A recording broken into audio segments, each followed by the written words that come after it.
To start the meetings, please make sure that your devices are on silent or off. Thank you.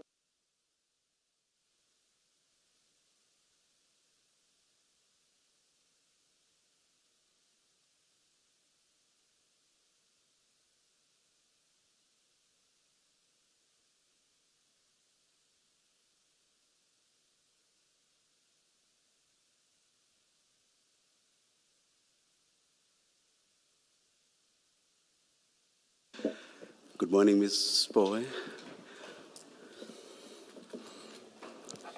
Good morning, Chair. Commissioners, maybe if we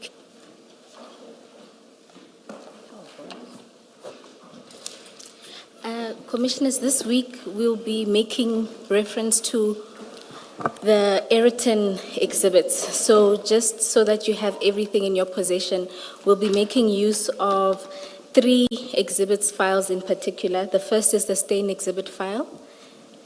The second is the exhibit file, which is titled Boyson's case number, and it has docket and Khan disciplinary on its spine.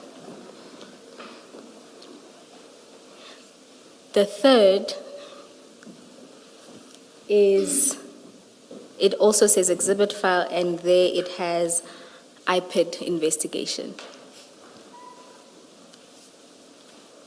But for now, while we arrange that everything be organized, I don't see the one that says IPID. we'll ensure that it's available by tea. Oh, all right. But for this morning, Just check all of them, yeah. I've Yes. seen stain, I've seen something else, and but IPID I don't see. Maybe it's there. all right.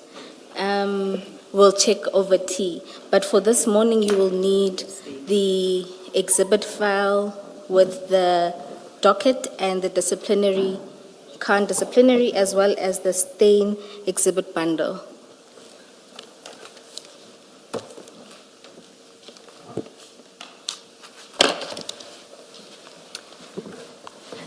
And then you'll also need the statement of Colonel Sibula. And you would have also received a supplementary statement. So is the reference to General Khan on the spine? Yes, it says exhibit bundle, then it says Boyson's case 9807-2021, and it says docket and Khan disciplinary. The statement, it's the original statement. Yes, it's the original statement, and your files should have also the supplementary, which is 4 pages. 4. I did see an electronic version of the supplementary. I'll have a look on the hard copy. If I'm not, I think the best is for us to just adjourn for a while. I won't indicate a time, and then you'll tell us when to come back. all right, thank you, Chair. If the attorneys have to go upstairs to get everything, so be it. We'll just wait outside. All right, thank you, Chair. Let's adjourn.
We are ready to resume. Please make sure your devices are off. Thank you.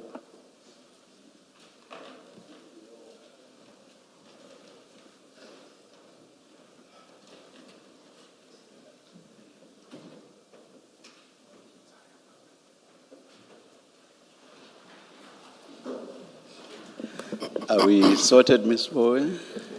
Chair, let's try this again. So in front of you, Chair, and Commissioners, there should be a file which has the witness statement. You will see that an updated index has been inserted, and the supplementary statement starts at page 6 of that bundle. If you turn around, you will see the exhibit bundle. The first is the stain exhibit. The second, it should say exhibit file, Poison's case number with the count disciplinary in one file. The third is IPID, and it's another exhibit file. It shouldn't have that witness name up top. That is just an error. And then the third is, it just has a Poison's case number. It's where the presentation is situated. So those are the files we will be making use of. Now they are in order. Thank you very much, Ms. Bowe. And then for the purposes of going through the supplementary, I'd ask that you take the file with the presentation. We'll be dealing with the supplementary statement alongside that presentation. Colonel, in front of you, Just the file with the presentation. What is it called? 273. it's the fourth file.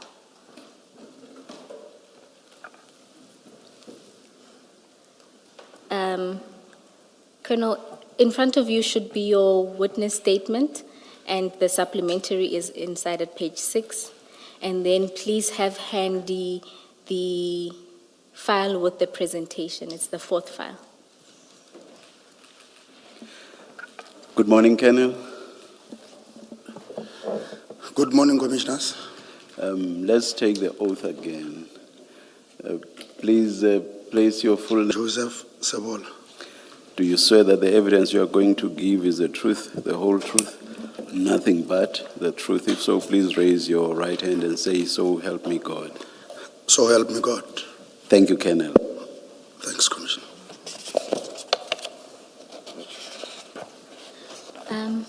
Colonel, can we first confirm your supplementary affidavit? If you go to page 6 in that file, the statement file, can you confirm that this is a statement that you prepared for purposes of your testimony this morning? That is correct, Commissioners. And if you go to page 9, can you confirm that that is your signature at the end of that statement? Indeed, it is mine. And can you confirm that the contents of the statement are true and correct? Yes.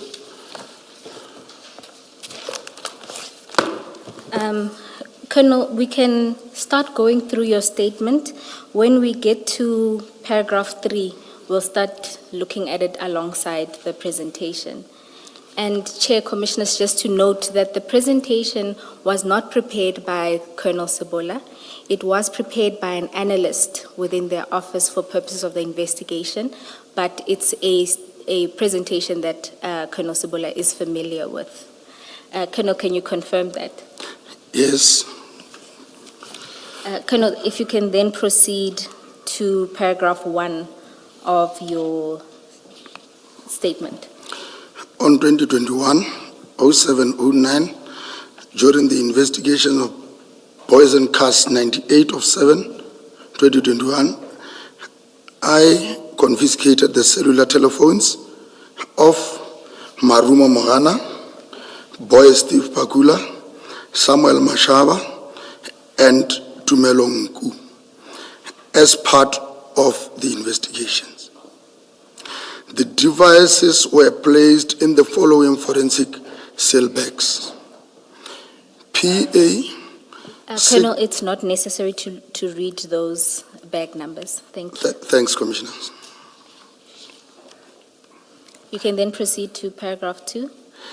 All the confiscated cellular telephones were subjected to forensic downloading and analysis.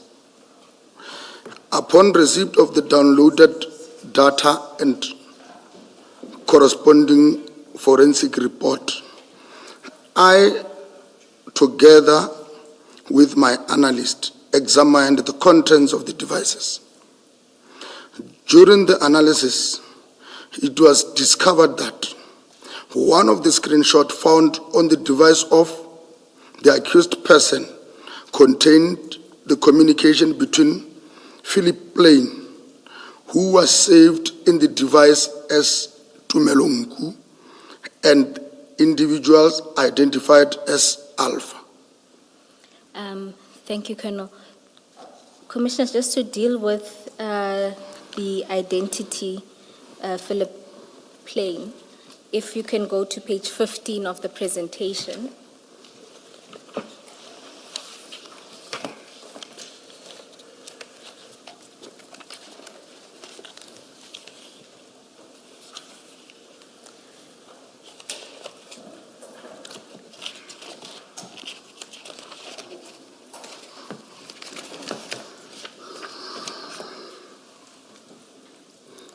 Colonel, can you confirm that that is what you're talking about? That is correct. And what methods did you use to determine that Philip Plain is Mr. Nku? Then the true caller. And that would be the first screenshot there.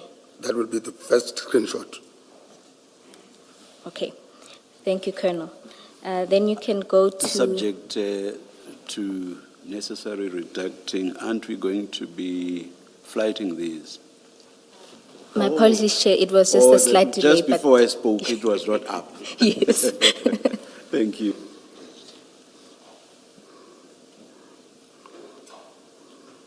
And who is it that we see on the...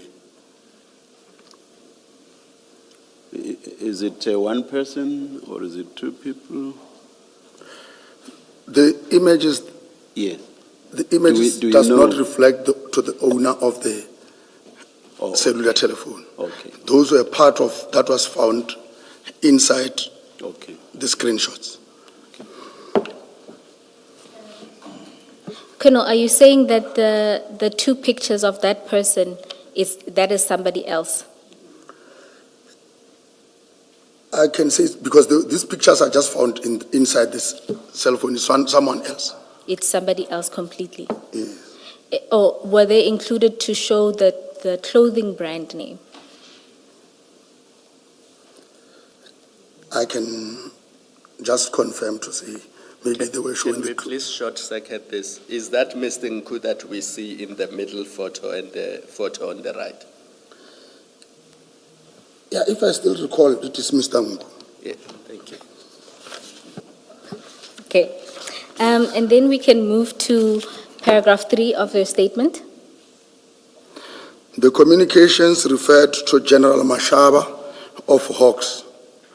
Further examination of Tumelongu's contact list revealed that the person saved as General Mashaba of Hawks was identified as Samuel Mashaba.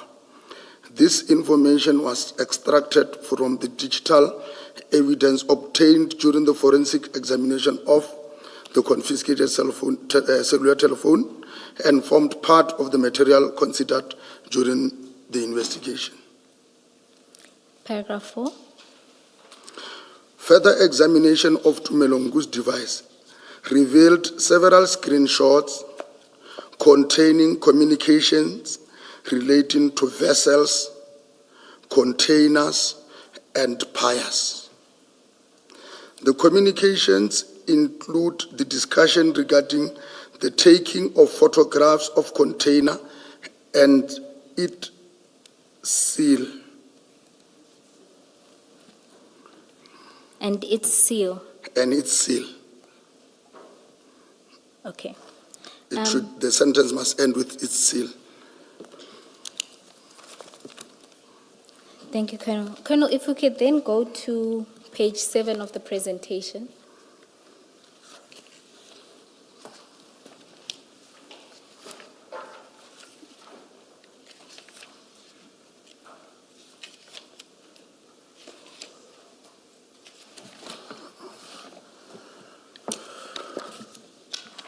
Oh, my apologies, page 6.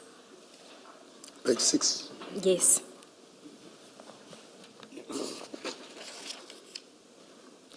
You explained during your last appearance that from the devices, you noted screenshots from a particular app called Trima.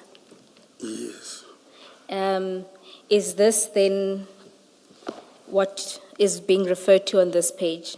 If you look, it says, during the analysis of the images that were saved on the above device, I then discovered the following screenshots of messages saved from an encrypted messaging application.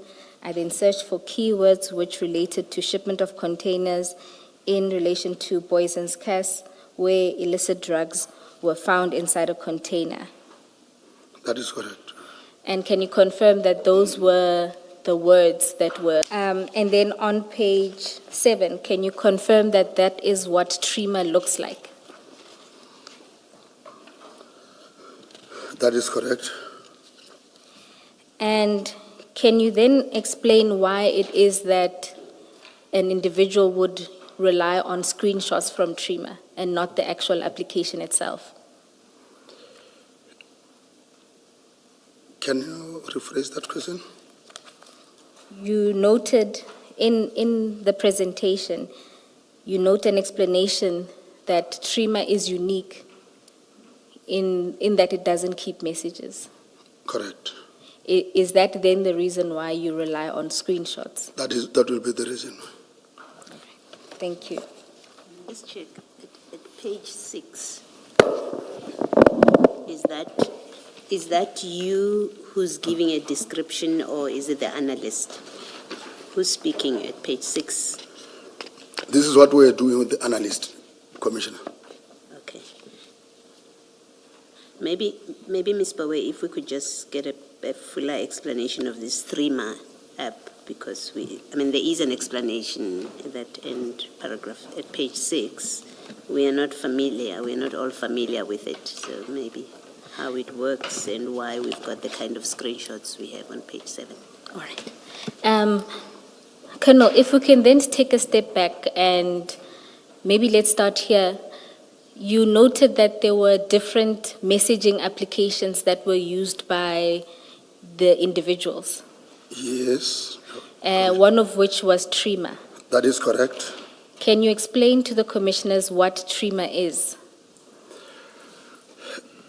Can I just go through the Yes, description and when we are doing the analysis, because it will be. Yes. Maybe, Colonel, to assist you, look at the last paragraph on that page, on page 6. Yeah. Yeah. Thank you.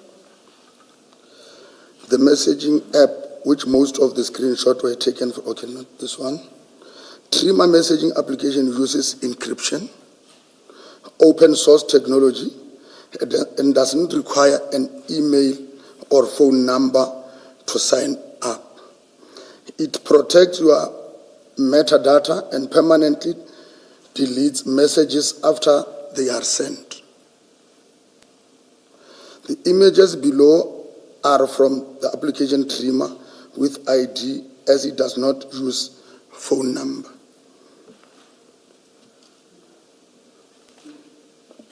If messages are deleted after sending, what would you have been able to retrieve then? Can you please explain how that works? Okay. That is why they are captured on. He might be using. In fact, not just deleted. It says permanently. One will need to either save it on its screenshot so that he can forward it to the next person. So that is why it was saved on Mashaba, on Tumelongu's phone, because he wanted to relate what is in the message to the other person. So all that you retrieved were those texts in respect of which screenshots were taken. Screenshots were taken. So if there had been no screenshots, you would have found nothing. Nothing. on That is three. correct, Commissioner. All right, okay. Okay, Colonel, let's just take a step back. It can be that they disappear after they are sent, because then the person they are sent to won't see them. Surely the proper explanation must be after the recipient has read it, then it disappears. That is Because correct. the recipient must at least read it. Because if it disappears when it's sent, then the recipient can read it. I understand it to be that it disappears automatically after it is opened and read, so that when you look at it again, it's not there. And the only way you can keep it is if you use another phone and you take the screenshot of the very first message. That is correct, Commissioner. Perhaps more clarity on that. The reference to deletion after sending, that's about the sender, is it not? It's about On the sender's device. It's just like And- it's just like a view once, Commissioner. No, I want to take it step by step. So on the sender's device, it disappears or gets deleted. So on the recipient's side, it is, as you say, like a view once. Correct. So it gets killed on both sides. Not definitely sure about the sender, but what I'm sure of, once I have read it, then it's done. It's no longer appearing on me. But with regard to the sender, that one I won't confirm, Commissioner. Then the statement that it's what, it protects your metadata and permanently deletes messages after they are sent. So the reference to sending does not make much sense then, if you are not able to comment on that side, that is the sending side. Yes, on the Do sending you get side. what I mean? Do you get what I mean? Because I read this to suggest that it disappears after it has been sent. It has been I'm not mindful of the point Commissioner Kumalo made, but this out of the reference to sent, which to my mind suggests that it disappears on the side of the sender as well. So it's not just a question of the view once on the recipient's side. Am I making sense? No, Commissioner. Otherwise it wouldn't make sense to refer to sending or sent. You want me to start again? No, Commissioner, I think what I will state, Yes. I'm saying, I am the sender. Yes. I'm saying it to the Commissioner. Yes. The Commissioner must read it and it's gone with him. It must not link the Commissioner with me. Yes. In fact, it creates a state wherein, But and I've heard that. And what happens on your side, you the sender? What happens on your side? Does it remain on your device? Commissioner, this one, I think it will depend because we don't know the sender to how many people is he sending. No, Because- let's just assume because the it's example. photos- No. Let's just assume the example you have given, which is just two people you have sent to me. Correct. What happens on your side? Does it disappear or not? That one, it has not yet been tested, but the belief is it can't disappear. It must still remain with me. Yeah. The only thing, it delete the connection between me Okay. and the person who is receiving. I'll step off this, but I will again make a point that I've made already, which is that because your focus here in this report is on sent or sending, so I thought the permanent disappearance is on the sender's side. So I'm surprised that you now say... No, it's on the receiver's side, Okay. Commissioner. That is why the receiver... All right. Thank you. Thanks, Commissioner. Thank you. Chair, if it's of any assistance, we can ask our analysts to have a look at it. But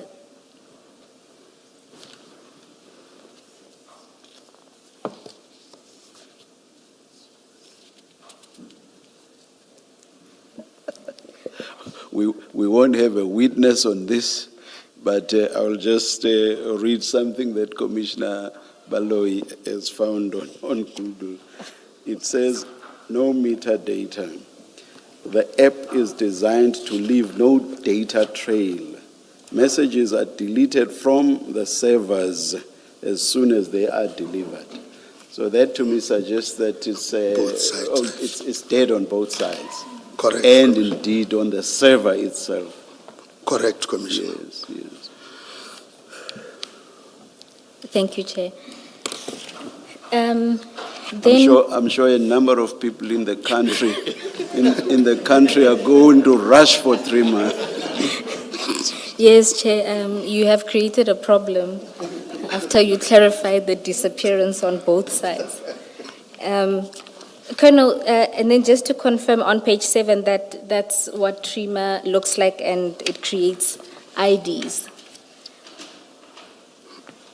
Yes. On page 7, yes, this is what looked like TRIMA.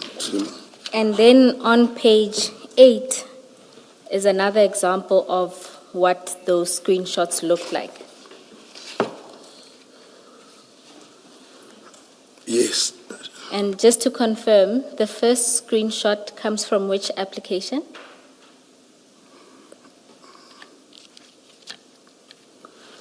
On the left, the first one on the page. The one that starts with Salam. Yes, is that a TRIMA screenshot? Yes. And No. This one is not TRIMA, it's WhatsApp messages.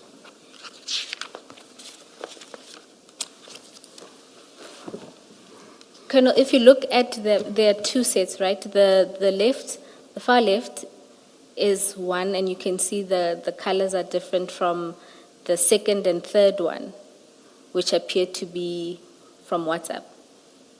Or am I misreading that? The one that starts with EB. The middle Yes. one says EB, and The first one starts at the top, it says alpha. Can you see that? yes, I'm asking, is that a screenshot from TRIMA?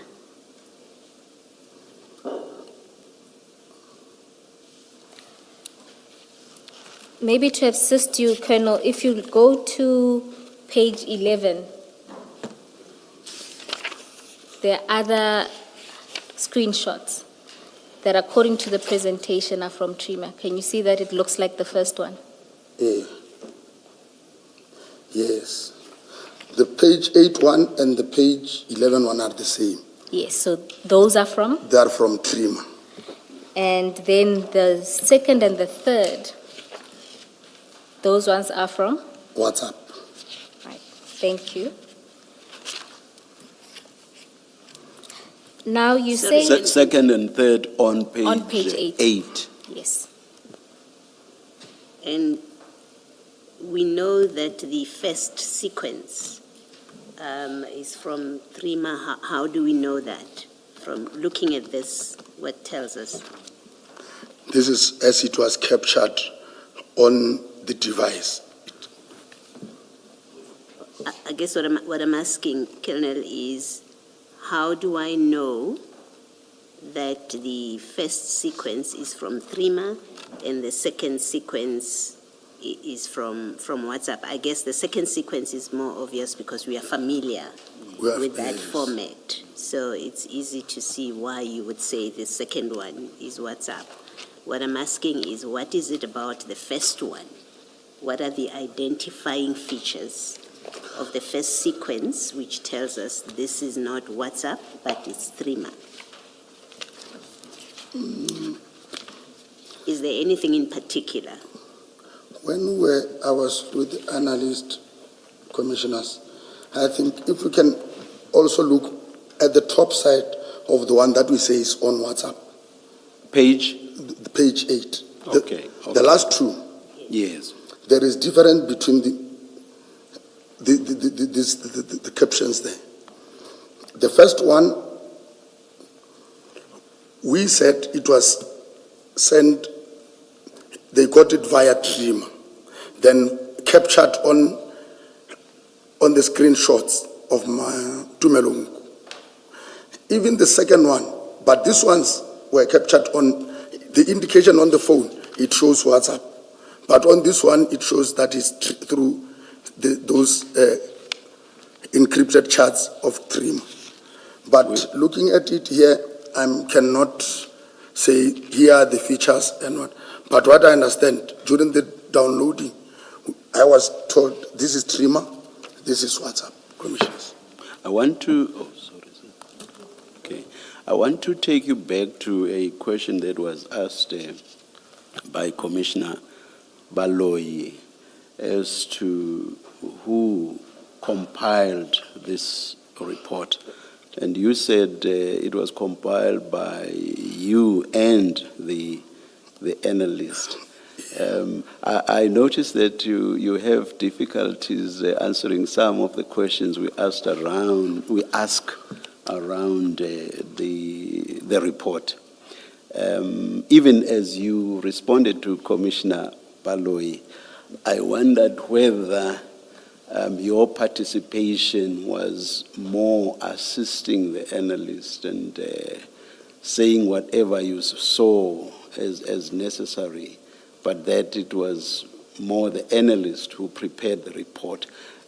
Don't take this badly. It does not impugn your expertise as a colonel in SAPSEC, colonel who recently even got him promoted to the position of colonel. It doesn't. But we just want to be sure of the true factual position.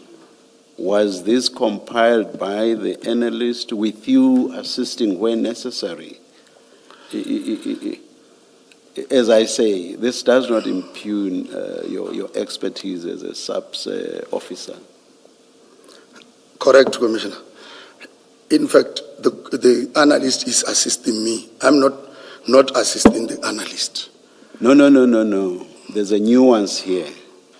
We are talking about the preparation of the report, the person who is doing all the analysis and so on and so on. But this is being done for you as the investigator, that I get. But there's a nuance between who is actually the person preparing the report. The analyst. That's what I wanted to establish. Thank you very much, Colonel. Then we will understand your lack of knowledge with regard to some of the technicalities better. We will understand that better. Thanks, Commissioner. You see what I mean? Thank you. Chair, just to say that the DPCI did provide us with the downloads of the phones, and how we were able to confirm that this is Trima is that all of these ones that are gray and a light green, that have a bell and a little phone icon at the top, were all found in the gallery of Mr. Nku's downloads. And if you look at the metadata of it, it specifies just the phone that it was taken. So all of the ones that come from Trima appear like that. And what you can get from it is just the date on which the screenshot was taken and not necessarily when the messages themselves were sent. That's on our end. Thank you, Ms. Bowen.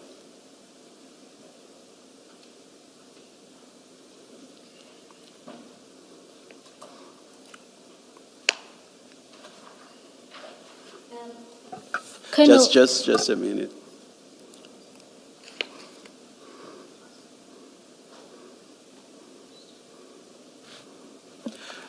Ms. Bowe, may we please be provided with a very short of how we identify what's what with regard to the texts? yes, Chair. Short affidavit. Our analyst or yes. DPCI analyst? The DPCI. Yeah. All right. Yeah. Yes, we'll do so. Yes, DPCI, yes.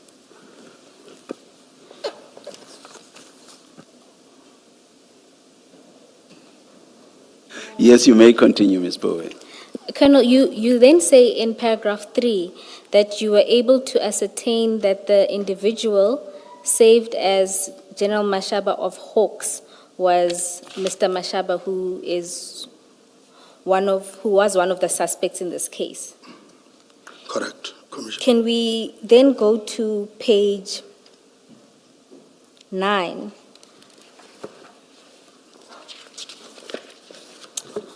My apologies, actually, page 10 of the presentation where you explain how this determination was made. Can you explain briefly how you were able to match Mr. Mashaba, that this was indeed the person who was one of your suspects? Okay, page 10 says, the following conversation was extracted from WhatsApp conversation saved as chat 168 on 2021-03-04 at about 04:19. TN Tumelongu says the following. Salam boss, may I please come through at 9 a.m. The general just asked me to pass by him at 7 a.m. Then he says, see page 2 Yes. of 72. Colonel, just a reminder, on the second bullet point, please don't read out the name. Okay, right. On 2021-04-02 at 13:03, EB boss, there are the names, says the following. Where is General? Then on 2021-06-21, 09:57, Tumelongu is quoted as saying, sorry boss, been busy with Mashaba. The above quoted message confirmed that the two individuals are the same on the above and on many screenshots saved on the devices as they both addresses. Okay. On the audio of Samuel Mashaba's device where an individual is mentioning the name General. There is the... So in the purpose of your analysis, your conclusion was that where EB Boss and Mr. Nku talk about General or General Mashaba, that it is a reference to the suspect in your It case? is referred to the suspect in the Boysen case, 9/8 of 7/2021.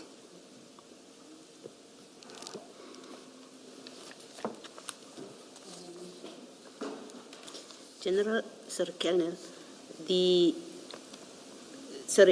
I'm struggling to see how you connect this Mashaba, this General Mashaba that is referred to in the WhatsApp messages to your suspect. Can you maybe just explain again what is it that makes you connect him and say it is the same person? If we can go to paragraph 3 of my statement. Of the statement. The communication referred to General Mashaba of Hawks. Further examination of Tumelongu's contact list revealed the person saved as General Mashaba of Hawks was identified as someone. In fact, in the communication of Tumelongu, the person who has been identified, who between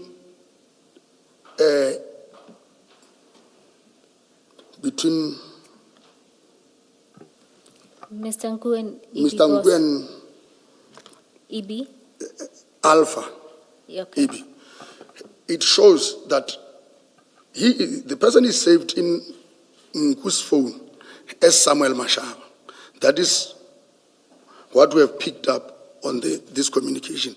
That when they are talking about the General of Hawks, they are referring to the person who saved as who's Samuel Mashaba, but the communication indicates the other names. Okay, so Thanks. just to be clear, in Mr. Nku's phone, you have Samuel Mashaba, a contact, as one of the contacts. Is that? No. In Mr. Ngu's phone, he's saved as general. Then that number that is saved as general belongs to Samuel Mashaba. Okay, so you check, when you check, Hawks is in fact the number of Samuel Mashaba. Correct, You were Commissioner. able to make that link. Correct, Commissioner. Okay, thank you, I understand. Just to be clear, without reading it out, that number is the one we see on page 4 of the presentation.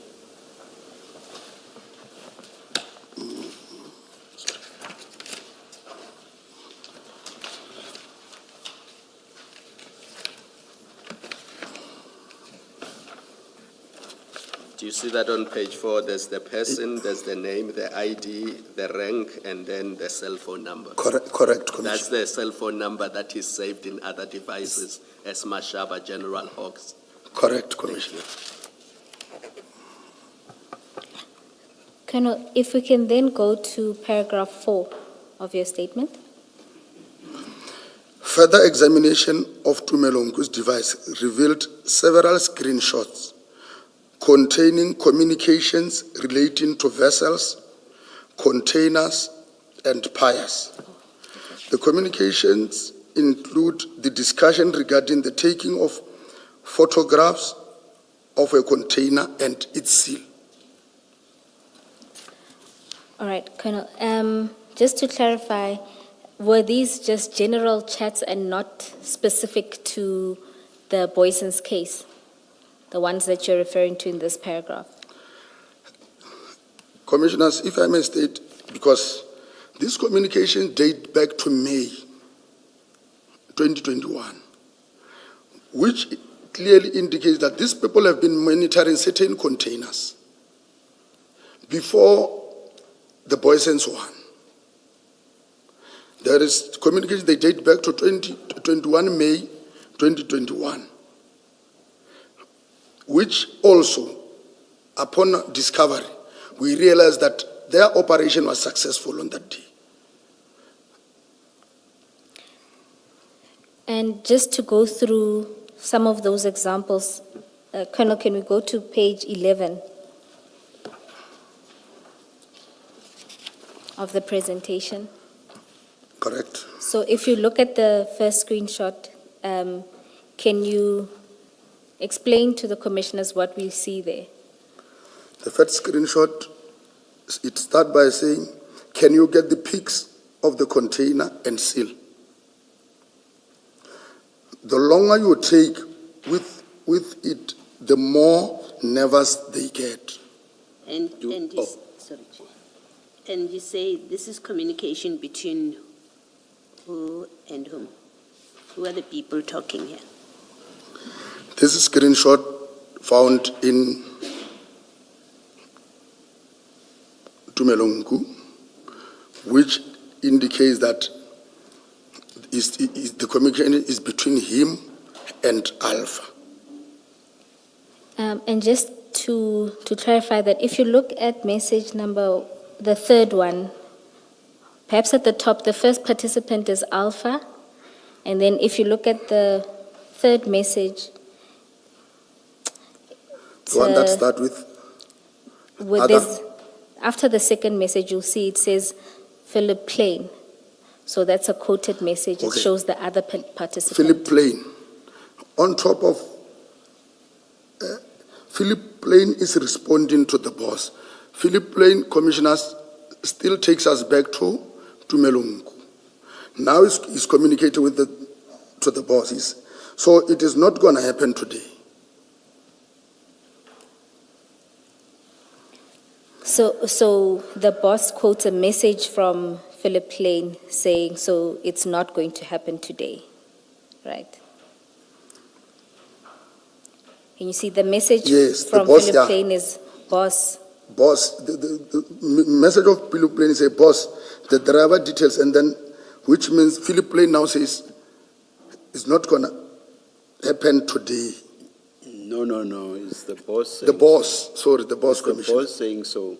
But what the boss has done is to indicate that he is responding to a much earlier text from Philip Lane. From Philip Plain, correct, Yes. Commissioner? It appears just above, so it is not going to happen today. If you Yes. look at the color coding, that's still the same person as can you get the pics? The longer you take, same color coding. So it's the boss saying this. Yes. Yeah. So what Philip Plain had said is, boss, the driver details still haven't been loaded yet. The guys are monitoring the app, and the forklift guy is our guy. Correct. That's Philip Plain. That is Philip Plain. Yes. And Colonel, does, Sorry, Ms. Bowe, can you just, Philip Plain or Mr. Nku? Philip Plain, Mr. Ngui, has not Yes, to. yes, yes. is the evidence, and I'm just trying to understand, to be clear, where do we locate this? Are you saying, is the evidence that this communication is about the Boison's container or has nothing to do with the Boison's, This but has- other containers? Sorry. This communications relates to the 21 May, not the Boyson's one. No, the heading says the screenshots were captured on 21 May 2021. So you're saying it's other containers It has they're other talking- containers, that they're yes. talking about. Yes. Thank you. and from that message of Philip Plain, you are able to identify that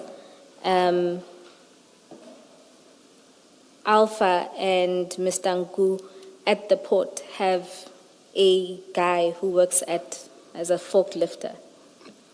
That is correct. And then Mr. Nku responds. Can you go take it from there? Where he says other companies are collecting. Other companies are collecting. As the stack reduced and boxes moved down, we will get the peaks. Yes, you can continue. So, big companies, this one is Alpha. No.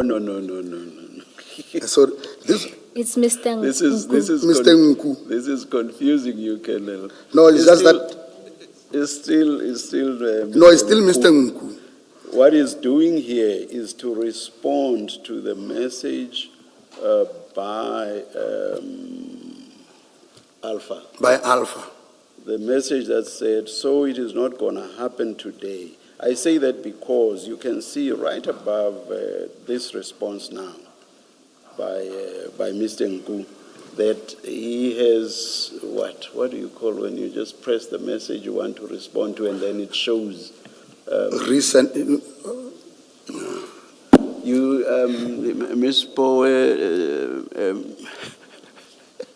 Mr. Musigidi, you are younger and more tech savvy, but at least I do follow the conversations. What do you call it when you press a message to which you are responding and then it reflects just above your message? Yeah, What's it's the like technical term for It's that? a quoted text. So the one that you're Yeah. responding to appears in small, and yes. your response then appears bigger Yes, yes. below it.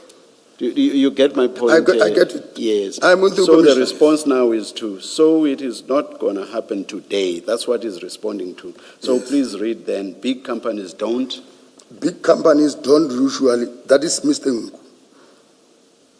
Big companies don't usually want to,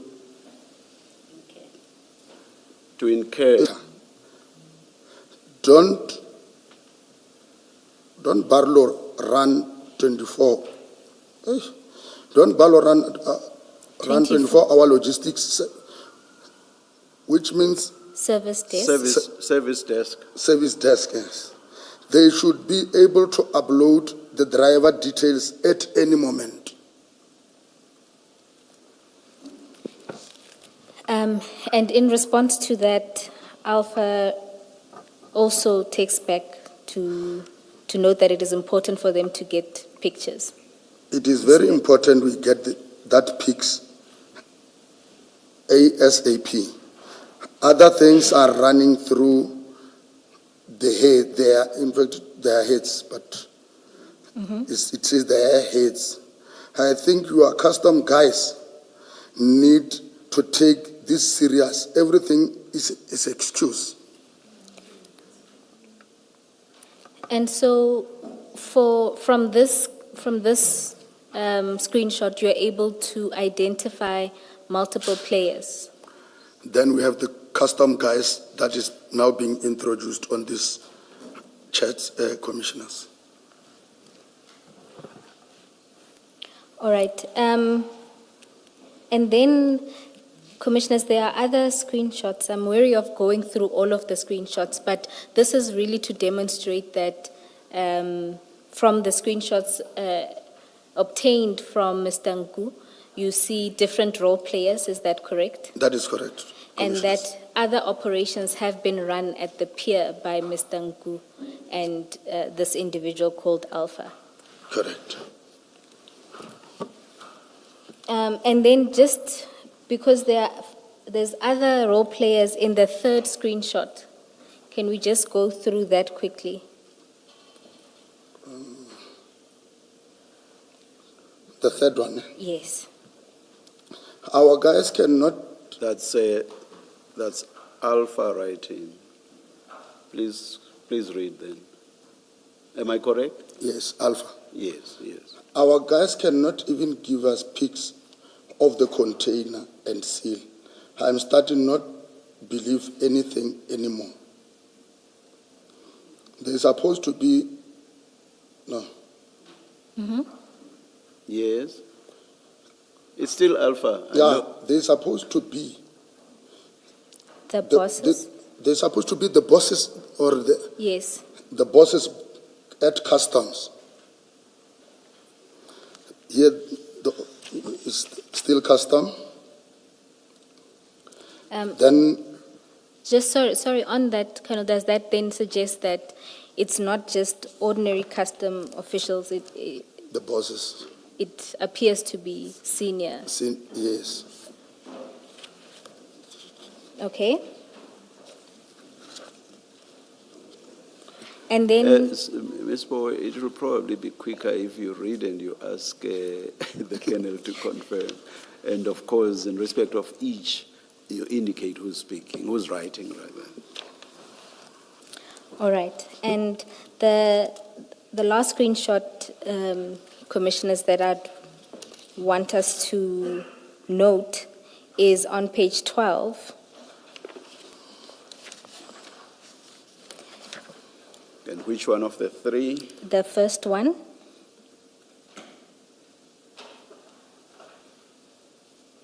And it starts with Alpha talking. If those containers are gone, me and you are in big bleep. Yes. To which Mr. Nku responds and says, those containers are still there, boss. Alpha responds and says, then send the pics with the seal so I can show the people I'm getting heavy threats. Mr. Nku responds and says, give me till 7, boss. I'm pressing all these guys. Alpha responds and says, okay. Mr. Nku says, the guy at Cranes says please be a bit more patient. We'll get pics as they offload. He will move each aside. Colonel, is that then another role player of theirs, the person who works with the Cranes? That is correct, Commissioner. And the date is still the same. These are also in respect of 21 May 2021.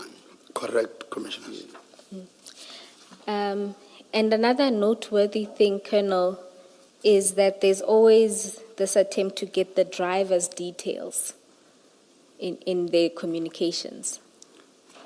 Yes. And what would be the import of that?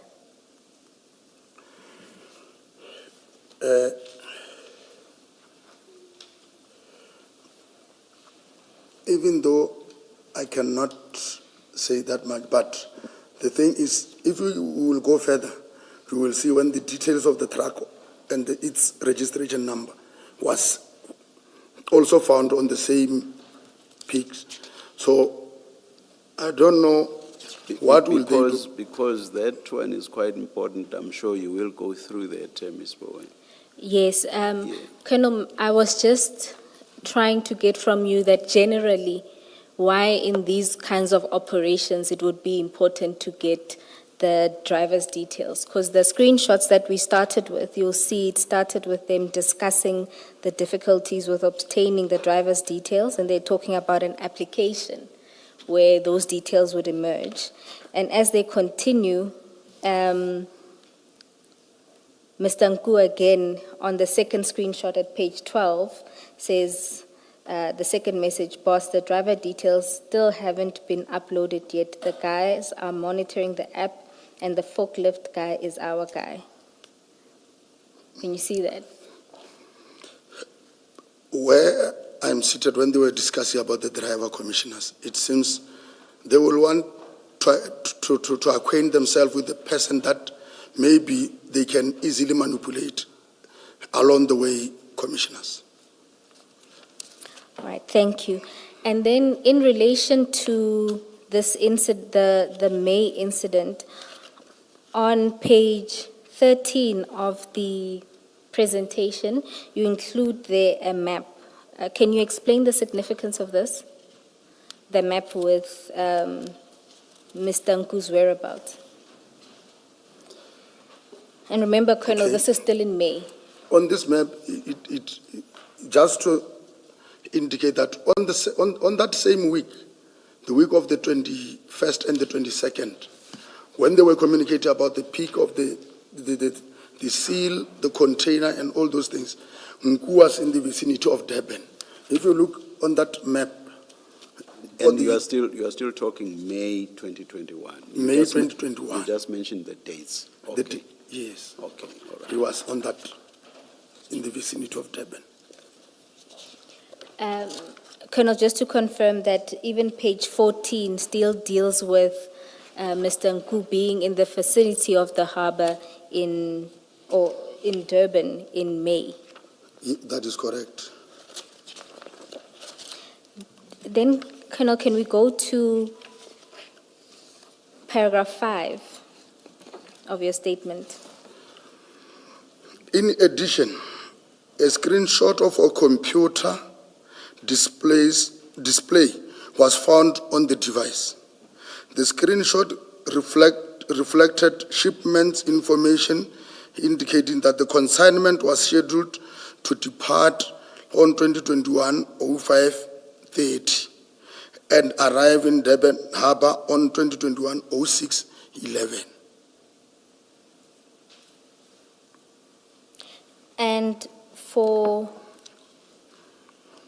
that, can we go to page 16 of the presentation?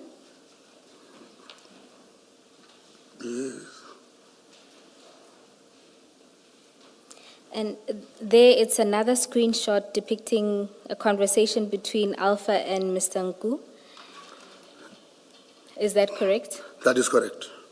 And in the first picture in that screenshot, because it's not legible, is that what it says there on the far right of the page? It gives the description. It's like a shipping manifest. Yes, a computer screenshot that indicates the departure time of the vessel from coast West Africa. And then it indicates where it will arrive and when it will arrive. It will arrive in Durban Terminal Pier 1.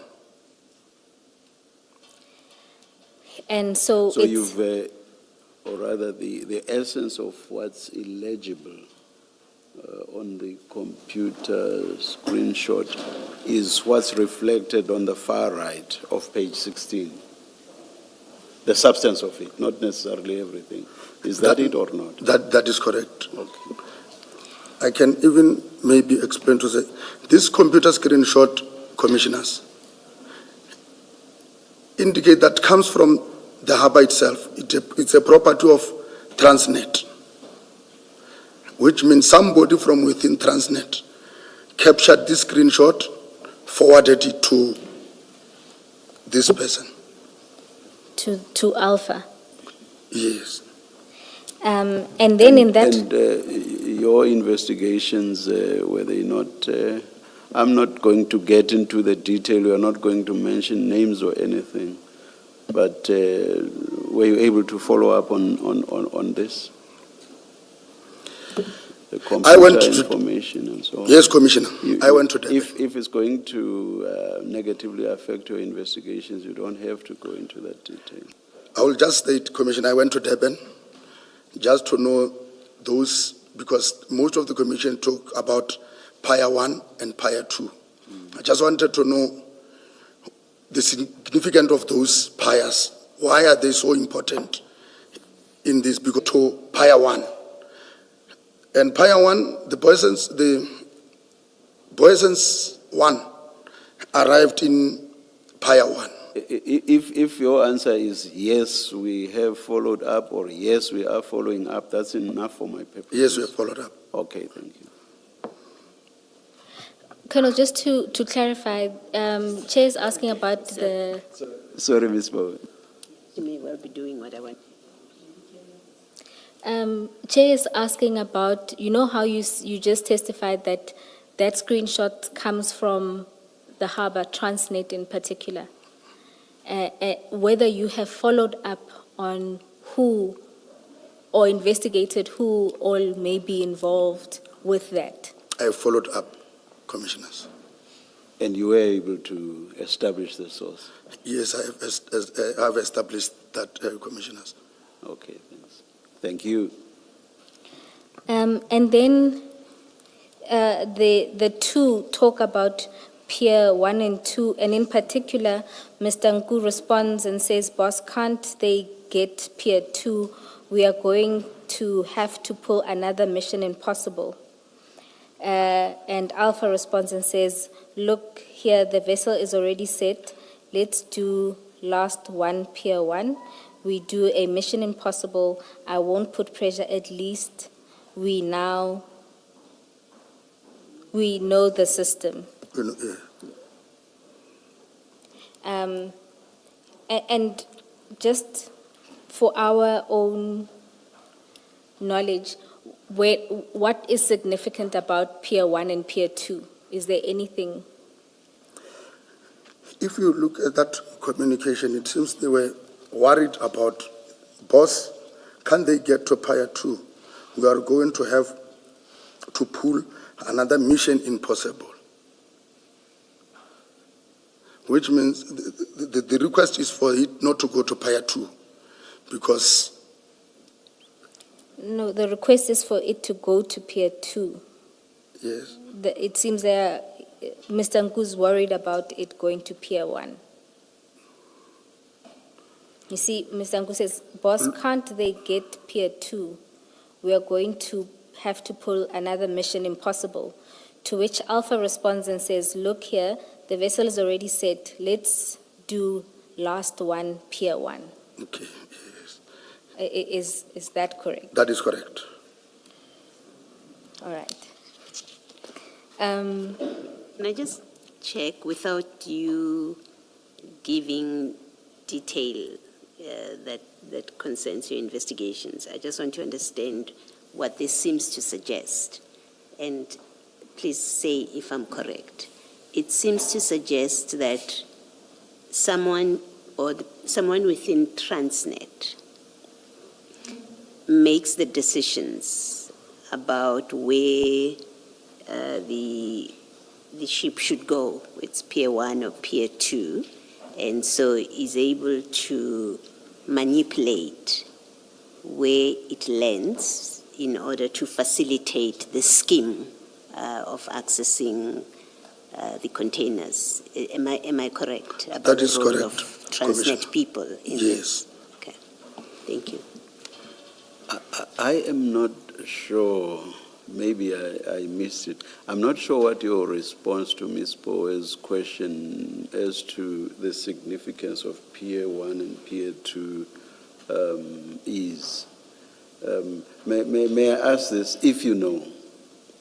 It sounds like Mr. Nku is saying it's going to be very difficult for them if the container is or the ship carrying the container offloads at Pier 1. It seems his sense is that it will be much easier if the ship offloads at Pier 2. Do you have any idea as to why that is so? That is on my own thinking, that maybe when it's a Pier 2, he can easily get whatever he wants. Maybe So why is that so? That's the essence of my question, I guess. because he is creating this doubt to say, going to Pier 1, we will be doing Mission Impossible, which means everything is possible if it goes to Pier 2. You still haven't answered my question. You are restating what he says here and what I said also, or highlighted in my question. Do you know why that is so? If you don't know, Let me not rather say that. There's no problem at all if you don't know. Yes.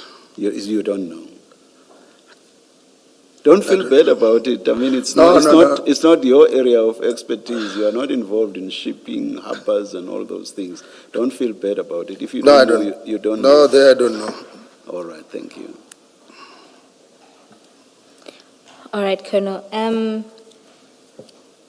Let's then move to the next paragraph in your statement. It's yes. Further screenshot dated 2021-0701 were also identified on the device. Based on their content, this screenshot appeared to relate to incident that happened. It should be incident that happened approximately 1 week earlier, which formed part of the Isipingo investigation. The screenshots contained communication and information relating to drug prices. For this paragraph, Commissioners, if you can go to page 18 of the presentation.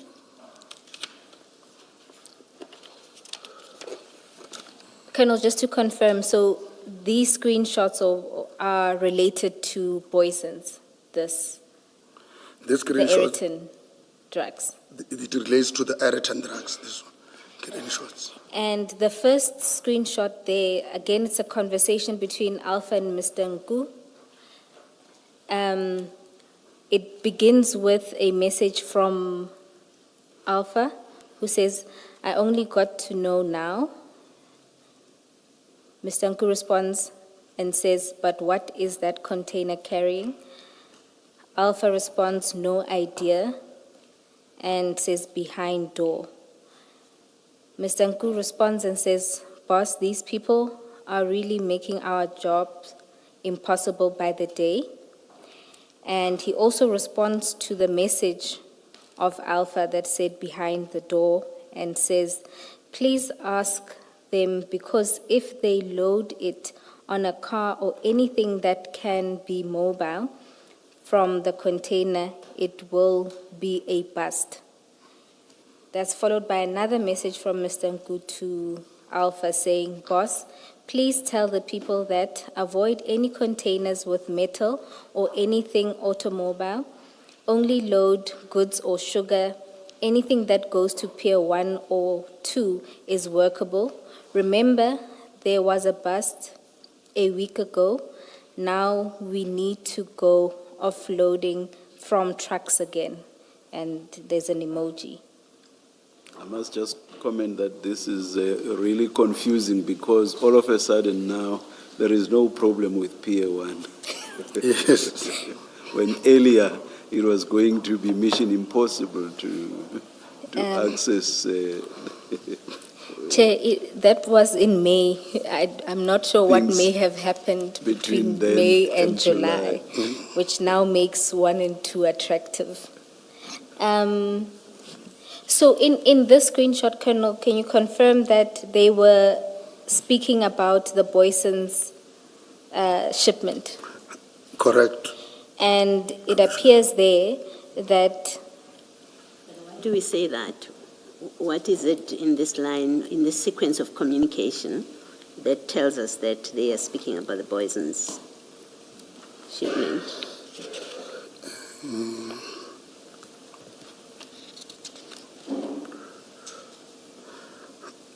Commissioners, it's just that these screenshots, as I've indicated, not everything it's in here. Because there were a lot of communications that was also, so this was done for the purpose of presentations. But for the investigation, but there were a lot of communications between the 1st of July up until the 8th, when the consignment arrived in Ireton. So, but in this instance that we are with here, that this screenshot does not say anything, I will agree. I cannot definitely, based on this, I cannot definitely say it relates to Boyson's, but based on the investigation that we have done, I know what was communicated in here, Commissioners. So is that based on texts that either followed or preceded what we see here? Is that what makes you to come up with that connection or to make that connection? That is correct. Did you actually see those? Yeah, because I remember there were communications that shows that even on the 4th, because I don't have them here, between the 1st and up until this 8th, there were a lot of, there were something that was happening. Are you able to explain why those would not have been included? I do hear you that you say that this was a presentation and so on, but I understand it to be a presentation that's capturing everything that was important. So I would imagine to make the connection that this is about Ireton, texts or chats that actually make the connection would have been quite crucial for that purpose. So are you able to tell us why those were not included? Commissioners, I also tried to get hold of those who are the custodian of this. I was told that certain information cannot be traced back again now. That's addressing the situation now. That is I'm asking you a question that relates to the compilation of this report. I'm saying, do you know why those chats that make the connection to Ireton were not included in this report as part of this presentation? No, I don't know. Thank you.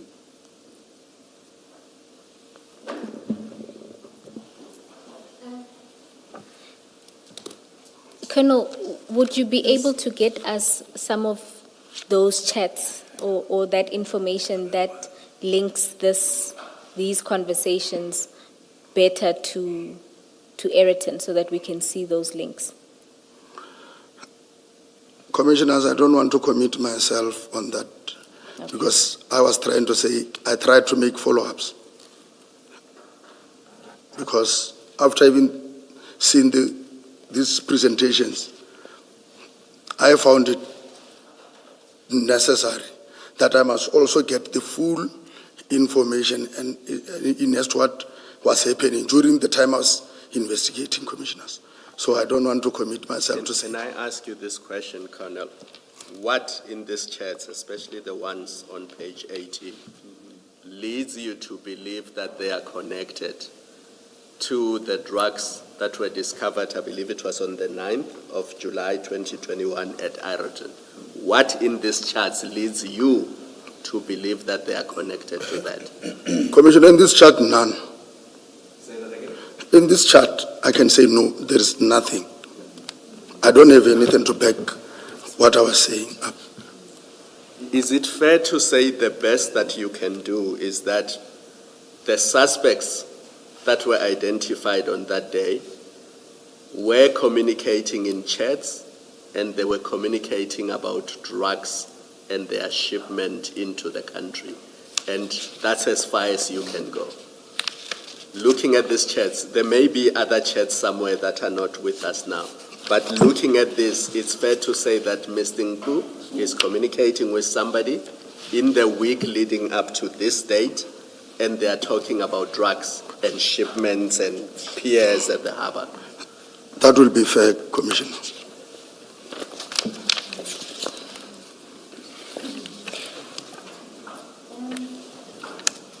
Commissioners, maybe just to say it may get better once we deal with the other pictures that were retrieved around the same time, because if you read those messages with the pictures that were shared from page 20 and 21, it may better link those conversations. Well, yeah, you are still going to take us. You are Yes. still going to take us there. Yes. Thank you. Thank you. You're asking us to be patient and quiet, basically. Commissioners, I dare not ask anyone to remain quiet. And then, Colonel, what is the significance of then the other picture on page 18, the one that was in blue? Where was it? Where did you find that, and what's its significance? This picture was on the screenshot of Mr. Nku. And was this on the same day as the screenshot of the Trima conversation with Alpha? This screenshot indicates that it was only taken on the 1st of July. The screenshot, I don't know what that communication was, but the screenshot was taken on the 1st of July.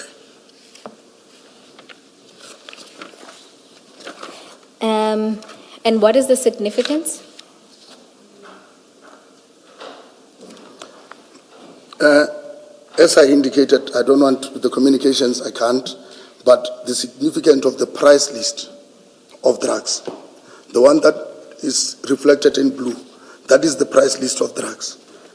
And then it also reflects that the price list is in euros, not South African currency. Pounds. That's pounds. In pounds, sorry, commissioners.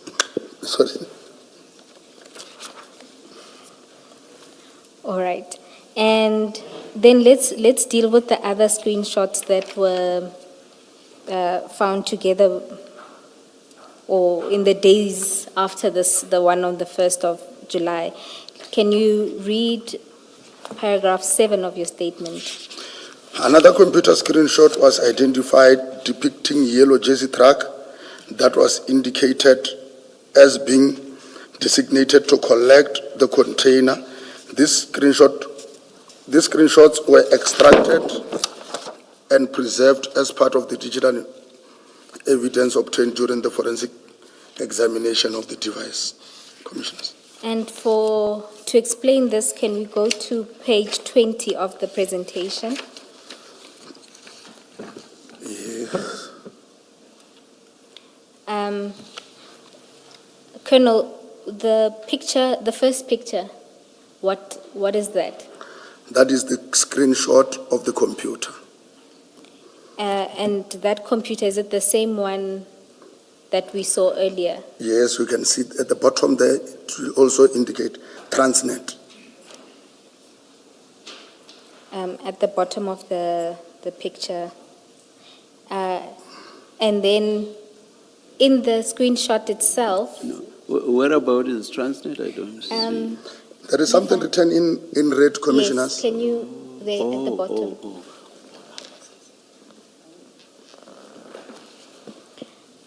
And the detail of what's written in the picture is on the far right of the page. The Is that details- correct?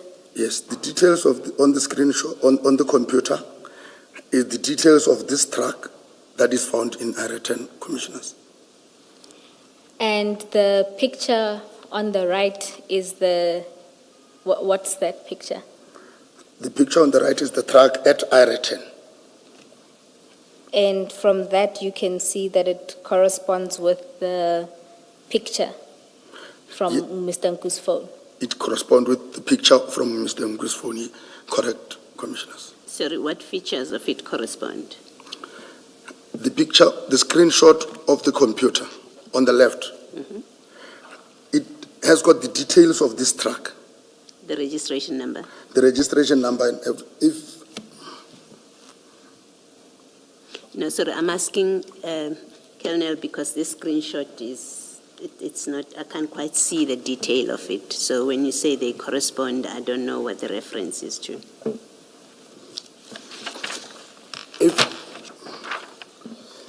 Commissioner Baloyi, because here it is just a photo. What is written on the far right?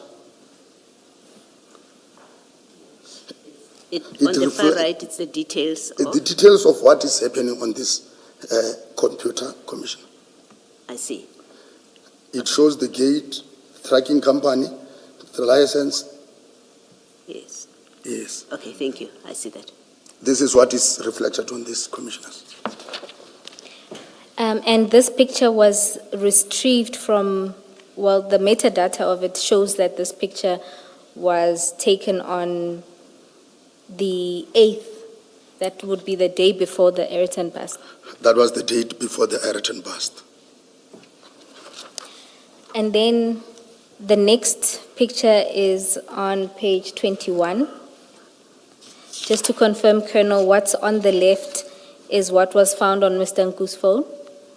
This is what was found on Mr. Ngu's phone, Commissioners. And again, this is a screenshot from Transnet. That is correct, Commissioners. And Oh, to the left. On To the the- left. yes, On the left. and on the right is a picture of the truck that was involved in the Ayrton scene. Correct, Commissioner. And And it's already in a return. Yes, this was taken when it was in Ireton. Is this on the left? Let's just focus on the left. The heading says track and trace. I'm assuming this is how Transnet tracks this truck from Durban to Johannesburg, That might be correct, Commissioner. because it has the details of the registration number, the time in, time out, and then it has details of where it stops and stuff like that. Even on the top, Commissioner, is the registration number of that one that starts with BEA. Yes, Is the registration number of the container. of the container itself. Correct. Thank you. and Colonel, do you know when this screenshot was taken? Is it the same day as the one that we just looked at on page 20? The screenshot were found on Mr. Ngu's on the 8th before the bust. Okay. And then in the presentation, now on page 22,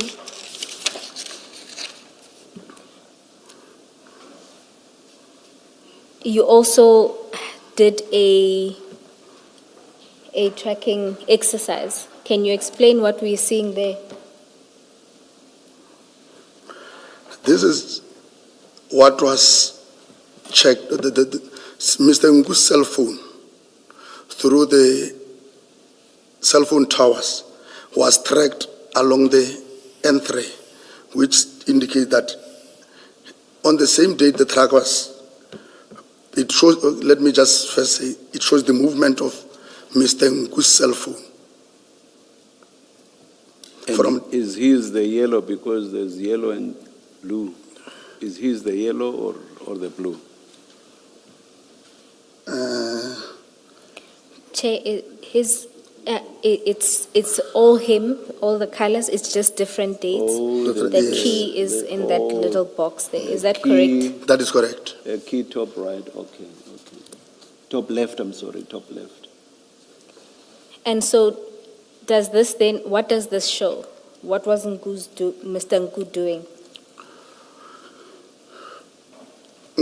This movement was on the same, some of the movement was on the same date.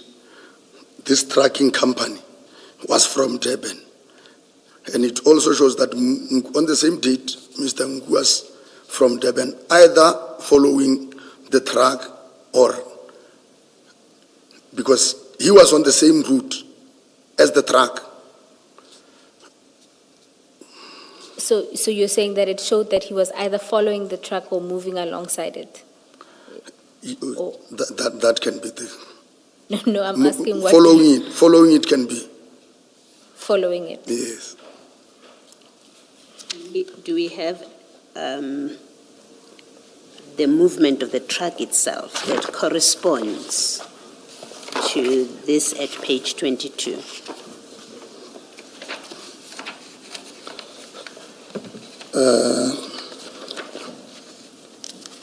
I remember the tracking company, sorry, we had it. Even this screenshot, even though does not explain the one on page 21, that says track and trace.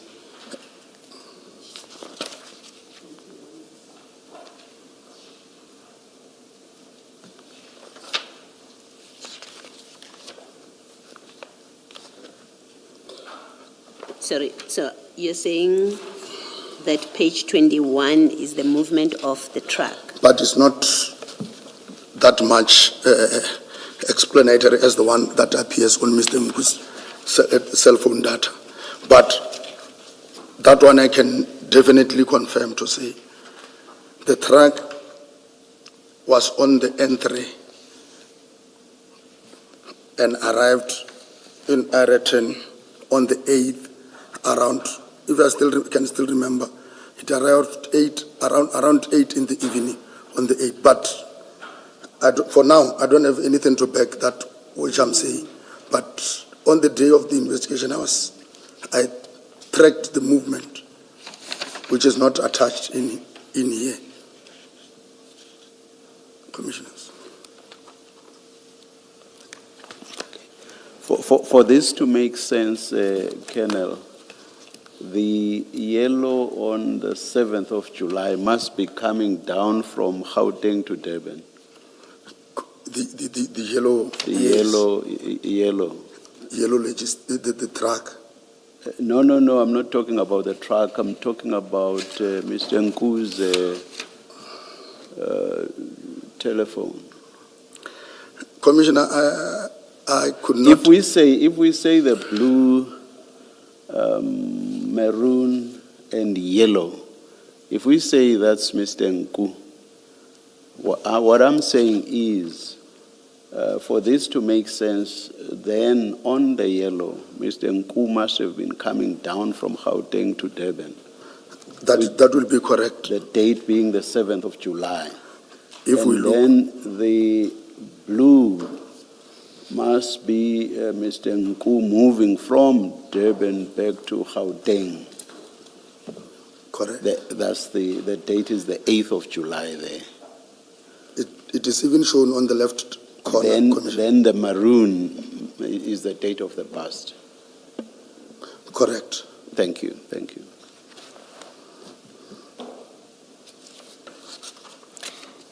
Then, Chair, I'm not sure if this is an opportune time to take the tea adjournment, or if we should keep going until past.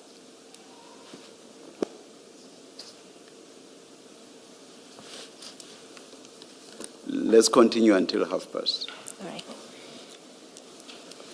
And then, Colonel, if you can then go to paragraph 8 of your statement. Before that, I might have missed the explanation. at page 22, you confirmed to the chair that this is Mr. Nku's movements. The yellow indicates Mr. Nku's movements on the 7th.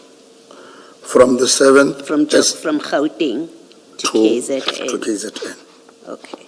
And then page 23 is the 8th. Okay. So at page 23, the blue is the 8th. Him going, does that mean going back from, I suppose, from Durban to Gauteng? If I look on the top left-hand side, the blue is reflected on top, Yes. dated 2021-07-08. And is this when the truck came up? That is when the Yes. truck was coming from Durban to Gauteng. Okay, we know that for a fact. That's when it came up. from That is Durban. correct. Okay. All right, thank you. It must have stopped for quite some time in the Free State. I'm just noting that if you look at the maroons, there's a lot of circling around the Free State on the 9th. So 9/07/2021, if you look at that maroon, because anything below Vanderbijl Park is the Free State. And then once you get into Gauteng, that's where you are. But you see there's the three, I don't know what you call them, circles Yeah. in the Free State, and it appears to be on the 9th. So I'm assuming there's a truck stop somewhere in the Free State where they spent some time before they got into the Gauteng province. On which page are we, Commissioner? 22. 2.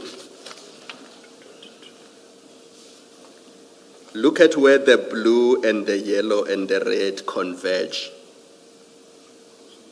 Do you see that? Yes. And that's before Vanderbijl Park and slightly before Sasolburg, so it must be the Free State.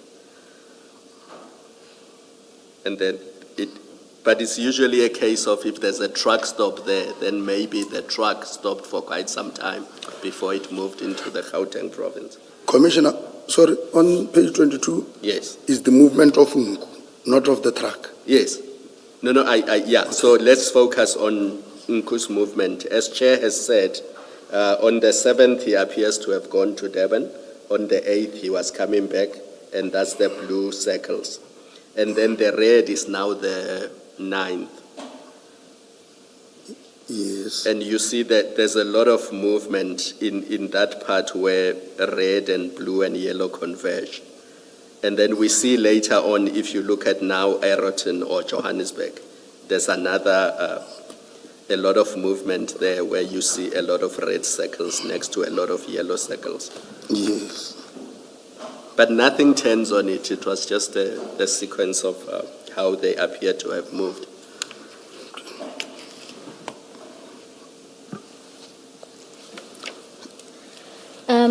And just to confirm, Colonel, just in regards to when the truck left the harbour, if you go to page 21, is that then the time in for the truck and when it then leaves the harbour? Can you see that Transnet track and trace? Is that how we know that it left on the 8th, the truck? Correct. Okay. Now you can go to paragraph 8 of your statement. On 2021-07-09, Tumelo Nku, No, sorry, you say time in is when it left the harbour. What does time out mean? When the truck, There's a time in and a time out. Yes, So if we are accounting for time in, we have to account for time out as well to Oh. complete. Colonel, I was just clarifying that time in would have been when the truck gets to the harbour and time out being when the truck departs from the departed harbour. from the harbour. Correct. Then you can go to paragraph 8. On 2021-07-09, Tumelo Nku sent Samuel Mashaba location through telegram. The location happens to be Rodikop. Yellow Jersey Logistics. On the same date, Samuel Mashaba called Warrant Officer Pakula from Alberton SAPS. Pukungwana, sorry. He phoned, okay, let me repeat. On the same date, Samuel Mashaba called Warrant Officer Pukungwana from Alberton SAPS, who then, via WhatsApp, gave the contact number of Warrant Officer Mohani of Zongeziswe SAPS to Samuel Mashaba. The same date, then Samuel Mashaba sent Warrant Officer Mohana the location of Yellow Jersey. That was confirmed by Google Earth because he sent the pin drop. Then that pin drop happened to be at Yellow Jersey Logistics Commissioners. Warrant Officer Mohana then called Warrant Officer Pakul. Those are the chats. Thanks, Colonel. Then I let's... know you'll still go to the pictures, but maybe let me just make sure that I'm not making mistake in my assumptions. This Samuel Mashaba that is saved is Samuel Mashaba of the Hawks, and you say it is the suspect in Boisons. This is the same person that was referred to in your evidence earlier as the Gauteng traffic person? Yes. Okay, thank you. Commissioner. And Telegram is a social media app similar to WhatsApp and others similar to that, correct? That is correct, Commissioner. Thank you. Then let's go to page 26 of the presentation. And can you confirm, Colonel, that that was what was retrieved from Telegram? 26 of the presentation. Yes. It is. Colonel, sometimes your yes is so soft that I'm not sure if... Yes, Commissioner, Yes. sorry. Okay, and there you detail the 3 messages, right? So the first one is Mr. Nku sending to Mr. Mashaba the coordinates of Yellow Jersey. Is that correct? That is correct. And then there's also a message that's sent by Mr. Nku, and the body of the message says we need to go. Yes. And then there's a third message that was also retrieved, which is before 6:30. That's the last one. Can you see that? Yes. And this happens on the 8th, the day before, The day before. at between 22:25 That is correct. and 22:28. 22, That's the 28. last message. That is correct. And And- why do we not have the communications themselves? Communications. Why do we have somewhat of a narrative about them? Why do we not have the communications themselves? This is what was From Telegram itself, in the same way you've been showing us what comes from Threema and also what comes from WhatsApp. Here we are having a narration or narrative or explanation. Why do we not have the chats or communications themselves on Telegram? I don't want to commit myself, but my understanding is like Threema. Also, my understanding is this Telegram is sometimes encrypted. But the line of communication. Ms. Bowe, am I making sense, or is it I who's not understanding this? It seems to me to be an explanation or narration and Yes. not the communications themselves. That's what Yes. I'm trying to communicate to the Colonel. The Colonel does not seem to be understanding me. Colonel, do you, if we can go to page 8 of the presentation, ne?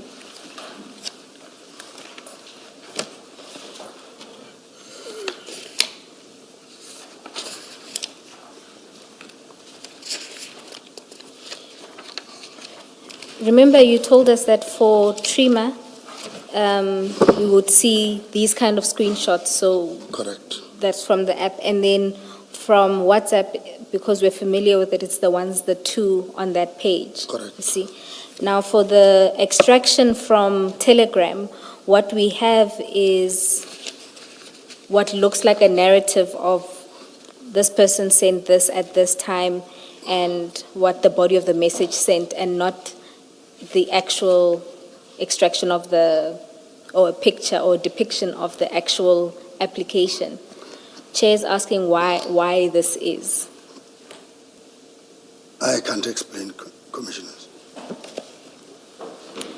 And then, Colonel, on page 27, we see there the calls that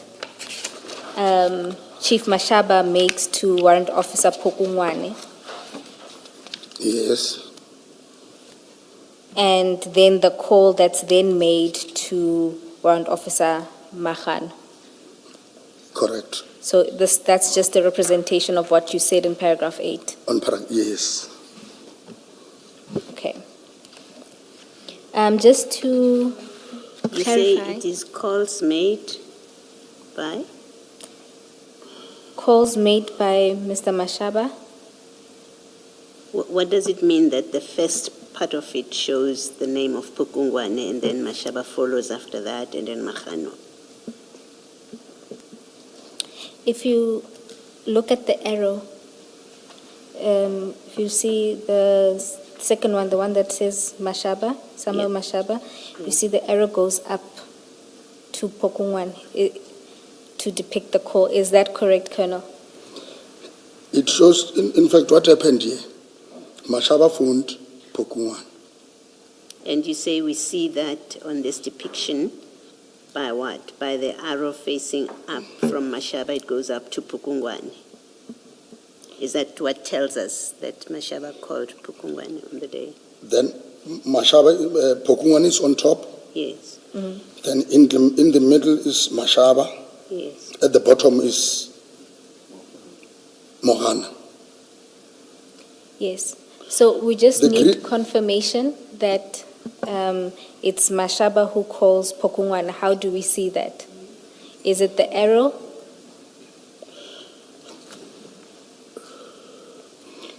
There is this screenshot. There is this, the one in blue before this. Yes. If we look on top, it shows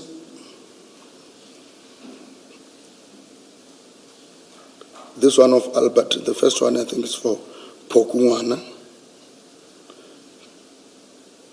Let me check. I do not see any names that I recognize there. You are referring to the one right at the top. That's blue and light blue. If we You are can, referring to that. okay, Commissioner, let me just I make don't it see simple. any. I do not see any names that I recognize. The first one on this arrows, on this one. Yes, yes, bottom. The Let's one- look at the number that will end with 794. Yes, I see that just above the On name. top of that screen, there is the 714 number, 2794.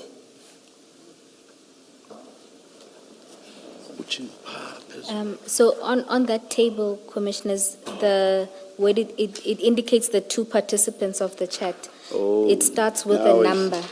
Now I see. Yeah. Yes. And if you look, the first number, which ends with 794, if you look at the diagram there, it shows you that the number of the record number of Warrant Officer Pukungwane is the one that ends with 794. You see that? Similarly, the second participant in that conversation, the number ends with 598. And if you look at the picture again, you'll see that it's for Mr. Mashaba, Chief Mashaba. And then the other number is 347, which is not in this that's not in the blue table. The blue table is only the communication between Mashaba and Pokungwan. Is that correct, Colonel? The blue one Yes, is Mashaba and Pokungwan.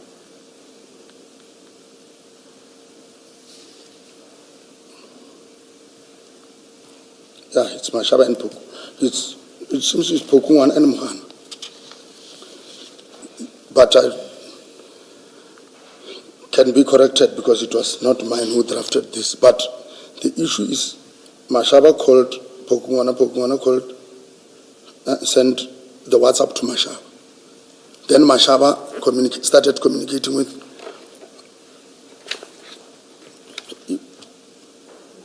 Mahan.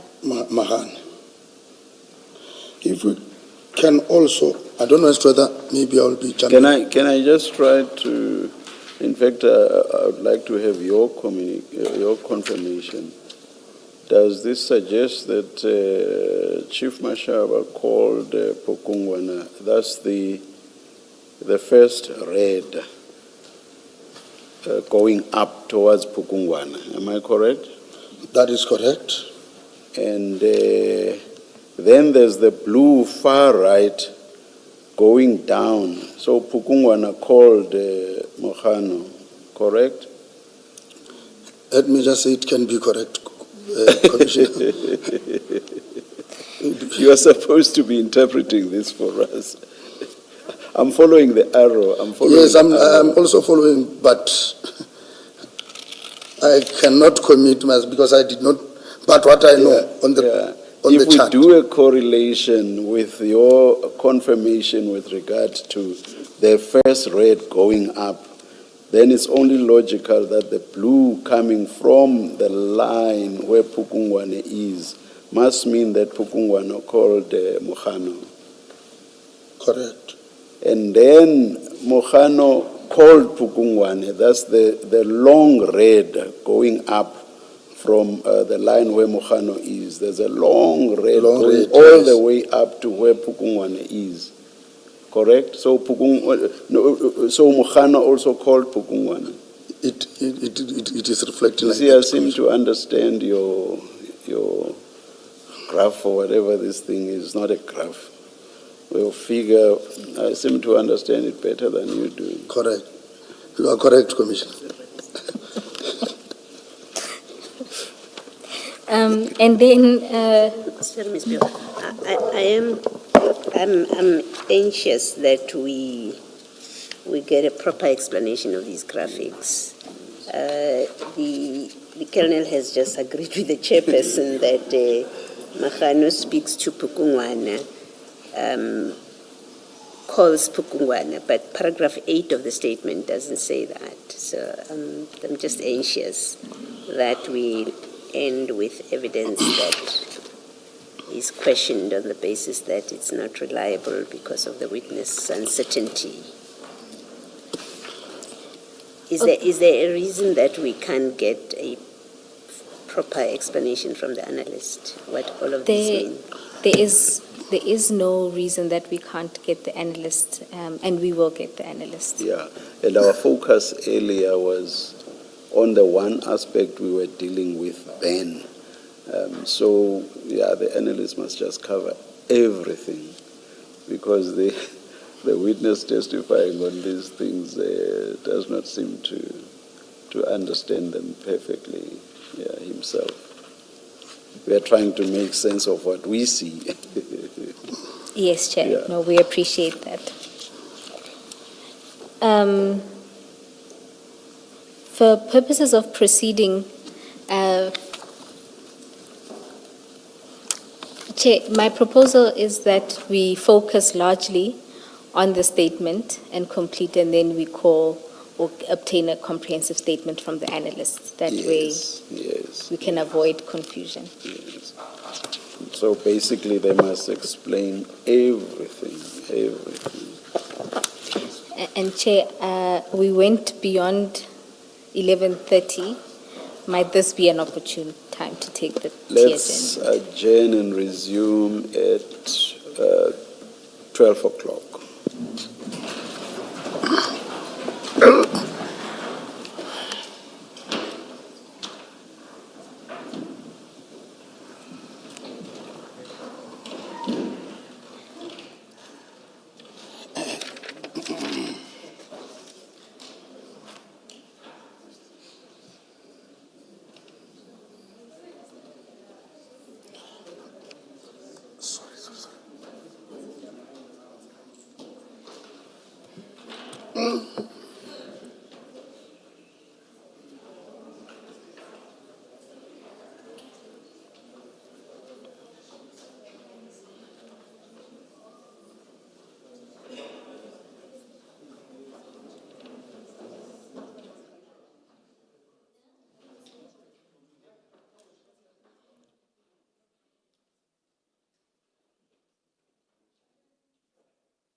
It's still morning, it's 11:59, we are ready to resume. Please make sure your devices are off or on silent. Thank you.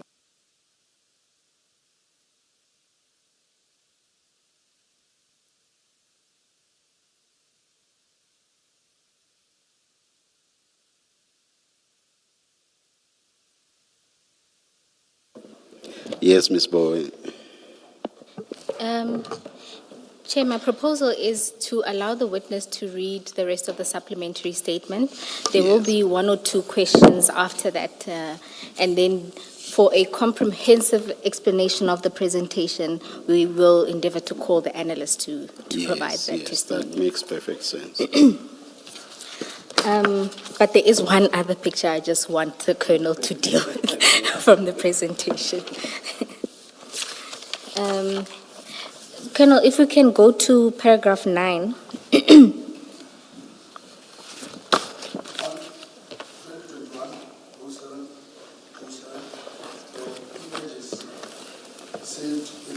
Oh, my apologies, Colonel. Can you switch on your mics and then we can start again? Sorry. Thank you.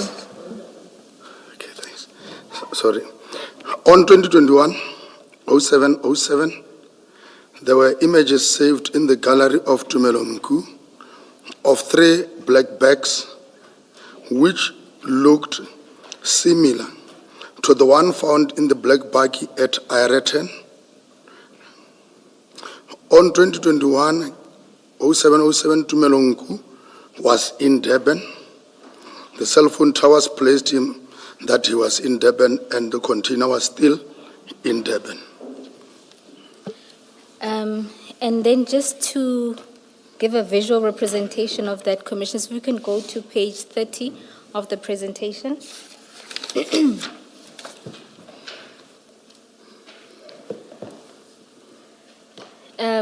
Colonel, just confirm that the first 3 pictures were those seen or retrieved from Mr. Nku's phone, That is correct.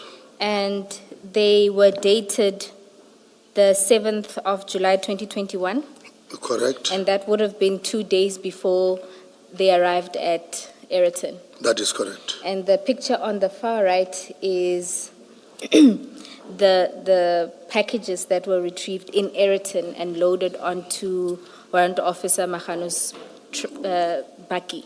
That is correct. And your suspicion is that... Oh, my apologies. Can you please explain what it is that we're seeing? The first 3 images that were found on Tumelongu's cell phone and the images that are on this black baggie are the same, Commissioners. Can you state that? Are you able to state that categorically? Not the same person. There are similarities in terms of packaging, Commissioners. And if you look at the pictures themselves, can you tell with the first 3 pictures where they're taken from? Just judging by the container they're in. Commissioners, when I was looking at that, these 3 pictures, to me, they seem to have been taken inside the container. You say this was on the 7th, the download itself, or what you found in the phone, it was on what date? On the 7th. Okay. And that was before the container got to Gauteng? That was before the container got to Gauteng. Thank you. Then, Sorry, Commissioner. Oh. They indicate they were saved on the 7th. Yes, thank you. That's what I was. Okay, That's fine. thank you. Thank you. All right. Thank you. And from the phone, did you establish whether Mr. Nku took the phone with that device, or was it pictures that were sent to him? Was there anything in the metadata that explained where the pictures came from? These were not sent. It seems even if they were sent, it's either they were sent and saved in the gallery, because this was found in the gallery of the phone, not as sent. Oh, so they were found in the gallery, okay. Correct. Thank you, Colonel. Then we can go back to your statement. Is it the same for the van with those plastic bags? There are similarities between Okay, these pictures and the one in the black bag okay, I understand. Thank you. in terms of packaging and wrapping. Thank you.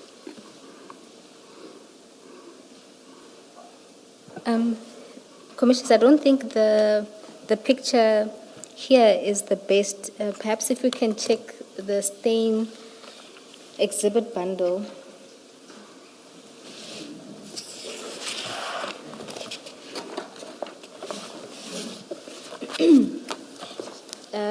The pictures start at page 4.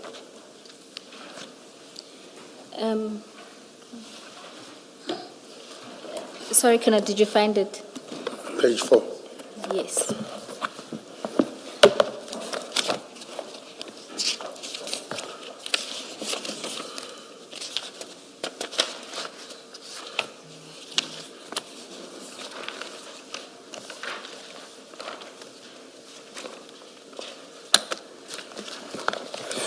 Yes, the best picture of the bags is at page 4, and a close-up is at page 5.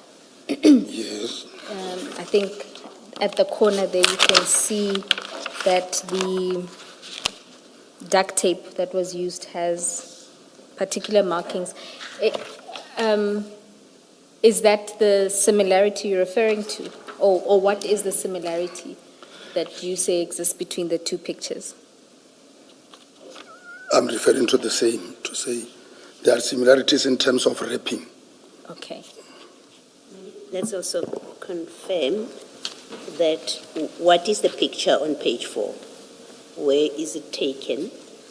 Page 4 of the stain bundle, if you would just explain. These pictures reflect the one at Ireton, Okay, the one that I was investigating. okay. Thank you.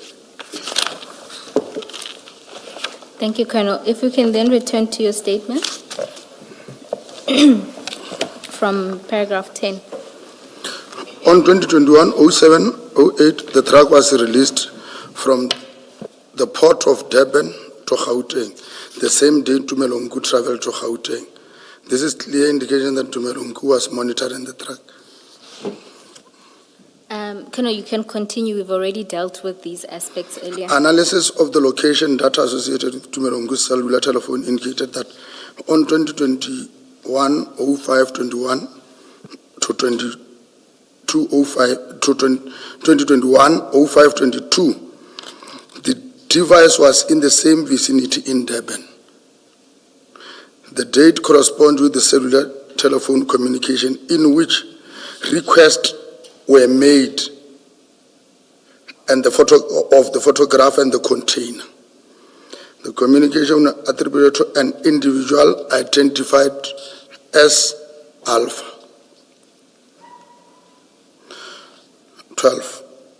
Further analysis of the extracted data revealed that on 2021-05-25, a screenshot was found in which the individual identified as Alpha requested Tumelongu to pick him up, and analysis of cellular telephone record and associated cellular tower data for Tumelongu's device indicated that on the same day, the device was located in the vicinity of Bedfordview.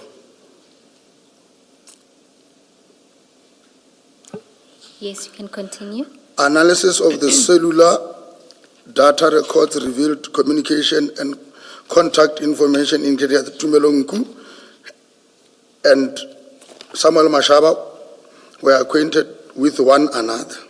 The record reflects I have carefully reviewed IP report concerning the investigation conducted against myself and my colleagues. Upon the consideration of the report, it appears that the recommendations therein were based primarily on complaint by Mashaba, Mohana, and Pakula. Furthermore, the allegation and complaint appear to have supported by statement of information provided by Lieutenant Colonel Maluleke, Sergeant Pakula, and Sergeant Sapi. The recommendation do not appear to have adequately considered the objective evidence obtained during the investigations, including the digital forensic investigation and the cellular telephone data records. It is my view that a proper assessment of all available evidence should have been undertaken before any conclusion or recommendations are made.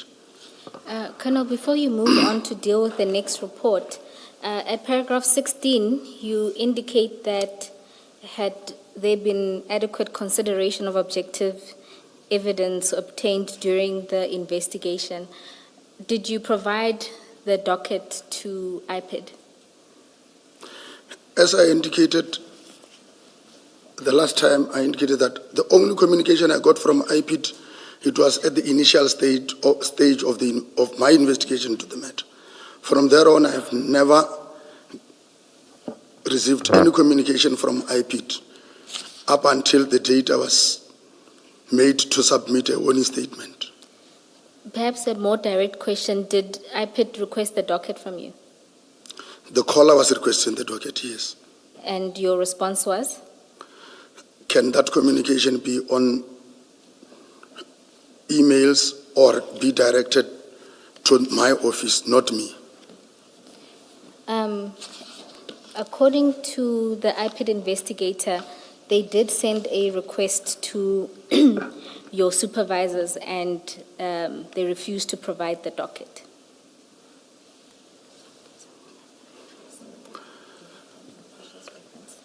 It is strange, commissioners. That will be strange to me because I've never get that communication.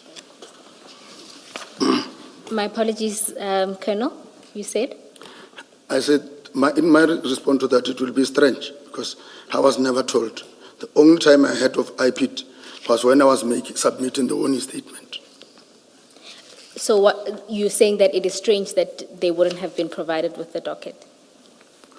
Strange or that what I was is strange? Strange that my supervisors that you are mentioning never communicated such to me. All right. If my recollection is correct, I think Director Maposho. Yes. Is it Maposho? No.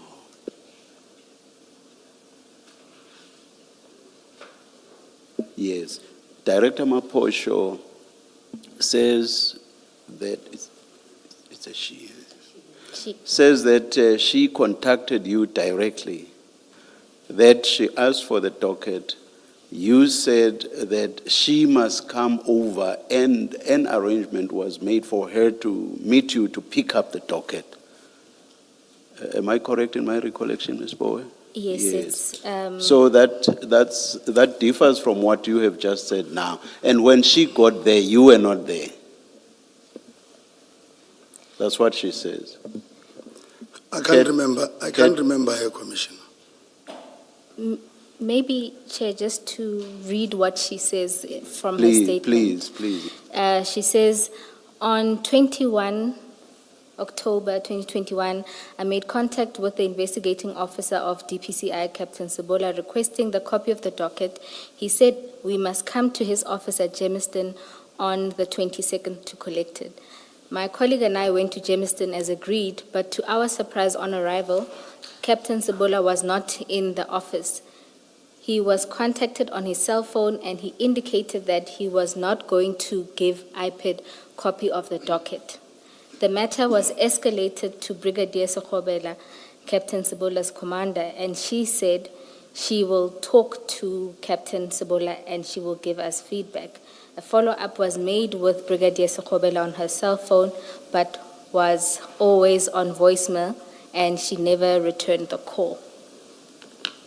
You see, that differs altogether from what you are saying. I received only one call requesting the docket. I gave the direction, but on the appointment, I can't remember making any appointment. There's a difference between not remembering and not ever having made the arrangement? Which is which? I've never made any arrangement with them. All right. How does it normally work, Colonel? And my question assumes that you've had before this, you had previous engagements with IPID about other cases. When they do their investigation, how does it work, their engagement with the SEPs for purposes of getting information? Do they ask for a docket, and do they ask for it from the investigating officer? What are those processes, if you know? In this instance, I think what they are saying there, that is the correct procedure. That they communicate with the office. The office referring to the office of the provisional commander, which is, in this case, Brigadier Schobel. Or they should have communicated with the unit commander, which in that case was Colonel Zondi, who will then call me to the office to say, come with this docket, there is something that is needed. Because if that cannot happen that way, I will share information in the docket with each and everyone that comes to the office. And they should have, at least communication should have be done not telephonically. They should have write to the office that this is the matter we are investigating. We understand your office is investigating the same. We have got a complaint on the matter. Can we meet? That is what was supposed to happen. But that wasn't, I was never informed that there is a letter or communication of that. Before this Boyson's case, have you personally been involved with this process of IPID, where you were the investigating officer and they required information? Yes. And how did that process go? How, to get your access to your information, how did it play out? Access to information must just follow through the correct procedure, not to the IO direct. So in previous case that you've done, is that what happened? It happens like that way. Okay, they communicated formally. No cell phone contact, commissioners. Yes. So there should be a paper trail to say there was this communication. Yes. Because we sometimes, as investigating officer, we get strange calls that seek information in our dockets. Okay, thank you. Just to say, Colonel, IPID did send formal communication. Ms. Maposho indicated that on the 28th, an email was sent to General Kadwa seeking his intervention, and a meeting was arranged between IPID and DPCI for the 5th of November 2011. And on the 4th of November, at 1500 hours, the staff officer of General Kadwa called and said the meeting was cancelled due to unavailability of General Kadwa and legal services. However, there was no other date provided. IPID also sought intervention from General Libya and requested assistance there. A letter was drafted on the 24th of November. General Libya did not assist with the request. Instead, he indicated that IPID must investigate without copies of the docket.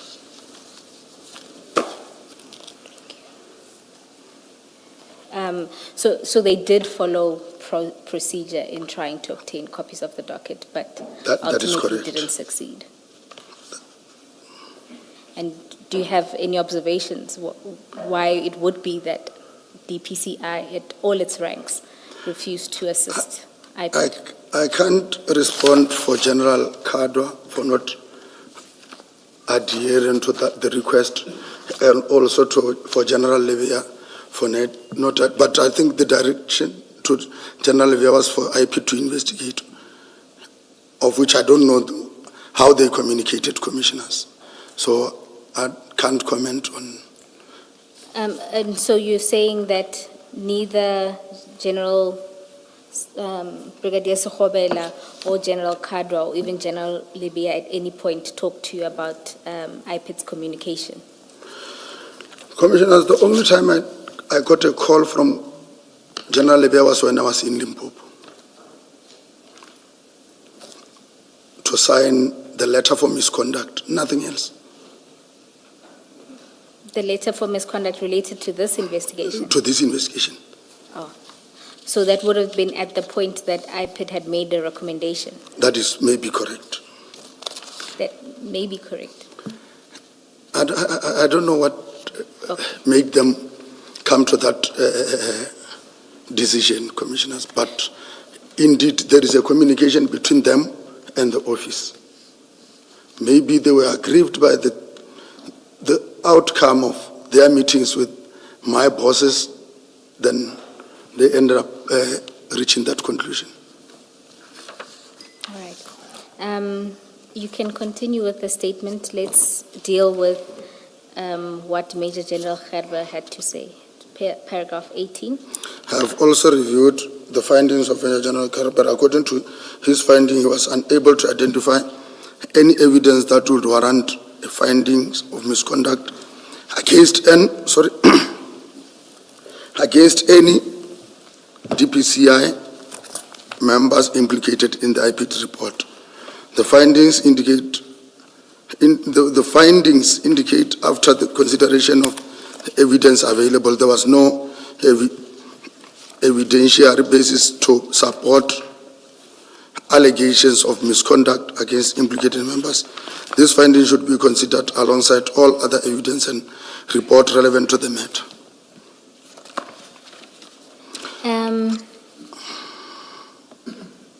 Now, if you go to Major General Gerber's report, let's go to the Stain exhibit file. The report itself starts at page 81.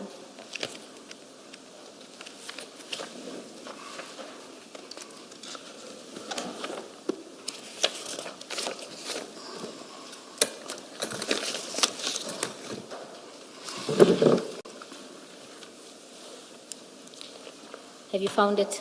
Yes, Commissioner.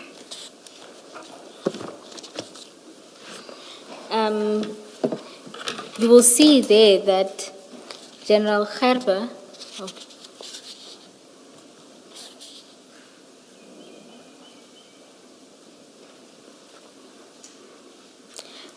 General Gerber found, my apologies, if you can go to page 106, that's where the findings are.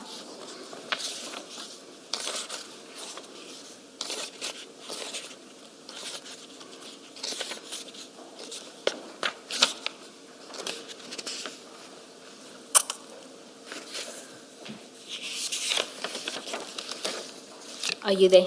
Yes, Commissioners. So you'll see the first finding relates to the fact that he or she found no evidence indicating wrongdoing on the part of the DPCI members, including yourself.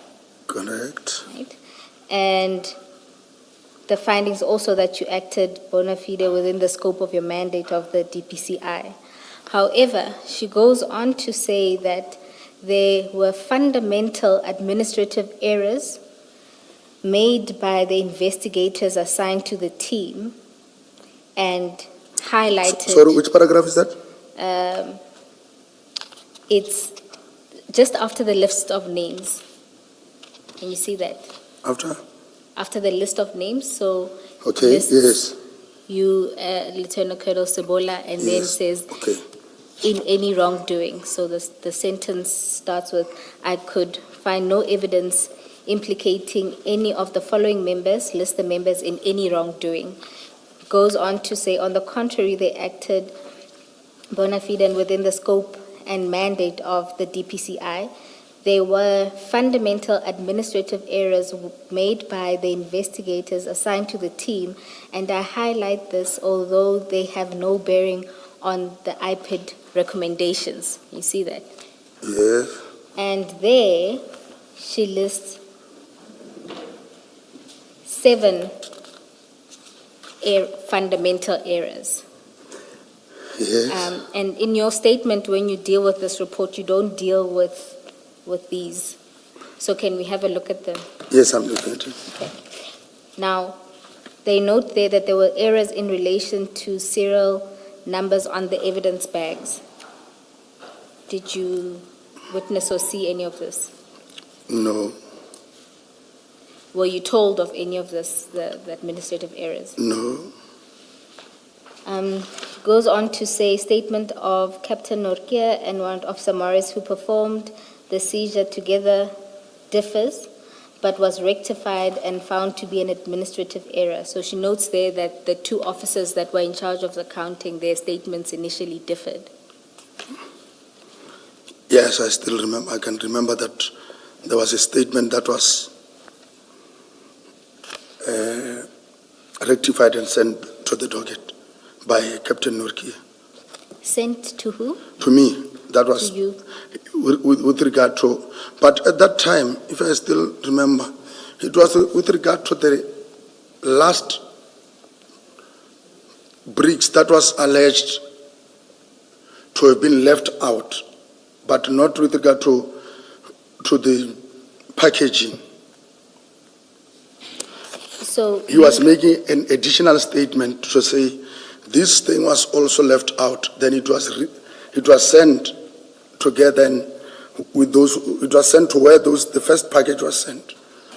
No, it appears, you'll see there that the error relating to the one brick that was recovered later is dealt with as point 4.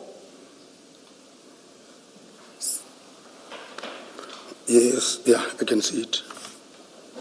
So this appears But to be other than related that, to a different mistake. Commissioners, other than that, I was never informed of any other error. This is the only one that I know. All right. And then you see the third bullet talks to number of evidence collected. Statements indicate 700. FSL received 715. Several witness statements also confirm 715. Can you see that? Yes. And we heard testimony, and I think we did the numbers as well. There was a difference between what the officers on the scene recorded as well as in the SAP 13 register. The numbers got up to 700, but it was at the lab where they said 750. 750. Correct. I'm aware of that. You are aware of that error? Yes. And then there's the one brick that was recovered by LCRC and handed over to DPCI. That is one that And the criticism there is that it indicates members did not fully explore and receive all exhibits. It's categorized as a human error, or in her view. Yes, yes. And were you aware of this error? Yes, I'm aware of those errors. And when did you become aware? I can't recall, but what I know, when they were taking the exhibit there, even if a forensic bag can have, that is what Captain Norkia told me, that they had to put another bag, or to put another, the first forensic bag in the other one. That one I was aware. I think you are talking about a different error. There, where they put the bag in another bag was when FSL refused to take the bags because some of the evidence bags were damaged. Were damaged. This point refers to the one brick that was recovered by LCRC. Do you know what happened with that one brick? I know. How it was missed? I know when Captain Norkia said he was called to come and collect that brick and he sent it to FSL. I'm asking if you know how that happened. I think that can be contained in Captain Norkia's statement, Commissioners. Okay. And when Captain Norkia informed you of this, you didn't ask how it happened, why exhibits were missed? The only thing that I can remember is that it was left in one of those bags. How? When you say one of those bags, what bags? The bricks were taken out of the black sports bags. Yes. Then the indication, even though I'm speaking on what I was told by Captain Nokia and what should be, I think it should be covered by his own statement, because he submitted the statement of sending late the other exhibit.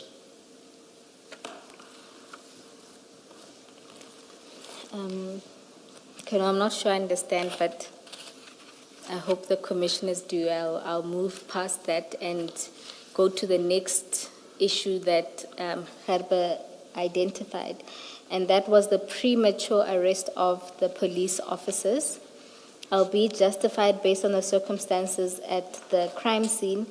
If allowed time to investigate, a different outcome may have been achieved. You see that? So one of the criticisms is that there was a premature arrest of the police officers. As I indicated earlier,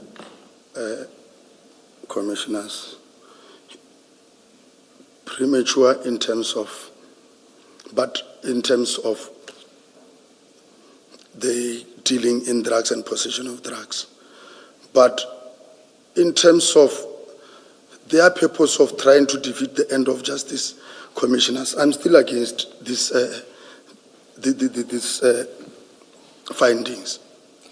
So you accept? Had it not been for me to say, the main purpose of these members to be there had other motives other than that of assisting the state.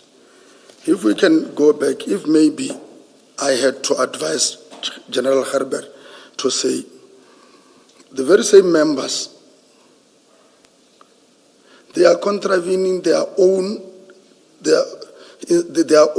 instruction. When it says crime scene management, how the crime scene must be managed, we have got national instructions that guide us to say, this is how we approach crime scene.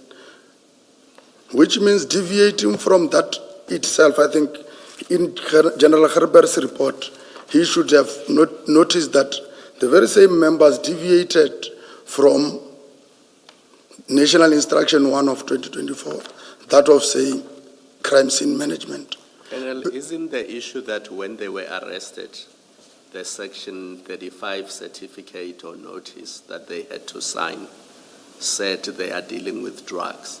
Now that is premature because at the point nobody even knew that these are drugs. They were arrested at a point where all they had done was interfere with the crime scene. But that's not the charge for which they were arrested. That is correct. They were arrested for dealing in drugs. Now that is premature because That on one that day, nobody could make even a presumption that they are dealing with drugs because they say they were taking the drugs to the police station in Ekurhuleni. So to say they are dealing with drugs is premature if you don't even know where they are taking them. It may be that they were clueless about what the prescripts are, or they deliberately violated the prescripts.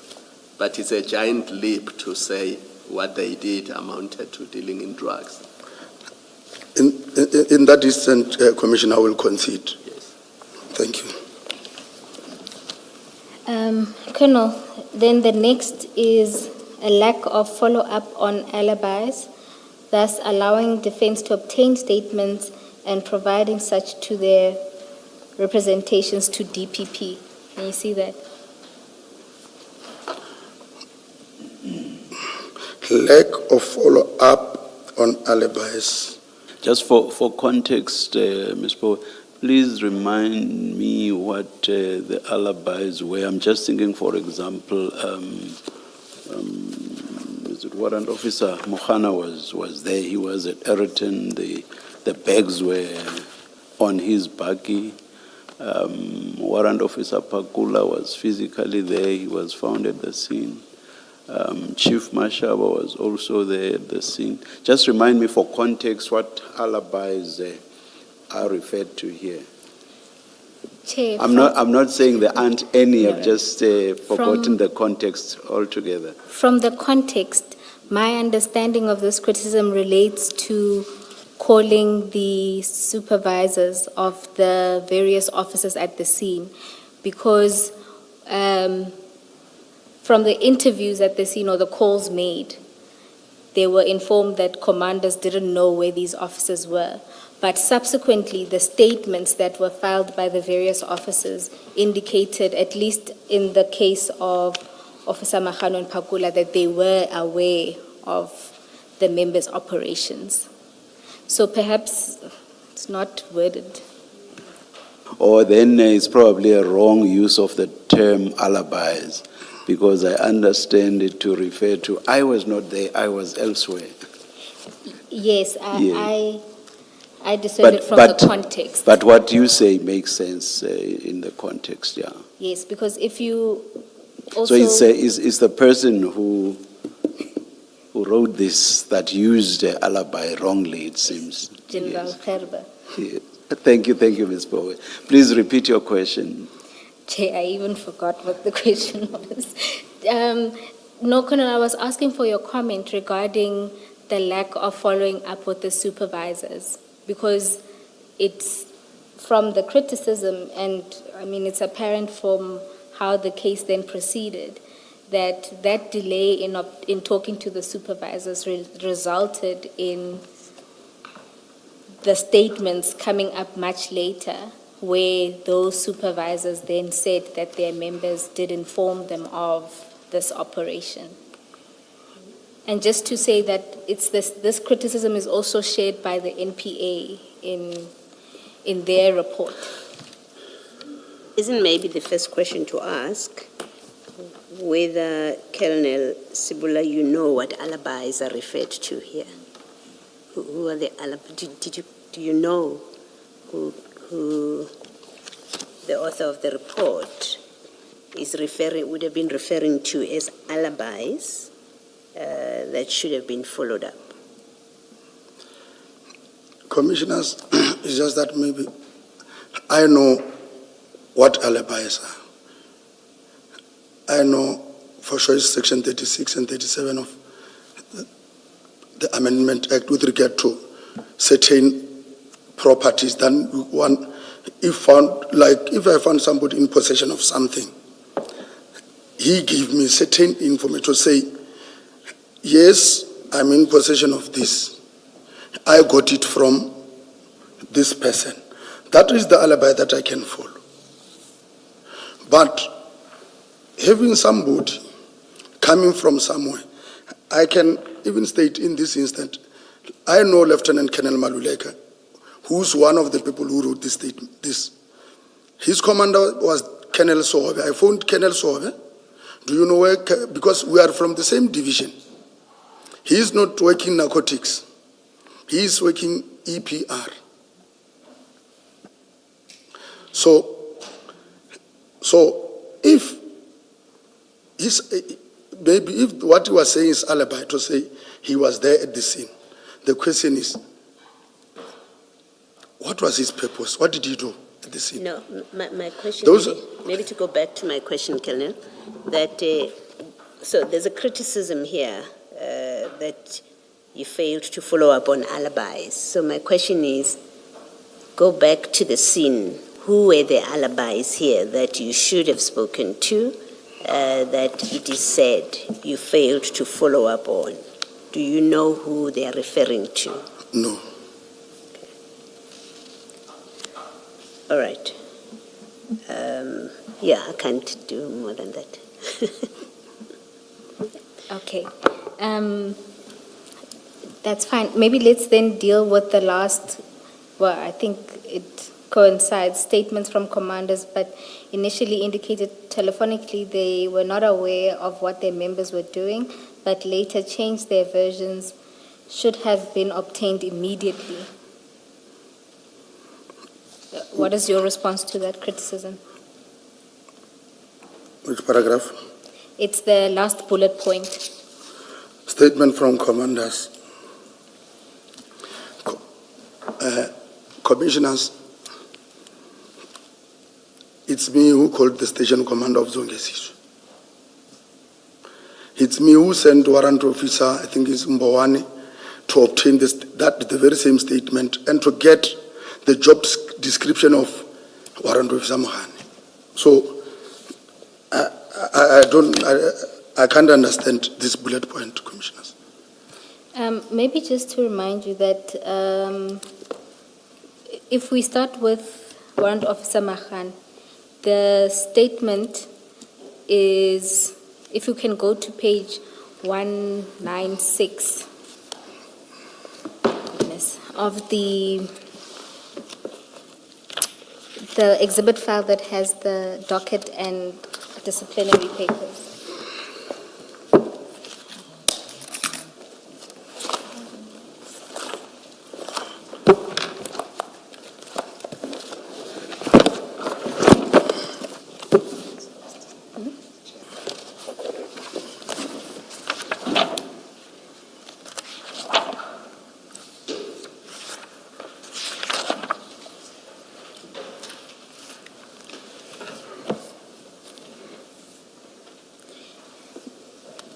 Maybe to start here, what do you recall of your conversation with Warrant Officer Mahane's supervisor? What did he say? Did he indicate that he was aware of his whereabouts or not on the phone? Commissioners, even after having communicated with, now I know it's Colonel Chauki, I talked to him personally. And what did he say? He said he does not know the whereabouts of Mohana. But Mohana is supposed to be in the office because he's performing these duties, which is SIMEC. Yes. So you see, when on the phone with I don't know the designation, Lieutenant Colonel Chauke, he informed you that he didn't know Warrant Officer Mahanu's whereabouts. But if you go to his statement at page 196, and if you look at paragraph 3, he says, on Friday, the 9th of July 2021, around 8:05 in the morning, I received a call whilst on duty from Warrant Officer Mahana, herein after referred to as a member who is serving under my command, and told me that he is following information on drugs. I asked him where is he following the information, and he replied by saying that he is in Ayrton with other members from provincial office. As a commander, I was not aware of the operation since the members' duties are office-bound, doing crime information management analysis coordination, CMAC for the station as per the attached. So what he does confirm is that he was aware, he was told by Officer Mahanu that he was following information on drugs. Commissioners, I did investigation on this matter. I know the communication charts of Warrant Officer Mohane in the first place. The only office people that he called, the very same Chowk was never called on that day. So if he is telling, on his statement, he is saying he was called by Mohana, that I will say he was definitely lying, because the same numbers, if they are there, investigation could be done to those to indicate that he never received call from Mohana. Who did Warrant Officer Mohana call? Because I think he went so far as to say even before he actually got to Yellow Jersey, he called as a superior. I don't know, maybe my memory is failing me. He did not just drive and only call someone when he was already at Ayrton, which is what this paragraph 3 suggests. After having been called After having been called by one of his colleagues, he called a superior.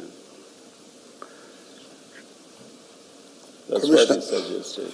When we were, the certain calls made by Mohana, They were made immediately after I informed him about their actions.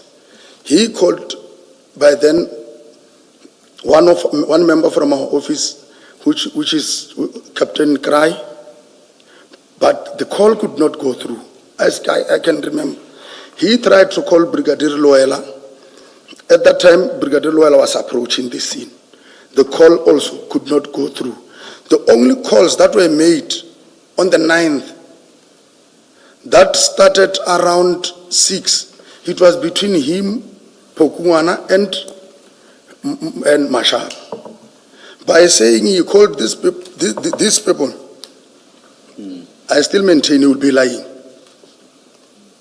So this is the alibi that I could not fall, because yes, at the initial stage, but during the investigation, I did not have anything to obtain from or to get except for the station commander to say where was his memo. I communicated with, I even informed my superior, who was Brigadier Schwabela, to say we need to get somebody to obtain the statement of Colonel Chauki. He is stating this way, but seeing his statement this way, it seems I can't understand what he's trying to hide. And Pugungwana, which section does he work for? I know he's somewhere here, but They are not working together. they're not working together. Pokungwana is So- Albert and that one is Songesisu. Okay, okay. So Mohana could not have gotten an instruction from Pugungwana? No. All right, all right. Just say, my understanding of this criticism, if you like, it's that you delayed getting written statements, and these statements contradict what you were told on the phone. That's really the criticism, as I understand it. It's about the time lapse between your call on the scene, where the commander said to you, they don't know where their people are. And then in their later statements, now when they do written statements, they say different, they speak differently, they contradict what they told you on the phone.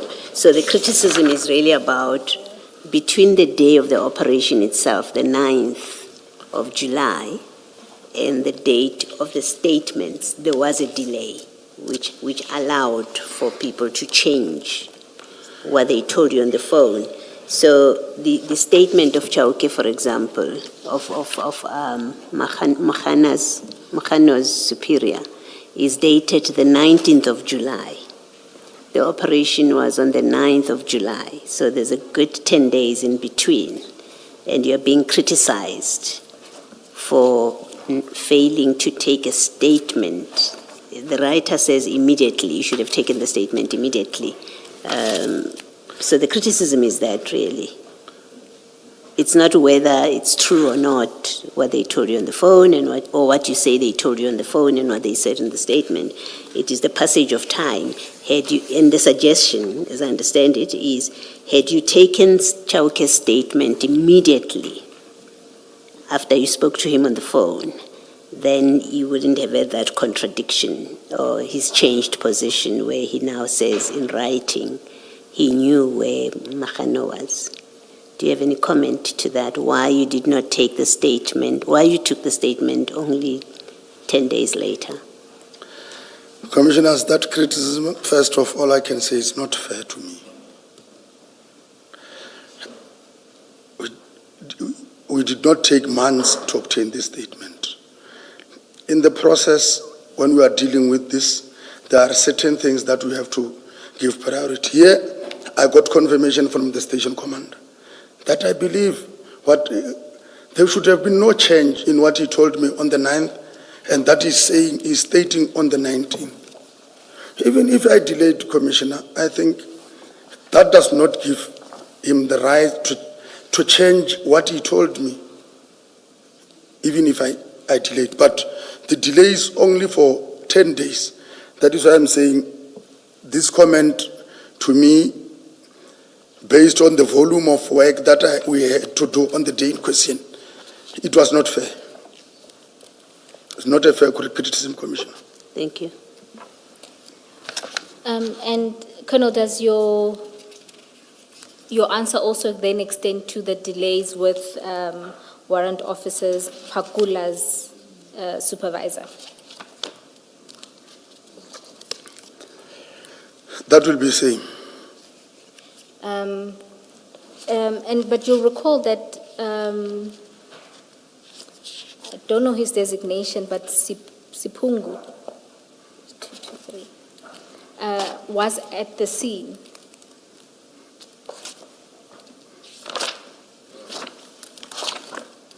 Apologies. Colonel Sipingu, who is Warrant Officer Pakula's supervisor. What I can tell the Commissioner is that I did not see Colonel Sipungu on the scene. I only heard. Then I even heard from him that he was there at the scene. That is when, if I remember well, we met again the arrest was on Friday.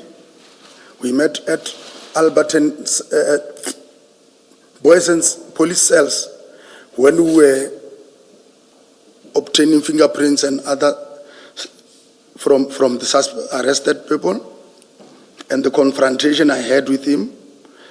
The second time I met with Sipungu was on Monday, when we were placing the matter on the court roll, when he volunteered to give me the statement, on-duty statement, as the commander.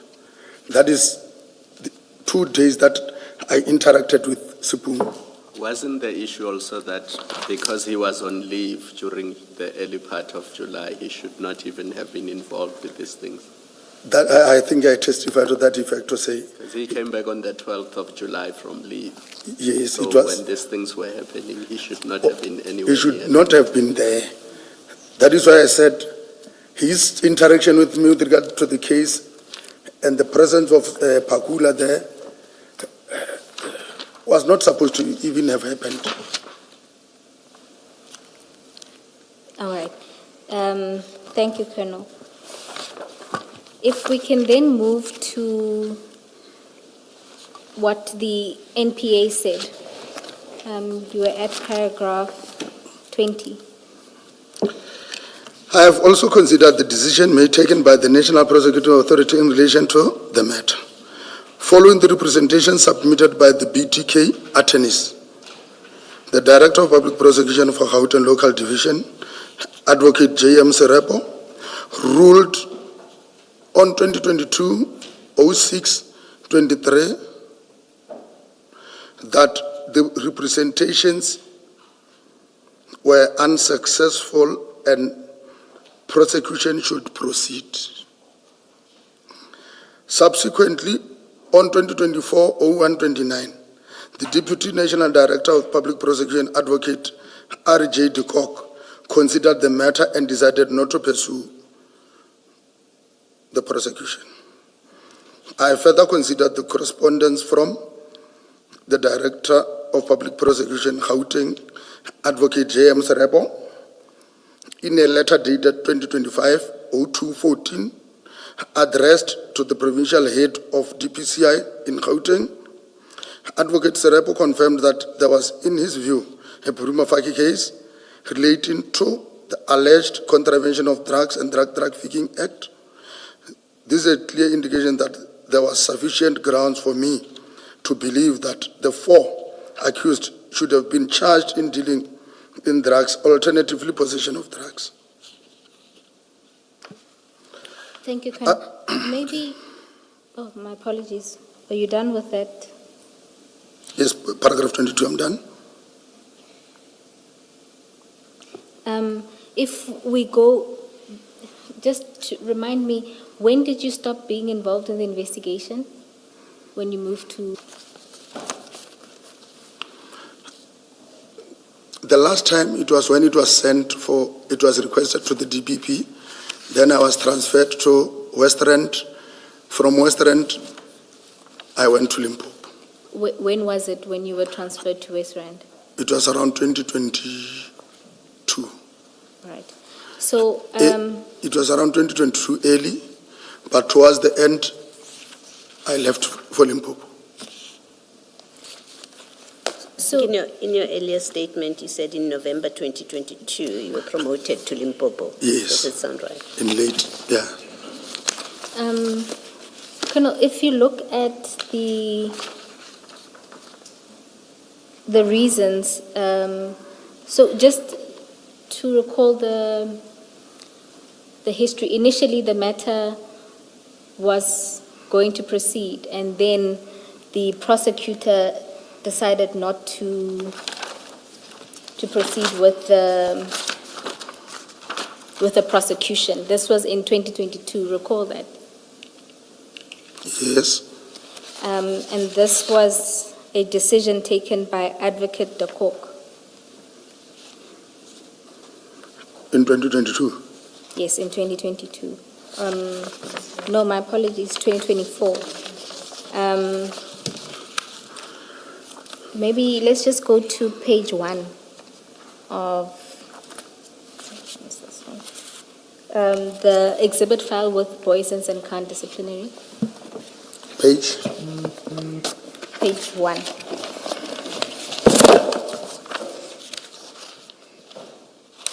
You'll see there it was a response to General Kadwa providing reasons why the MPA had decided not to prosecute.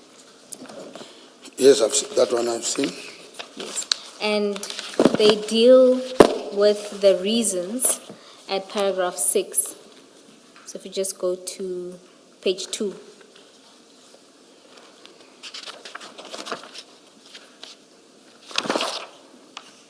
Yes, You'll see there that the prosecutor lists a number of reasons why they decided not to prosecute. And a lot of them relate to this issue relating to supervisor's knowledge. So if you look at the first one, at 6.1, there was a statement from General Khan stating that he contacted Warrant Officer Pakula's supervisor. Pakula was involved in the operation. And it says materially contradicts the statement of Detective Sipungu, who states that Pakula did inform him of the operation. yes, I'm seeing that. Yes. Do you want to comment on this criticism? Or you still maintain that it was because, I think it's Commissioners, Commissioner if I had to, Khumalo with the assist regarding Colonel Sipungu's role.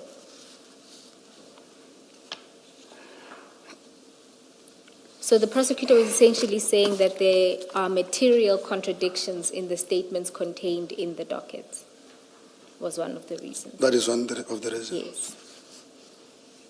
Okay. The second relates to, again, that if you consider Warrant Officer Pakula's role in particular, that he was invited by Warrant Officer Mahane to assist, and he only arrived at the scene after the drugs were loaded onto the truck.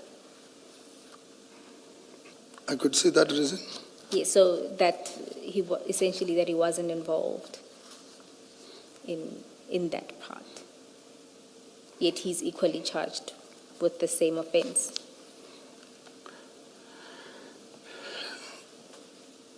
I don't know how to comment on this reasoning, commissioners, because You don't agree with the reasoning? I don't agree with, because it seems they were checking for what, if I will have to put it on my own way, Yes. those who were deciding on this case, they were only looking at the best reason that they can give or to convince me why we are not proceeding with your case. This is me, sitting here reading at these reports. They were not dealing with all these material facts that are within the dockets. We have got other things that they have looked into. I don't even get clarity why they were not overlooked. So, But to me, the reasonings are not fair. So your general response, we don't need to go through all the reasons. Your general response to the criticism is that you think there are critical things that they overlooked That is correct. and that the criticism is unfair. Very unfair. Then we can go to paragraph 23 of your statement. I was concerned by the conduct of certain senior police officers and the role they played in the crime scene. Based on the information that I have reviewed, certain actions and decisions taken at the scene raised questions that, in my view, warrant further scrutiny and further investigation. The circumstances surrounding their involvement create an appearance of possible improper motives or interest. However, I acknowledge that any determination in this regard should be based on thorough assessment of all available evidence and findings of the appropriate investigative authorities. It is also noteworthy that certain senior officers sought to involve themselves in operational matters relating to the investigation. In my experience, the extent of their involvement in these operational activities was unusual and raised concern in my mind regarding the nature and purpose of their participation. As a result, their level of involvement created doubts and prompted questions as to whether their actions were entirely consistent with the expected role and responsibilities. Who are you referring to specifically?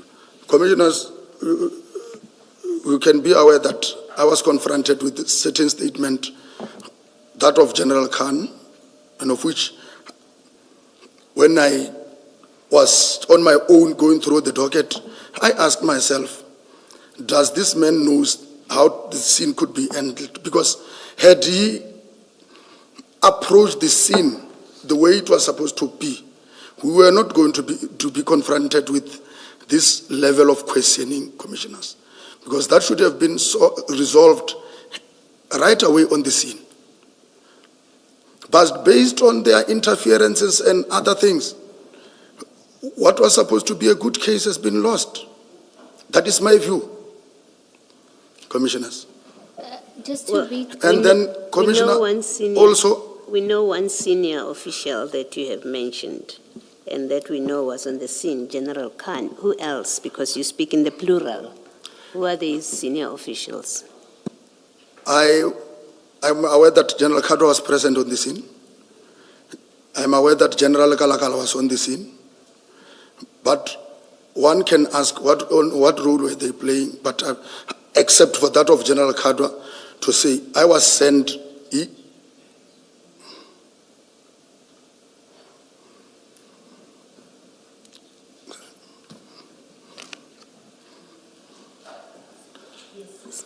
Colonel? And then also to the fact that I got instructed, because I'm investigating the matter, then I'm referred to obtain certain statements from the accused person, more in particular, the one of Pakula. Just for clarity, Colonel, that instruction was from General Kadwa. I am sent by General Kadwa, who is informed by General Khan, go and obtain the statement of Pakula in prison. Then I interviewed Pakula. Pakula came up with certain allegations also. Then I've related the same allegation to the person who sent me to prison. Okay. So I'm saying, based on... Sorry, Commissioner, I'm listening. Now, I was going to say, you've given us 3 names of senior officials, and then you have now given us one instance that you consider or considered to be interference where you get instructions from Kadwa, from General Kadwa, who is giving you instructions obtained from General Khan to go and speak with I think it's Warrant Officer Pakula, if I'm not mistaken. What other instances of interference are you referring to? Let me just refrain and say specifically I'm dealing with this one. Not to mention any other thing that I still have to, I cannot, but I understand what was happening on that day. Rather leave any other thing that I cannot state, commissioners.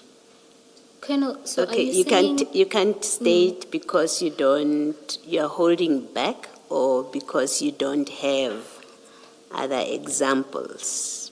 You see, you make a statement here that there was interference with your investigation by senior officials. You've given us one example, that's fine. I just want to clarify, you're not giving more because there are not more than one, or what is the reason that you're stopping at just one? No, it's this one, Commissioner. It's the only one there is. Okay. Sorry, Ms. Bo. No, Commissioner Baloyi was on the same wavelength as you. Colonel, it seemed from your body language and just what you had said that your reluctance was not that there was just the one incident. It was rather that you don't want to touch on the other incidents.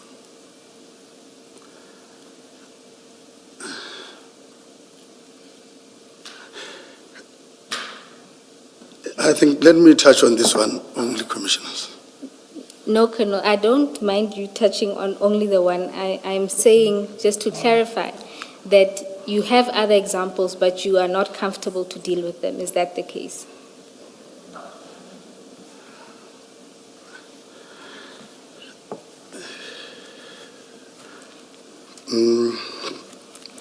Chair, to the extent that we are allowed to rely on body language, it seems to me that Colonel is reluctant to answer the question.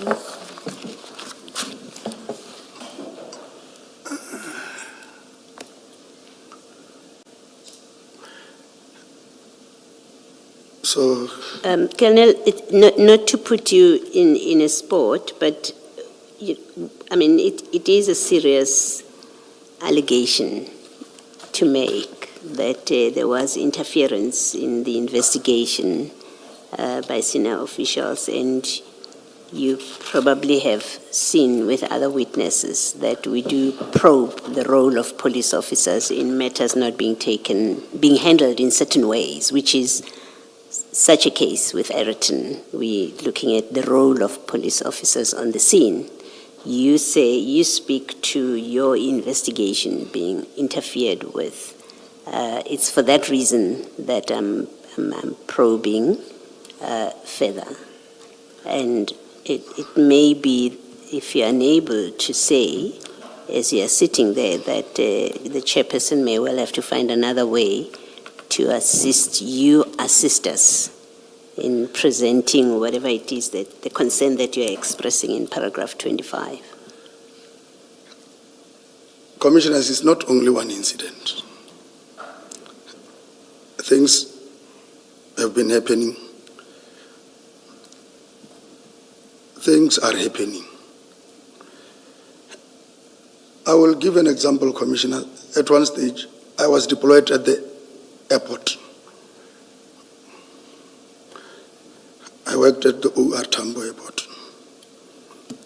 At one stage, we were forced to return what we confiscated there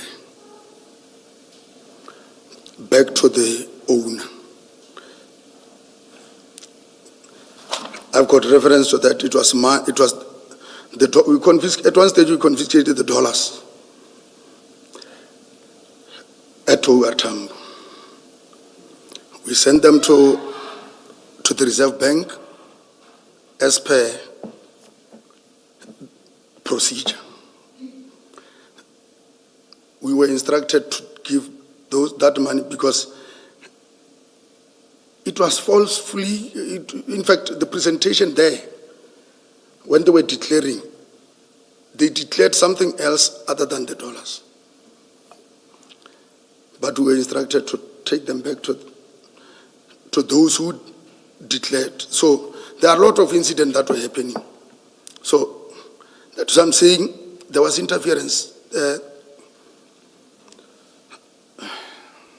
In coming back to this case, is it the kind of interference, and I'm trying to see if it will be of assistance to this discussion, is this the interference in this particular case, the Ayrton case that you are expressing a concern about, is it of the kind which, in your view, seeks to undermine the successful prosecution relating to the drugs discovered?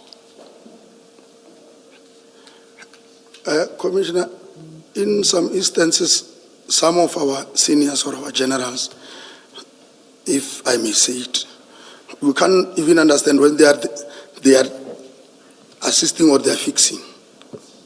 Because going back to Ayrton and going back to what I've experienced before, then I could safely say there is a lot of interference. I don't know what is pushing them,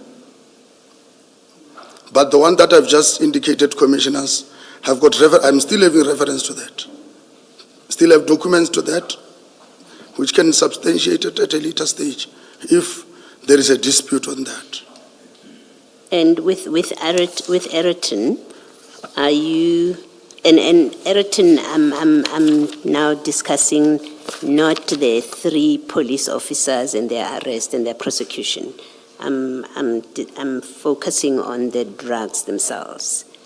Is your view that you're expressing now, and this is me trying to understand what you're saying, that in respect of that drug bust or that haul of drugs, that the role of senior officers as you investigate the matter, you form the view, or you are not certain whether they are assisting you or seeking to frustrate a successful investigation of that matter? That is what I'm saying. Okay.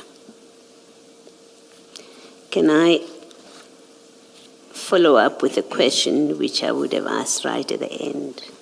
We've looked at the graphics earlier today, which have people's names who look like they are, well, it suggests, or in fact it shows, that the Alphas, the Nku, Philip Plain and them, and there are customs officials, there's Transnet, all of those role players, crane drivers.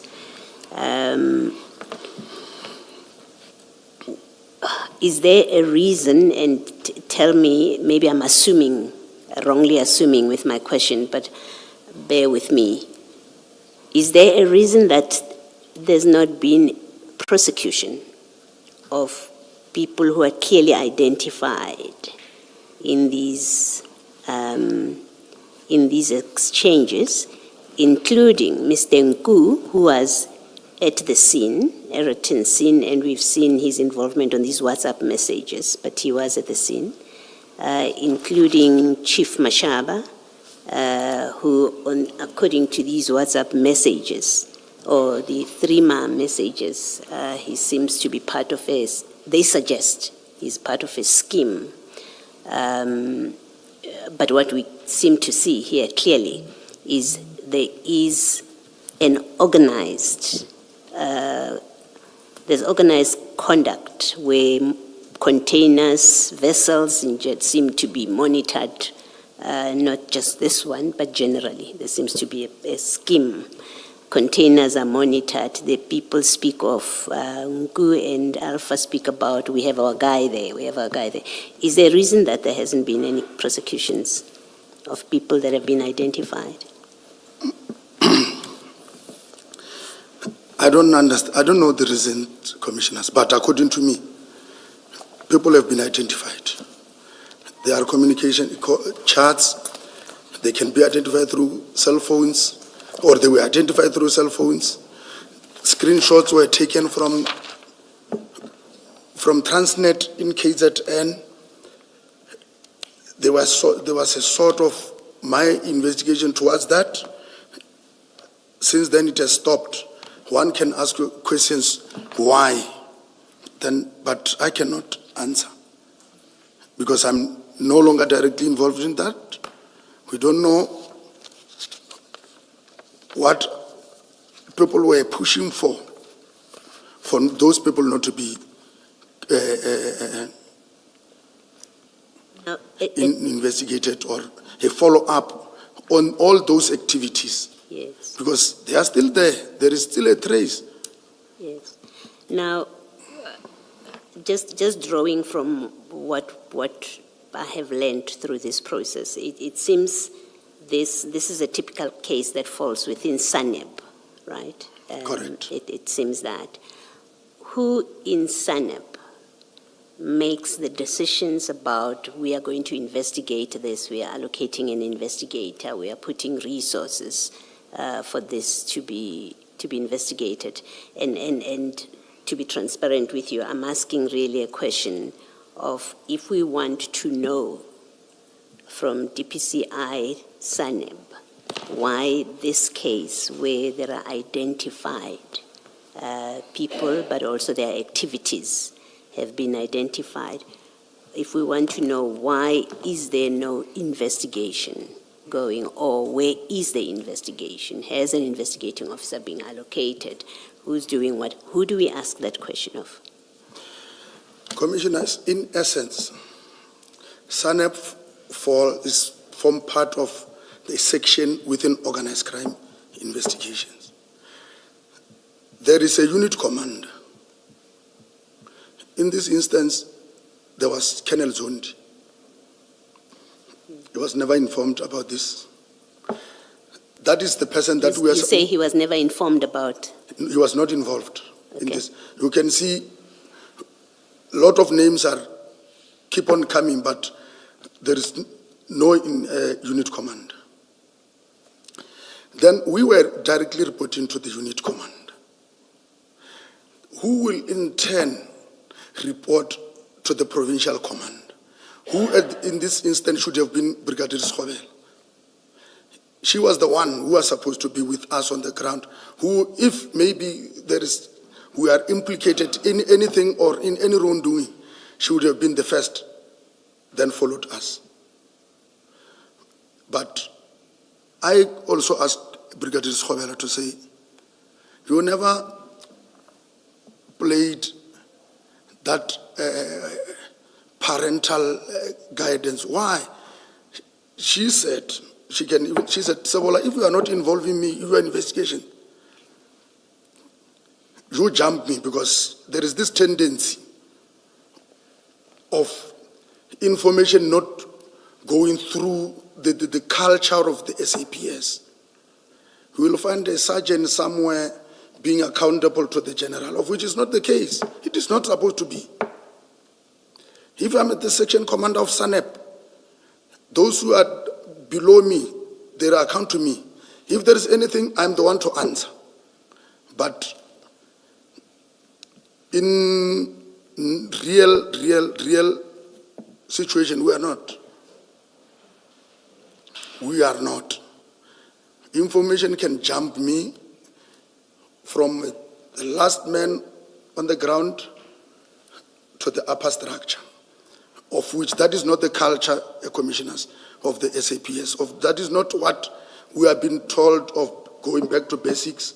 That is not what we are being taught of, the levels of communication and the instructions. So is your answer that Brigadier Schobela would be the person to account why this case of where drugs are found, and there's this bust, but also there are people identified, and keep in mind, I'm not speaking about your SAPS members, the Pakulas and them. I'm speaking about Mr. Nku. I'm speaking about the Alpha person.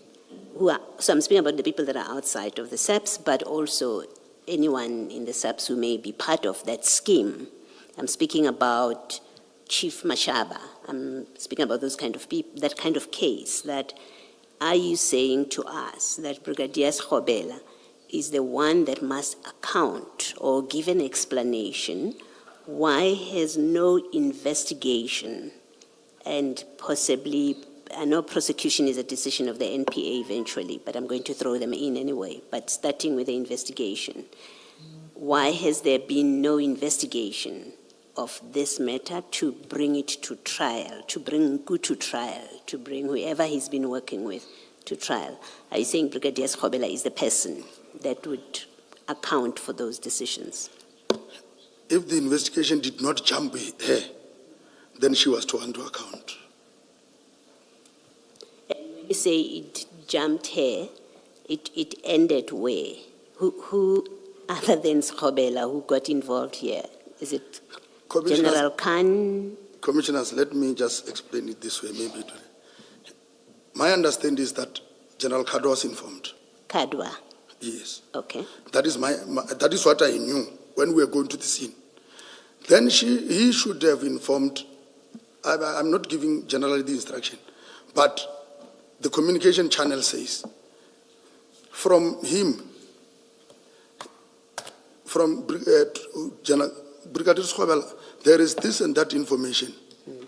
Which members have you dispatched, or which members can you dispatch? Okay. That is a clear line of march. Okay. I understand. Thank you. Thank you.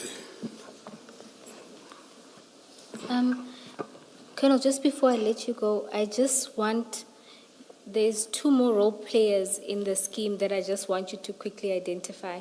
In the course of the presentation, you identified Nku and Alpha, Mashaba. There was the crane guy, there's the forklift guy, there's reference to custom officials. You indicated that you also investigated the person within Transnet. There's two more that I'd like you to deal Who with. sent those computer screenshots? Yes, for the computer screenshots. There's two more. If we can go to page 19, don't show me, of the presentation.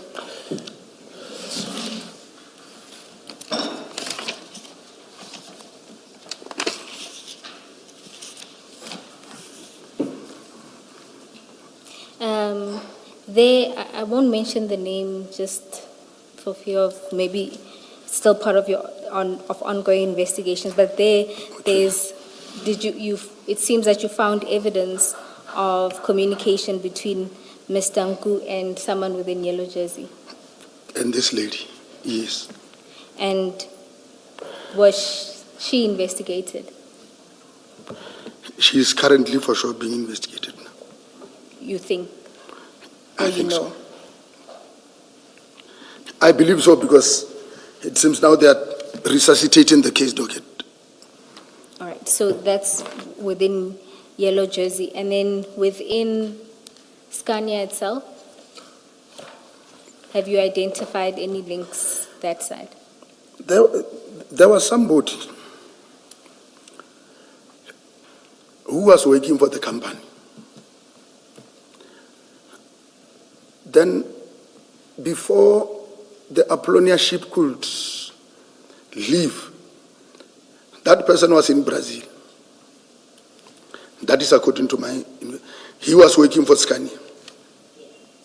For Scania in South Africa? For Scania in South Africa.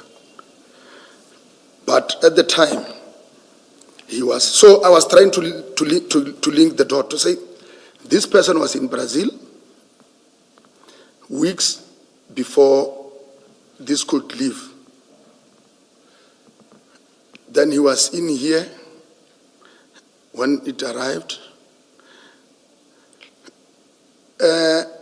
Commissioners, through my investigations when I was communicating, it seems other people were getting or sourcing information from me. The person resigned. Other people resourcing information? No, I'm saying employee of Scania that you were asking us about this person. Then he resigned. Who gave him the information? Because if this can be followed up, there was somebody who resigned in that Scania during the period of this investigation. I don't know whether he's still back in the country or out. I don't know. So you suspect that somebody within your investigative team, or who are you suspecting told him? It's difficult to can pick up who, because at the level that it was investigated, but my team, I won't say they have, because some of them did not have, they were just going with me to Durban, doing this. Maybe, as and when we were doing the presentations on all those other things, we happened to give information to wrong people, maybe. You think the person, they would have been tipped by SAPS members? Is that your suspicion? That is my suspicion. And just for completeness, you say that you gave presentations about this case to other people. Do you recall which forums or meetings did you give presentations about this case? And who was in attendance? Commissioners, normally, if I can just take you through drug investigation, when I was still here, when there is a bust or something that we discover that deals with drugs, we have our own group chat to check or to investigate those activities. Up until when we were investigating, we know, sitting here now, I understand why somebody will request the seal number or the seal, the photo of the seal, because normally they create a false seal. That is what they were doing. And again, they want, normally, there have been some incidences along the N3 where they will stop these trucks. People will have their own roadblocks that specifically deals with this. So the question of rip on, rip off, that is where it came from, to say they will find Sebola as the driver of the truck. Like we've seen, they wanted to know the person. When they stop him on the roadblock, they know he has got, normally he will have the invoices of what is heavy. He does not know the content. He only have the invoices that he will have to submit. Then the thing is, we want to check inside. You don't worry. They will open, take whatever is theirs, show you that your invoice is still all right, then they lock. They've created that, their own, that seal, a replica seal, so that when it reaches the owner, the consignment is still the same. You look at the seal number, you open, you take what is yours. Never suspect, you even don't know what happened along the route. Because the driver at that time would have cooperated with those who were on the road. That is the study that we were doing when we are investigating, commissioners. I have more questions than where I started. When you say people, just to clarify, who do those roadblocks, you mean police officers or law enforcement officers? Law enforcement officers, commissioners. Okay, so that was the trend that you were seeing. That was the trend. And then using this investigation, you did a presentation to other law enforcement. That is correct, commissioners. And your suspicion is that through those presentations, word may have gotten to the wrong officials to leak the information. Correct. Okay. And would you be able to provide us with information of these presentations? When they were done and to whom they were given? It was done to different provincial heads. We did it in here in, what is that hotel? I can't remember, but we did it there. All right. Thank you, Colonel. Commissioners, I have no further questions for this witness. Colonel, I don't want an explanation. I just want a yes and no. and I don't want you to tell me why. I just need clarity on this. Mokhana, Pakula, and Mashaba, as far as you know, were they charged internally for misconduct for their part in interfering with the crime scene at Ireton? I will say I know of Mohana and Pakula. You know they were charged internally. Yes. And the outcome of that internal DC process, do you know? I was of Mohana. The investigation was conducted, but they could not find any wrongdoing. And let's just be clear, I'm not talking about dealing in drugs, or I'm Yes. talking about interfering with the scene. Yes, Commissioner. They were charged separately. Yes. Mohana, the understanding or the reason what I was given is that they could not find any wrongdoing in him. Pakula, yes, they did. He only came back through arbitration. In that exhibit, you don't need to go there. You've just had a discussion with Ms. Bowe about the different role players that were identified, and one of them is someone who's indicated as an employee at Yellow Jersey, and you say there's evidence of a communication between that employee and Mr. Nku, I think, Tumelonku. You remember that evidence? When I said there was communication between... If between Mr. Nku, Tumelonku, Yes. and a Yellow Jersey employee, if you would just go to page 19, if it will Yes. help. You see that? Yes. Okay. Can you see where I'm looking? Yes, I can see. Okay. Just to confirm, this was a day before the truck came in from Durban. If you look at and I just want you to confirm it. The way I read it, it looks like it's on the 8th of July Yes, that they're in contact. Am I correct? correct. Okay. And was this from the analysis that was done, or the looking at whatever was found in the devices of Mr. Nku, is this exchanges, written exchanges, or is it a telephone call? It is a telephone call. It was cell phone, then a landline. Then a landline. Okay. Yes. And is this employee, during your investigations, is the person one of the people that you interviewed?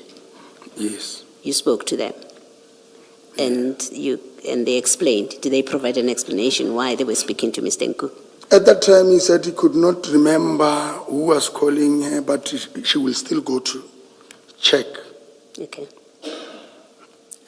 But she admitted that, yes, I'm receiving calls, but I can't state clearly on the day who did I talk to, Okay. but I was aware.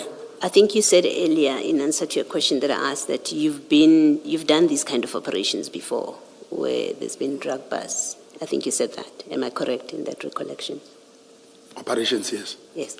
In your experience, the role of crime intelligence, if they happen to be on the scene, do they become involved in the operation?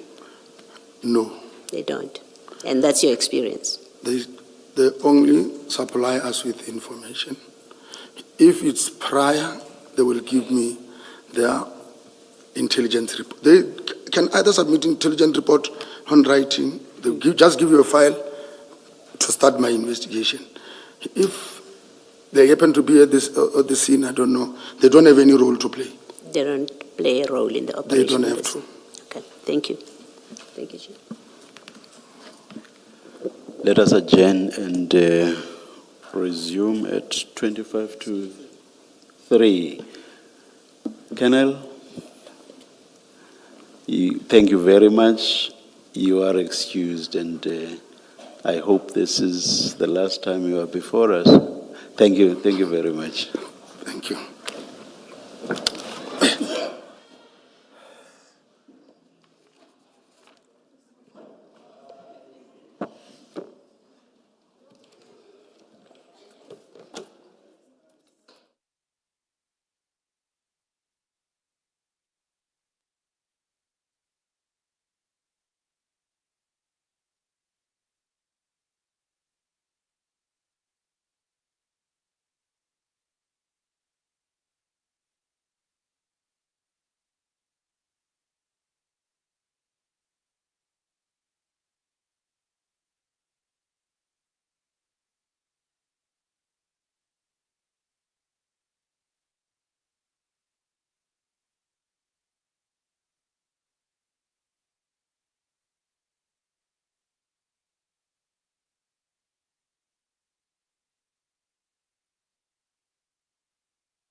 Good afternoon, all.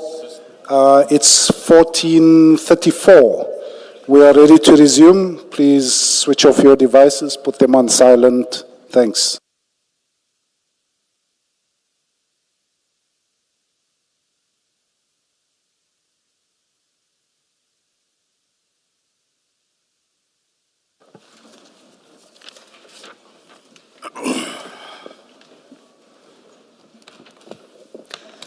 Good afternoon, Mr. Musigidi.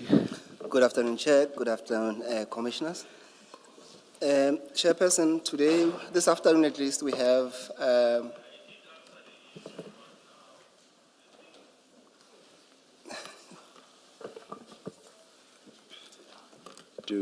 Chair. What do we remain with in front of us? So, Chair, you should have 3 files.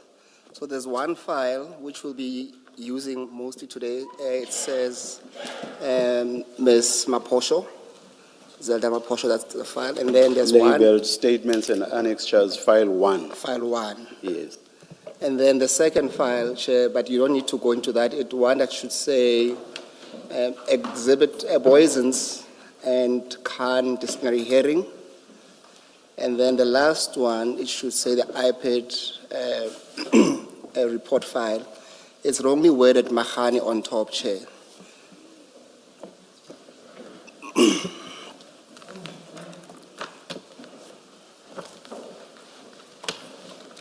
Let's start. I hope I will see them when we get to them. Yes. If I don't, I will share with Yes, Chair.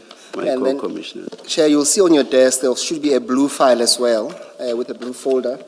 But it will be a file that I would say it's a view once file that we will discuss but not make public, Chairperson. We will deal with it in due course, Chairperson. Okay. Thank you, Chair and Commissioners. Chair, this afternoon we have Director Takalani Zelda Maposho from IPID, Chair. She said she will take an oath. Good afternoon, Director Maposho. Afternoon, Commissioners. Please state your full names for the record. Takarani Zelda Maposho. Do you swear that the evidence you are going to give is the truth, the whole truth, nothing but the truth? If so, please raise your right hand and say, "So help me God." So help me God. Thank you, Director. Thank you. Director, just to confirm, at least for the purpose of this afternoon, I need you to focus on the file that will say Ms. Maposho's statement and annexures. Do you have that in front of you? Yes, I do. Thank you. And then if you open that file, you will see that on the first page, it's an index to a statement. And then if you flip over to page 1, it will say witness statement by Takalani Zelda Maposho. Do you see that? Yes, I do. Thank you. And do you confirm that is your statement? I confirm. Okay, if you go to page 20 of that statement, you will see that there is a signature there.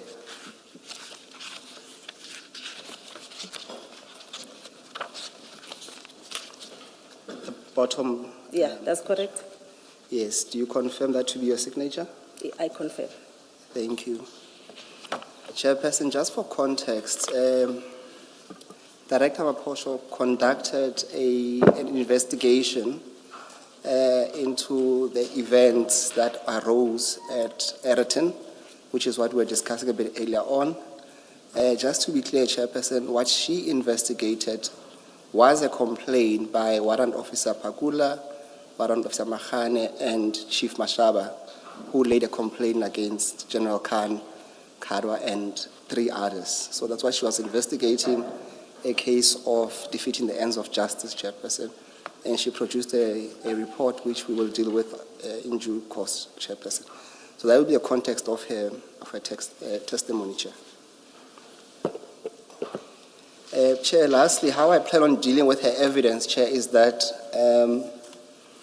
because her statement contains subtopics, I would propose that we deal with the subtopics and then ask questions so that we get through the statement quicker, compared to going through the statement and coming back to deal with the issues, Chairperson. Thank you. Director Maposho, then let's go to page 1 of your statement. When you start reading into the record under introduction, just don't read the parcel number that's there. So please read that into the record and go through your statement. Okay. Thank you, Commissioner.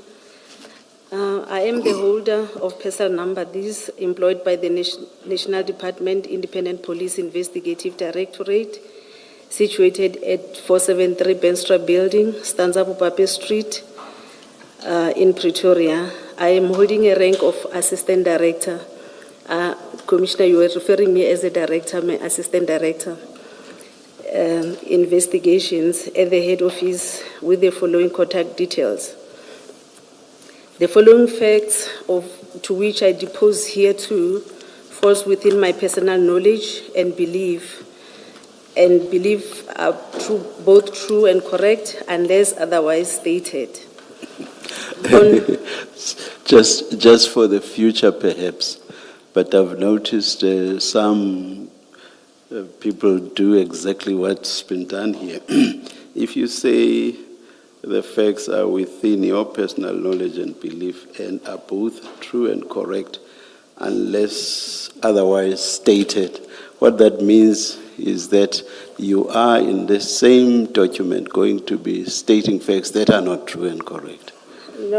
No, Commissioner, I withdraw that. You see what you say there, that unless otherwise usually refers to what's within your personal knowledge and belief. Okay.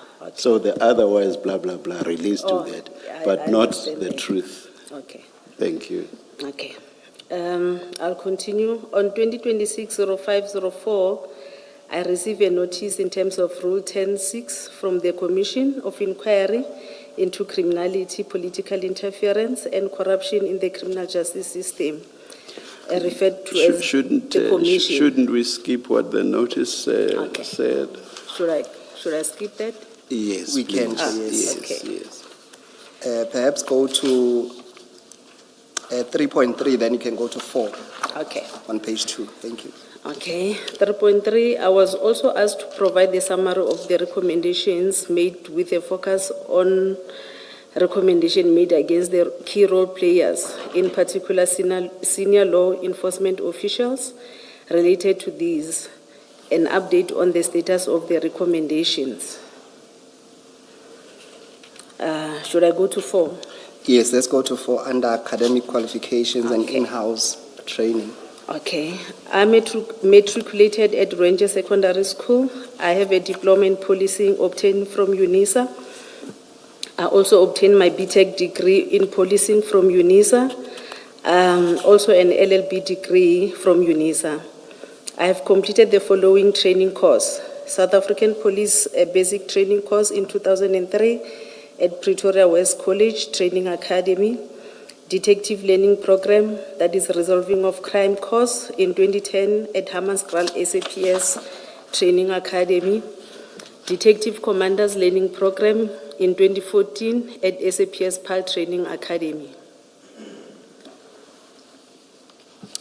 Please continue under work experience. Okay. I have started working as a constable at the SAPS in 2003, stationed at Sentin Police Station, working in the Client Service Center. I was transferred to Sentin Detective Service in 2008. In 2011, I was promoted and transferred to the Independence Complaints Directorate, ICD, as a senior investigator stationed at Gauteng Provincial Office. In 2012, ICD changed to IPID. I was then appointed in terms of Section 22 of the Independent Police Investigative Directorate Act 1 of 2011. The objective of the Independent Police Investigative Directorate is to give effect to the provision of Section 206 of Subsection 6 of the Constitution to ensure independent oversight of the South African Police Service and Municipal Police Service, to provide for independent and impartial investigation of identified criminal offences allegedly committed by members of South African Police Service and Municipal Police Service. I perform my duties in terms of Section 24 of the Independent Police Directorate Act 1 of 2011, read with Section 206 of the Constitution of the Republic of South Africa Act 108 of 1996. In 2015, I was promoted to be an Assistant Director Investigation at IPID Gauteng Provincial Office to supervise senior investigators and investigators. The IPID positions, do they have equivalent positions within SAPS? I just want to get an idea of where exactly Assistant Director is in relation to SAPS ranks. Yes, the equivalent with SAPS is Lieutenant Colonel. Oh, thank you. Within SAPS. Thank you. That's relatively senior. All right, thank you. You can continue. Okay. In 2020, I was transferred to IPID National Office, working at National Specialized Investigative Team. That is called NCIT in short. It is a unit within SAPS, within IPID, that deals with the high-profile cases and the complex cases that are reported at IPID. Okay, before you move on, just on that last sentence, Director, what do you mean by high-profile cases? How do you classify that? We classify high-profile cases in terms of the suspects involved, if it's a high-ranking officers, or it is a case that is on the media. Yeah, I can. The rank of the person involved and the media inquiries, we classify those as high-profile cases. Okay, and out of interest, the case that we are concerned with today of Ayrton, would you classify it or consider it to be a high-profile case then? It was a high-profile case. All right, thank you so much. Let's move to the next page, and there we are dealing with the poisons. Maybe before you do that, what makes the Ayrton case a high-profile case? The rank of the people that were involved. Against whom the complaint was laid? Yes. Okay, thank you. Thank you, Commissioner. Can we then move to the next page? We're dealing with the Boyson's CAS 25210 of 2021 investigation. And there we're dealing with the complainant. The complaint? Yes. Okay. The matter was referred from the Office of Executive Director. On 2021-10-13, the complainants, that is Chief Mashaba, Warrant Officer Pakula, and Warrant Officer Makhano, came to IPID National Office to lodge a complaint of defeating the ends of justice. The complainants were interviewed by the members of NCIT, and I was part of the interview. The complainants were advised to open a case at the police station and provide IPID with the case number. The case was opened at Boyson's police station and registered as Boyson Case 252 of 10-2021. After receiving a case number, on 2021-10-19, a referral memorandum was drafted for the approval by the Executive Director or someone delegated by the Executive Director to register a case in terms of Section 28(1)H of IPID Act. This Section 28(1)H of IPID Act, it refers to any other cases that the police officers are involved, but they are not mentioned in terms of the AG of the IPID Act. So if it is a case that was referred by the Executive Director, we register that as Section 28(1)H. The referral memorandum was approved, and then I've attached the memo as my TK1, and the file was registered as per CCN number 2021-10-0314 in terms of Section 28(1)H that was defeating the ends of justice. Paragraph 16. In essence, Section 28(1)H gives IP the authority to investigate the police conduct that acts unlawfully and intentionally obstruct the course of administrative of justice. The case was then assigned to me for further investigation. On 2021-10-28, NCIT members interviewed the informer, Tumelo, who gave the complainant Mashaba information about the drugs. Before we move on, can I just then get a better understanding on, let's go to paragraph 12. You seem to suggest that on the 13th of October 2021, you have the 3 complainants coming to your office. And out of that, you interviewed them, and the question is that you advised them to go and open a case. Yes. Is that the normal standard? It is a normal standard because when they came to IPID, they were under the impression that they are coming to open a case with IPID. Whereas IPID, we investigate cases after they've been opened at the police station. So without which you can't move on? Yes. Okay. And then just to understand, so the 3 came to your office on that day, and you interviewed them. Did you interview them ever again after this, what I would call probably a preliminary assessment? They handed their statements in the docket, but we also had another encounter when they were giving their supplementary statements. So besides the statements that they provided, so what I'm trying to ascertain is that did you have because this seems to me, because they haven't opened a case, after they've opened a case, as it were, did you sit down with them again to get a fuller version of their complaints? No. Other than them giving us the statement, the supplementary statement, we never had any other engagements in terms of interviewing them about the matter. Okay. I assume that Tumelo is Mr. Nku. Yeah, Tumelo is Mr. Nku. Why do you call him an informer? During our interview, he indicated that he's the informer. He used to give information to a certain general that I didn't mention on the statement. I didn't want to mention the name of the general because it's the information that was never verified. Beyond what he told you, did you establish that he is indeed an informer?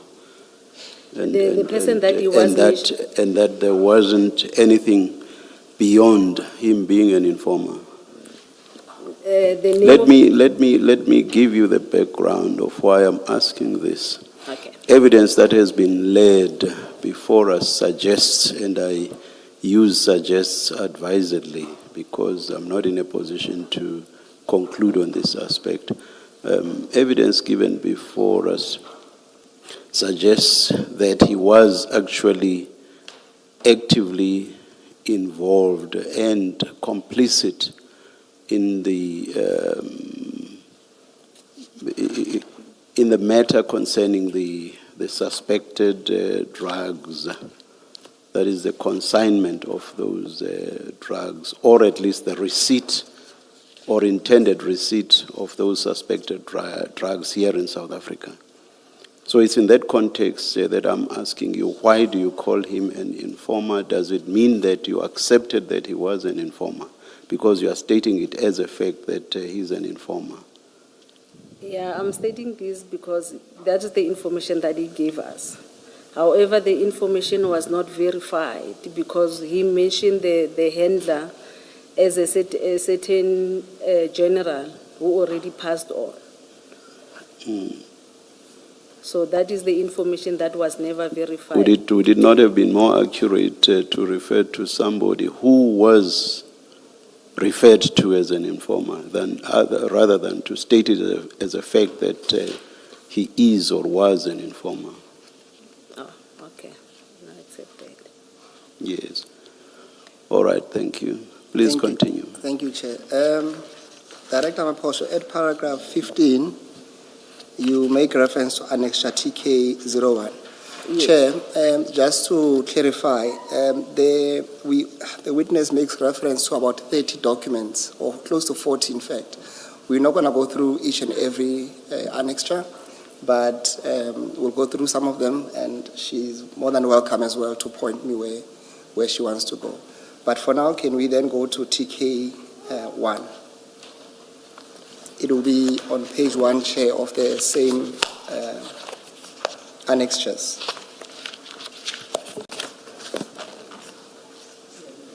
It's the same bundle, Chair. So you might need to keep one hand on where we are on the file as we go through the annexures, Chair.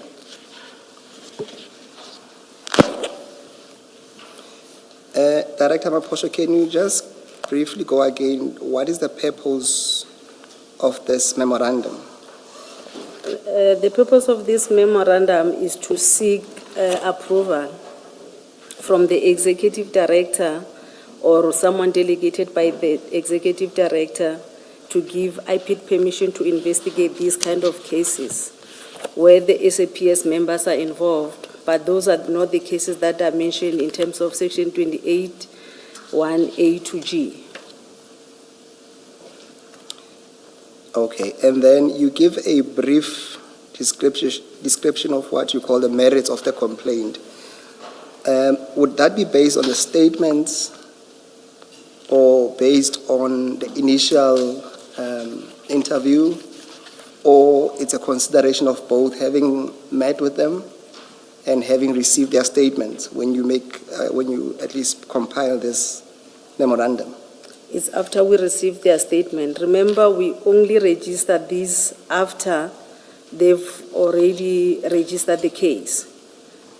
So with the statement of the complainant, that's when we can generate this document for approval. All right, can you then, for the record, and because this narrative goes through, even find its way to your final report, can you read through for the record the description you have there in bold? Okay. It is alleged that on Thursday, 8 July 2021, Chief Mashaba received an information about the suspected drugs that were to be transported from Durban to Alberton. The following day, on the 9th, the information was followed, and indeed the truck was followed to the depot where it was parked. Chief Mashaba asked for assistance, and he was assisted by Warrant Officer Mukhana and Warrant Officer Pakula. The truck was then escorted to its destination at Aretin, where it was opened by the owner. The police searched the container, and drugs were found in the container. The driver of the truck and the person who were to receive the whole cargo were placed under arrest. However, the Hawks members arrived at the scene, and the member who recovered the drugs were later arrested. The driver and the owner of the cargo were then released. All right. I will raise my concern with you with this description, and then you can comment if you want. Okay. And my concern really is that it does not seem to capture the heart of the case. I know it's a brief summary, but it seems to be omitting at least very crucial information. For example, I'll mention to you that it says nothing about the informer, Mr. Nku. It says nothing about Warrant Officer Mahane's designation. It says nothing about people from Pretoria attending to an incident in Soweto. It says nothing about the drugs allegedly being solicited to be moved to Germiston. And it certainly says nothing about the loading of the drugs by the very same complainants into the what they call Mr. Mahane's baggie. So it gives a very, I would say, a sanitized accounts of events based on their version only. I'm just concerned that it doesn't give the full picture of what, and this information obviously is used to inform you as the IPID whether to proceed with the matter or not. And having seen and having consulted with other witnesses and having been aware of the fuller picture, is there any comment you want to make on that observation? This document is prepared on the very early stage, before even the investigation was conducted. At this particular time, we will only have maybe the statement of the complainant, coupled with what we come out from the interviews that we had with the complainants. It's not the fuller version of what transpired during the investigation, because at this particular time, we haven't even started with the investigation. That's correct, and that's my very concern, that you didn't have a proper, or at least you were not provided with a full version by the complainants. Yes. But let's move to page 2, just out of interest. It says there in the middle of the of the page, when you deal with the prospect of successful investigation, what does that mean, and how do you arrive to that scoring of 50%? Because we haven't even started with the investigation, and we don't have the version of the other members, the suspects. So for us, it's 50-50 chances whether they are telling the truth or not. So we cannot say it's above 50 or below 50, because we don't have the version of the other members who are involved. Okay. But I would assume, because there is a below and above, there are circumstances where you might score below and above. I haven't even found something like that. For me, it's always 50-50.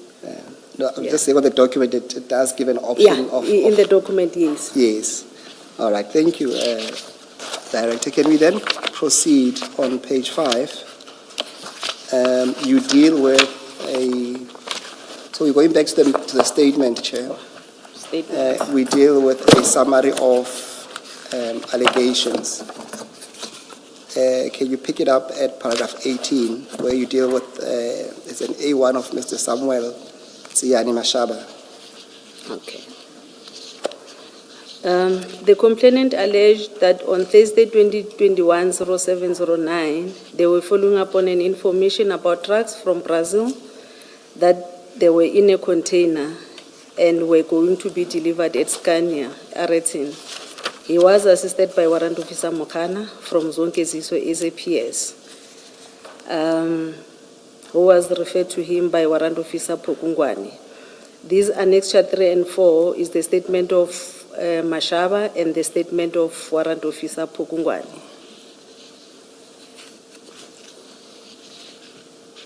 Yeah, you can proceed. Okay.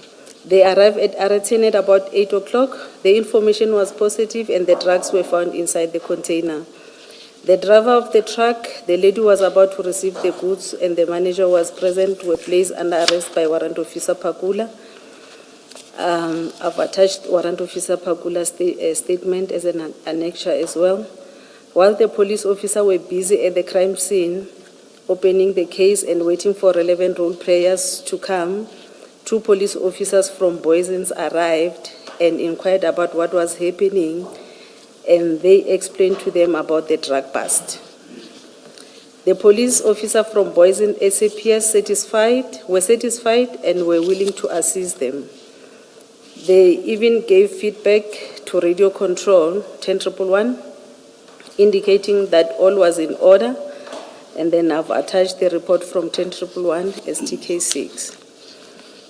A police officer who was later known to them as Warrant Officer Rikotso arrived and had an argument with Warrant Officer Pakula. Warrant Officer Rikotso did not want them to open a case, but to open an inquiry file. Warrant Officer Pakula refused, and he was then told that General Khan was on his way.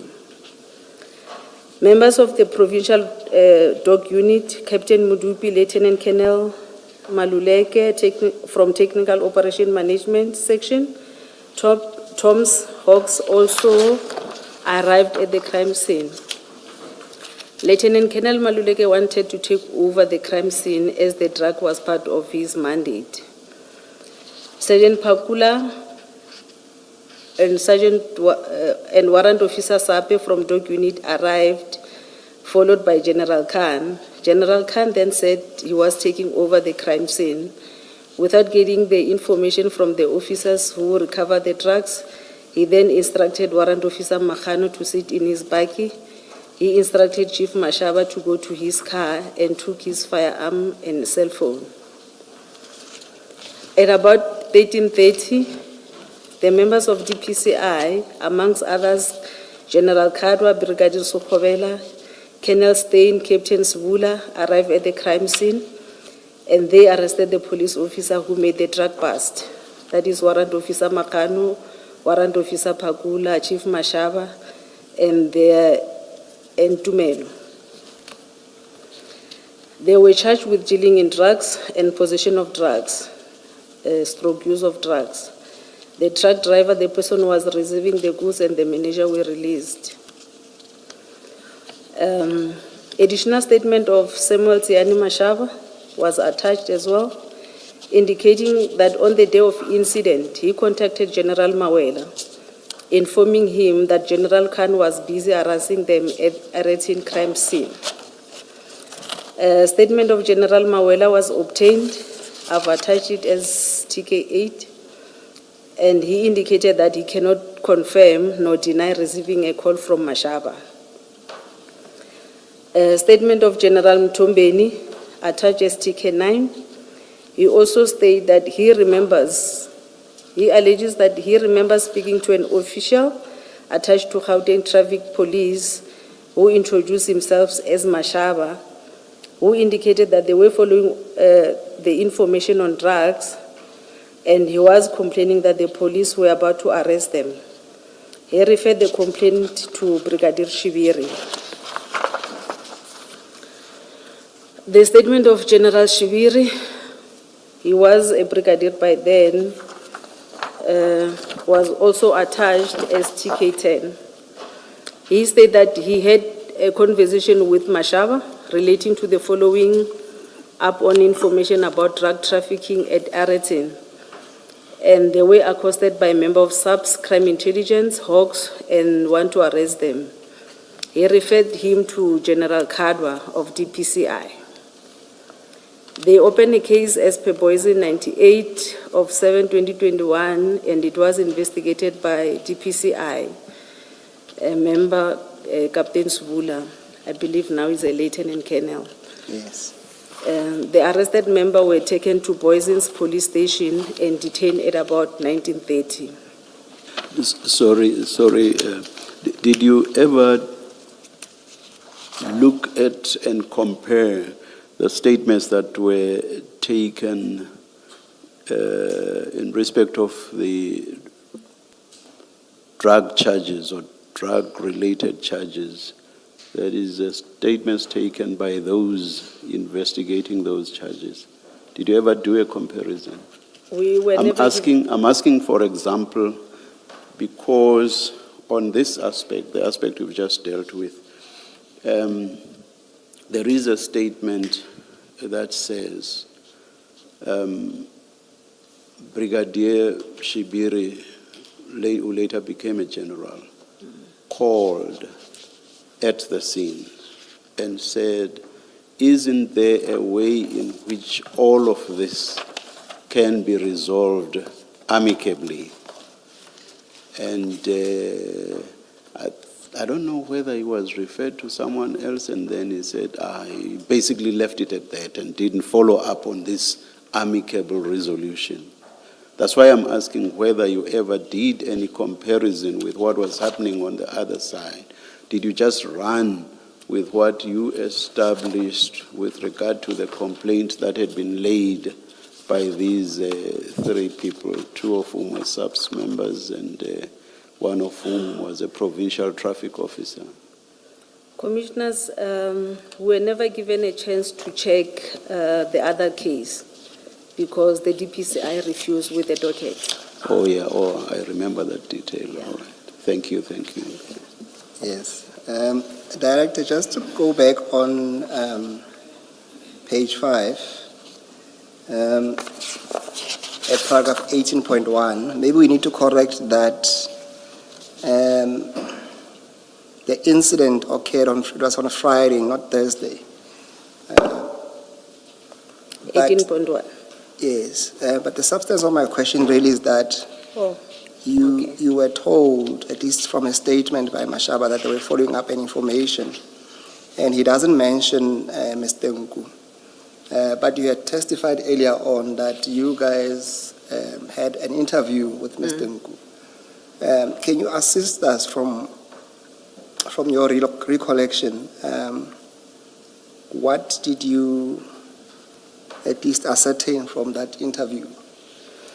Perhaps before you do that, can we accept, at least for now, that there's no statement that you took from Mr. Nku? Yeah, Commissioner, there's no statement that we took from Mr. Nku. Yes, can we then maybe, as far as you can recall from that interview, what can you relay? Yeah, as a team, we are concerned about how did they know about the drugs, because they were just telling us that they were following up on information about the drugs from Brazil to Scania. So the question with us was, how did you know about the drugs? That's when they told us about Tumelo. And when they came to IPID, it was only 3 of them. Tumelo was not part of them. So we asked for the contact details of Tumelo so that we can interview Tumelo. Hence, we interviewed Tumelo at a later stage. And if I understand well, there was no reason stopping him from being part of the complainant, is there? No, there was there was nothing. And how far did you get in terms of where he received The information. the information? Commissioner, he was not making too much of a sense, because he was talking about issue of what do you call this, hacking and something like that. That is Cyber hacking or a something. cyber crime hacking, something like that. And he kept on telling us that he is an informer of that the late general, that he was giving the information to the late general. In your So conversation, was the point that he had hacked onto a system that revealed that there was such a consignment? Or what exactly was this hacking about? He was talking about so many things. He was not talking about only Let's just this. focus on the hacking for a minute, please. No, he was talking about hacking in order for him to get this kind of information about the illegal transportation of things. It can be drugs, it can be any other thing. It can be any other trafficking. So he was talking about so many things. But he was not giving us anything to work on. Did you ask for anything concrete? Because surely there would have been records of the hacking. No, he didn't have anything. It was just Did you ask what he was saying. Did you ask for the records? Commissioner? Did you ask for the records? Yeah, we asked for the record, but he didn't have anything. It was only what he was saying, and of which we didn't have anyone to confirm what he was saying. Okay, thank you. in that conversation, did he at least disclose to you that a previous day he was in Durban and that he followed the truck all the way to Gauteng? Yeah, Commissioner, he did mention that he followed the truck from Durban to Yellow Jersey. Yes. Yes. Did he mention to you what his interest would have been in doing all of that? We were interested in knowing as to why the interest, but he kept on saying he's been giving out information to these police officers, and he doesn't know whether the information was positive or not. So this time he was trying to make sure that yes, whatever information he got, when they open the trucks will be there. That was his response. And was your sense that he is an informer/informant registered with SAPS, or was an ad hoc, if I may use that term, an ad hoc informer? What was your sense? What was your sense? My sense was that he was not a registered informer. Because if he was a registered informer, he was going to tell us about the handler, the general who passed away, but the general was working with other people. So from my understanding, like, he was not a registered informer. Okay. Yes. Director, one thing that immediately stands out when you look at the statements of Director Mashaba and Joseph Mkhana is, in the case of Director Mashaba, it says he's based in Sidibeng in Vereeniging. That's the first thing that stands out. In the case of Mkhana, it says he's in the CIMAC Crime Information Analysis Center in Zonkizizwe. Does that not immediately raise a question? What are you doing in Ireton? If you are a traffic director in Vereeniging, or you are a crime analyst in Zonkizizwe, what are you doing in a drug bust? Because those two jobs have nothing to do at all with being involved in a drug bust. Before you even get to what happened, just their positions. A traffic officer in Vereeniging should have nothing to do with a drug bust in Johannesburg. A CIMAC officer, we've heard that they are desk bound because they analyze stats, crime stats, to assist those who are operational to do their job. When they say to you, we conducted a drug bust, isn't the first inquiry, what were you doing there, because that's not your job? Yeah, Commissioner, it was our concern that why, especially with Mashaba as a traffic official, but he told us that he normally gets this kind of information. I don't know his job description where he's working, but he indicated that he do get this kind of information, and then he normally assists with this kind of operation. He was saying he used to work with General Mawela. So I don't know his job description. I'm looking at the affidavit that he gave you, paragraph 1. It gives his name, ID number, and he says, I am employed as chief at Gauteng Traffic Police, Sedibeng in Vereeniging, on page 6. It's your annexure TK2, which you refer to in your statement. Okay. So Sedibeng is a district, it's in the Vaal. Yes. And he says, I'm following a truck in Ekurhuleni, and I'm following it to Johannesburg, and I'm conducting a drug bust. So where he works, that's problem number 1. Problem number 2 is he's a traffic officer. What is a traffic officer doing? Conducting a drug bust. Commissioner, we try to find out from him. That is why maybe he also gave his supplementary statement to indicate that he used to work with General Mawela. That is why on that particular day, he also phoned General Mawela. I don't know how they work at the traffic side. I don't know whether if you are working in Sidibeng, you can also attend to the issue of Tshwane, for example. I don't know. But why I'm raising this, IPID has testified before us. okay. And one of the issues they took with EMPD officers conducting a bust in Rosebank or Kilani is that A, that's not the job description of traffic officers. And secondly, they are outside of their jurisdiction. And for those two reasons, their conduct was unlawful. And we heard that from IPID when it was testifying. So the first thing that stands out looking at paragraph 1 is here is a traffic officer in Vereeniging who is leading, because he's the leader, he says, I called other people, leading the chase of a truck, because that's what they were doing, and conducting a drug bust. They're chasing it in Ekurhuleni, outside of Citibank.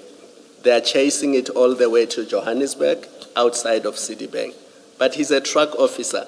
He has no business opening containers and finding out that there are drugs in those containers and arresting owners of those containers or the recipients of the goods that are in the container.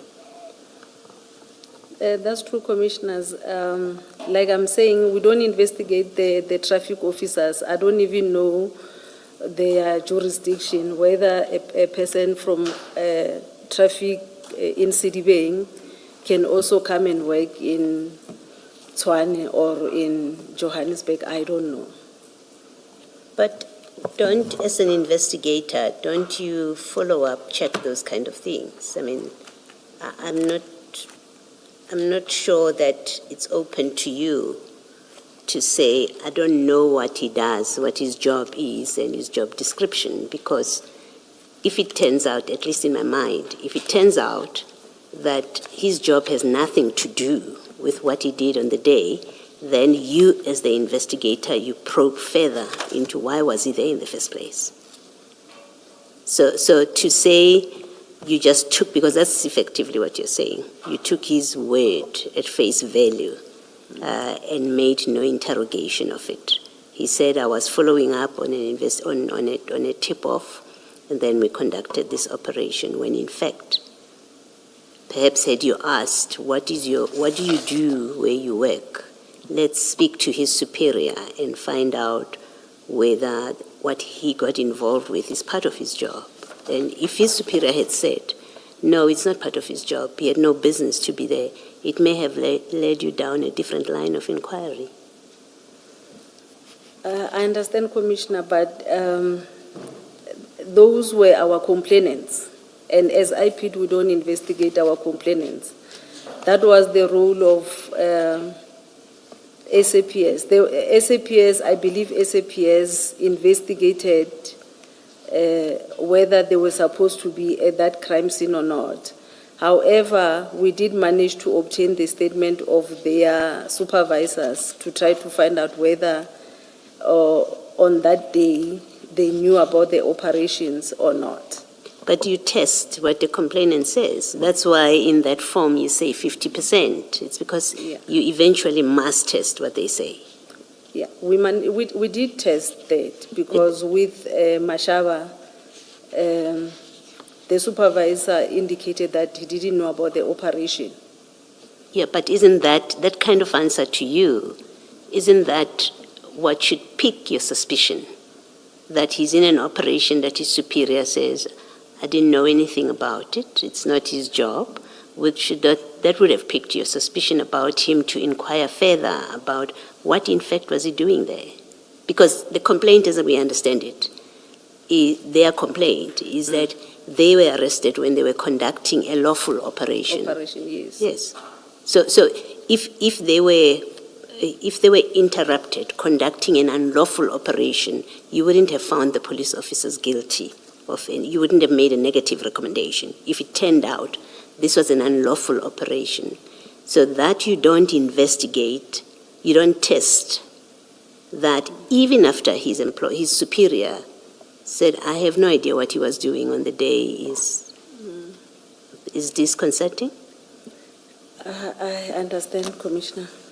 I find it quite disturbing that you say you don't probe your complainants. That's quite disturbing. I think that's a wrong approach to investigation. What's your comment? Commissioners, at IPID, most of our complainants are suspects on the SAPS cases. I'll give you an example. You'll find maybe the suspects were robbing a bank, and there was a shootout between the police and the suspect. And the police shot and killed maybe one or two of the suspects. IPID investigate that case because we are checking the conduct of the police. We are not checking what the criminal were doing in robbing the bank. but we are checking whether the conduct of the police, they acted within the scope of their mandate or not. Whether they killed somebody, maybe they killed two, and then the third suspect ran away, and then he surrendered somewhere, but the police shot and killed that particular person. Those are the conduct that as IP2 we're checking. So we don't investigate the initial cause of the bank robbery, but the police are the one who must investigate the bank robbery. Then IP2, when we investigate this matter, we obtain the copies of that robbery. Would this be murder committed during the robbery? Yes. I'm not sure that I follow the distinction, Jen. I'm not sure that I follow the distinction then. Yeah, I'm not sure that I do. I'm trying to give a scenario that we don't check the conduct of our complainant or our victims as to what happened prior to this incident.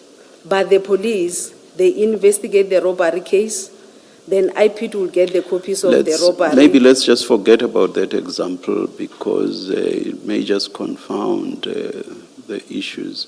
Let's look at what was at issue here. You have these people who are complainants, and what we are saying is it is just odd for you to say that you basically do not interrogate what's been brought to you insofar as it relates to or concerns your complainants. That is what I find difficulty with. I think it's a different, I think it's a wrong footing to proceed from. Because ultimately, when you decide that there is a case to be answered, which you should then refer both to the employer and to the NPA, it can only be because you are satisfied that there is indeed a case. And if there are issues that are questionable insofar as your complainants are concerned, it may well be that those issues will point in the opposite direction, which is that there is, how should I put it? You follow me. You follow me. I do, Commissioner. In this case, the commanders of Pakula said he had the knowledge of what Pakula was going to be doing on the day of incident. And also, the commander of Mokano gave a statement saying Mokano called him and informed him about the operation. So for me, it was something that they are commanders, because we investigate the police, not the traffic officers. The police commanders knew where their members were doing operation on that particular day. Let me They take were you. informed. Okay, let me. Yeah, you do investigate traffic officers. Yeah. No, not the Gauteng traffic officers, the Metro Police It's Metro, officers. or it's Metro and subs only? Yes. Okay, anyway, let me go back to the question that triggered the debate that we are having now. That question was about you following up on the issue that Commissioner Khumalo raised. And you said you did follow up on that. But later you then said that you know nothing about the jurisdiction of someone like Chief Mashaba and so on. Then I started wondering, what exactly would you then have inquired about if you basically know nothing about these issues around the jurisdiction and so on? What then would you have inquired about? That goes even to Warrant Officer Mokano being desk-bound. So what would you have inquired about? Because you said you did inquire. Do you remember saying so? Yes. Now, if later in the debate you say you knew nothing about those issues, that in my mind raises the question, what then did you inquire about? in this regard? Did you inquire about in this regard? Commissioners, I inquired about whether they were on duty on that particular day. That's and not the whether- same thing. That's not the same thing. No, That's not the issue that was being raised around whether they ought to have been there in the first place. That's a totally different question to where they were and were they authorized in terms of maybe their bosses saying, no, you can't go to Eraton and so on. This is a totally different question. Is this something that fell within their mandate? Is this something they could, in law, have done? The only person that we did not inquire much, it was Chief Mashaba. No, the question is, what did you inquire about? We inquired whether they were on duty and whether their commanders knew about the operation. I will leave it. That's not the question I'm asking, but I will leave it there. Thank you, Chair. Director, my concern is this. Remember, you guys are policing the police. You're supposed to be the watchdog and ensuring that the police are kept in order. And in doing so, it can never be, in my understanding, that it's just a matter of who of the naughty kids came to report first to the principal to verify those allegations. Because I think you'll accept that there is a potential or possibility of the police using or weaponizing IPID against each other. You'll accept that? I do, Commissioner, but the cases differ. It's just that this one, there are police officers involved as well. But on a normal course of event where it's just a normal member of public, we don't check as to whether this person, what happened prior to whatever that is happening, or the case that the person is reporting happened prior to that. With this one, yes, I understand it was the police officers who reported this matter. However, we have two cases. We've got the case, the 98 case and the 252 case. So we couldn't do what the case 252 was, the case 98, the investigating officer of case 98 was doing, because it will seem as if now we are interfering with their cases.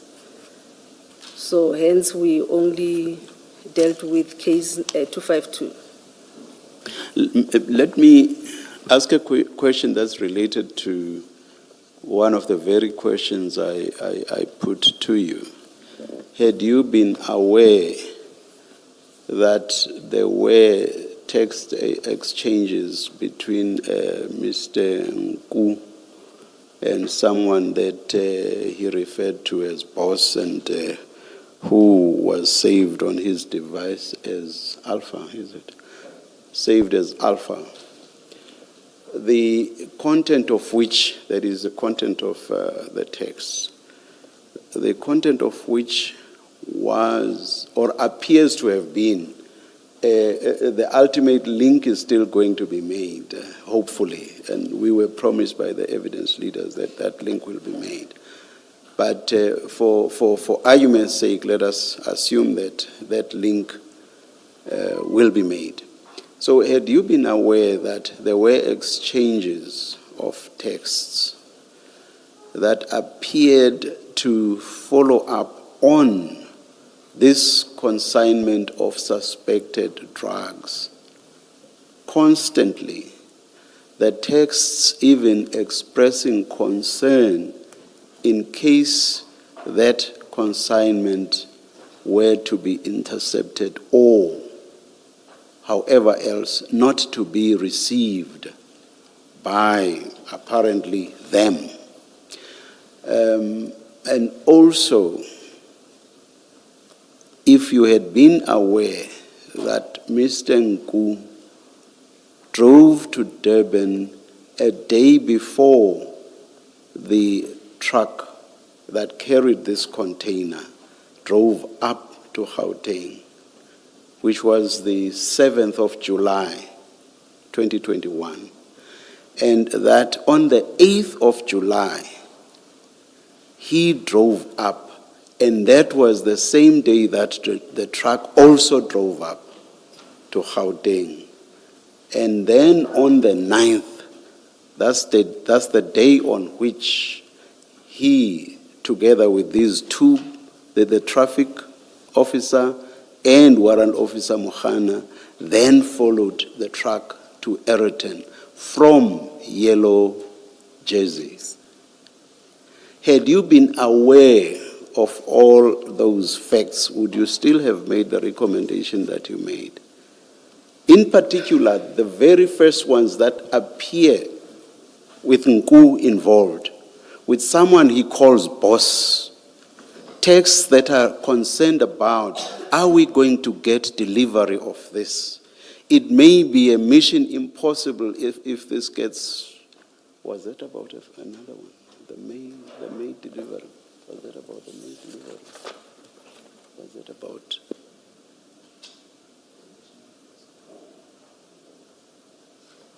No.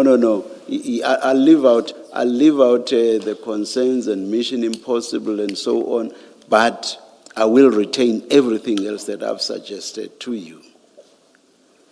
Had you been aware of all of those things, would you still have taken this to be the mere actions of an informer? Or would you not have suspected that this is actually someone who is complicit in the delivery of this consignment, delivery and receipt of this consignment?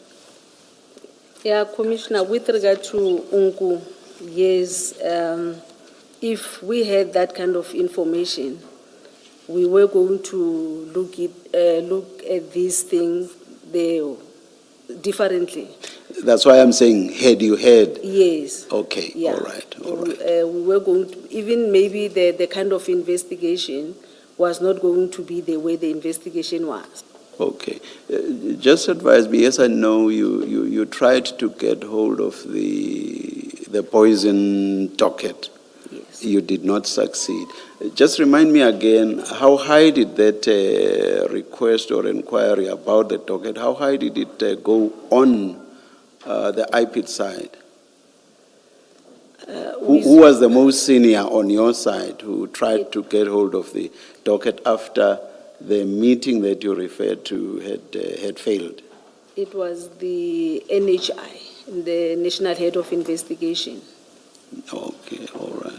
Is that the highest you could have gone? Couldn't you have gone to, was it already General Libya then? Yeah, it was General Libya, but the NHI was supposed to have escalated the matter to the Executive Director, of which I don't think the matter was ever escalated. Yeah. So it was beyond you at that stage? Yes. Couldn't you have made the request to the head, your head, to escalate it to General Libya? The matter was escalated to General Libya, but It was escalated to General Libya. Within the Hawks, yeah. Yes, but we did not get any positive feedback. Okay. Did you get to, what did General Libya do? Do you know? General Libya, I think he spoke to my supervisor, the one who drafted the letter to him. No, I mean with subs, on the sub side, what did? On the sub sides, it was General Libya. Okay. Oh, I see. This is. Okay, at paragraph 24 of your statement, you say General Libya did not assist IPID with the request. Instead, he indicated that IPID must investigate without the copies of that docket. Yes. So he didn't Yes. engage subs on the matter. Yeah. All right, thank you. Can I just ask on the back of the discussion that you've just had with the chair, had you known certain things that have now come to light about Mr. Nku, whether you would have still proceeded the same way? Now, when Mr. Nku says to you that he's an informer, and the other police officers tell you that. This is Mashaba. Chief Mashaba tells you that that's his informer. You don't verify that. No. You've said that he told you that his handler is someone that has passed, but you do know subsystems, that they do have registered informants. I'm sure you have an idea that they don't necessarily work alone, so even if a general has passed on a handler, there may well be somebody. You didn't, and you don't check that to verify who this supposed source is. No, well, we did not verify. You did not do that? No. Is it because that's not what you do? You take things on face value. I think I'm trying to, like the chair, I'm trying to understand how you conduct your investigations and whether, as I must say, it seems to me to have been the case with this, that you don't get, the IP doesn't get used to, as in this case, I suspect that that's what happened with the complaint that came to you, to pursue meritless cases because there are agendas. People want to get to some point. You don't verify that kind of basic information. Is Nku indeed an informer? We have a way of checking with the SAPs. You don't do those kind of checks. Commissioners, with Nku, because he mentioned somebody who already passed, and he was not telling us that he was a registered informer. We did not verify that kind of information. But on the day of this, he was saying now he's giving information to Chief Mashaba. So he was now the handler of Chief Mashaba.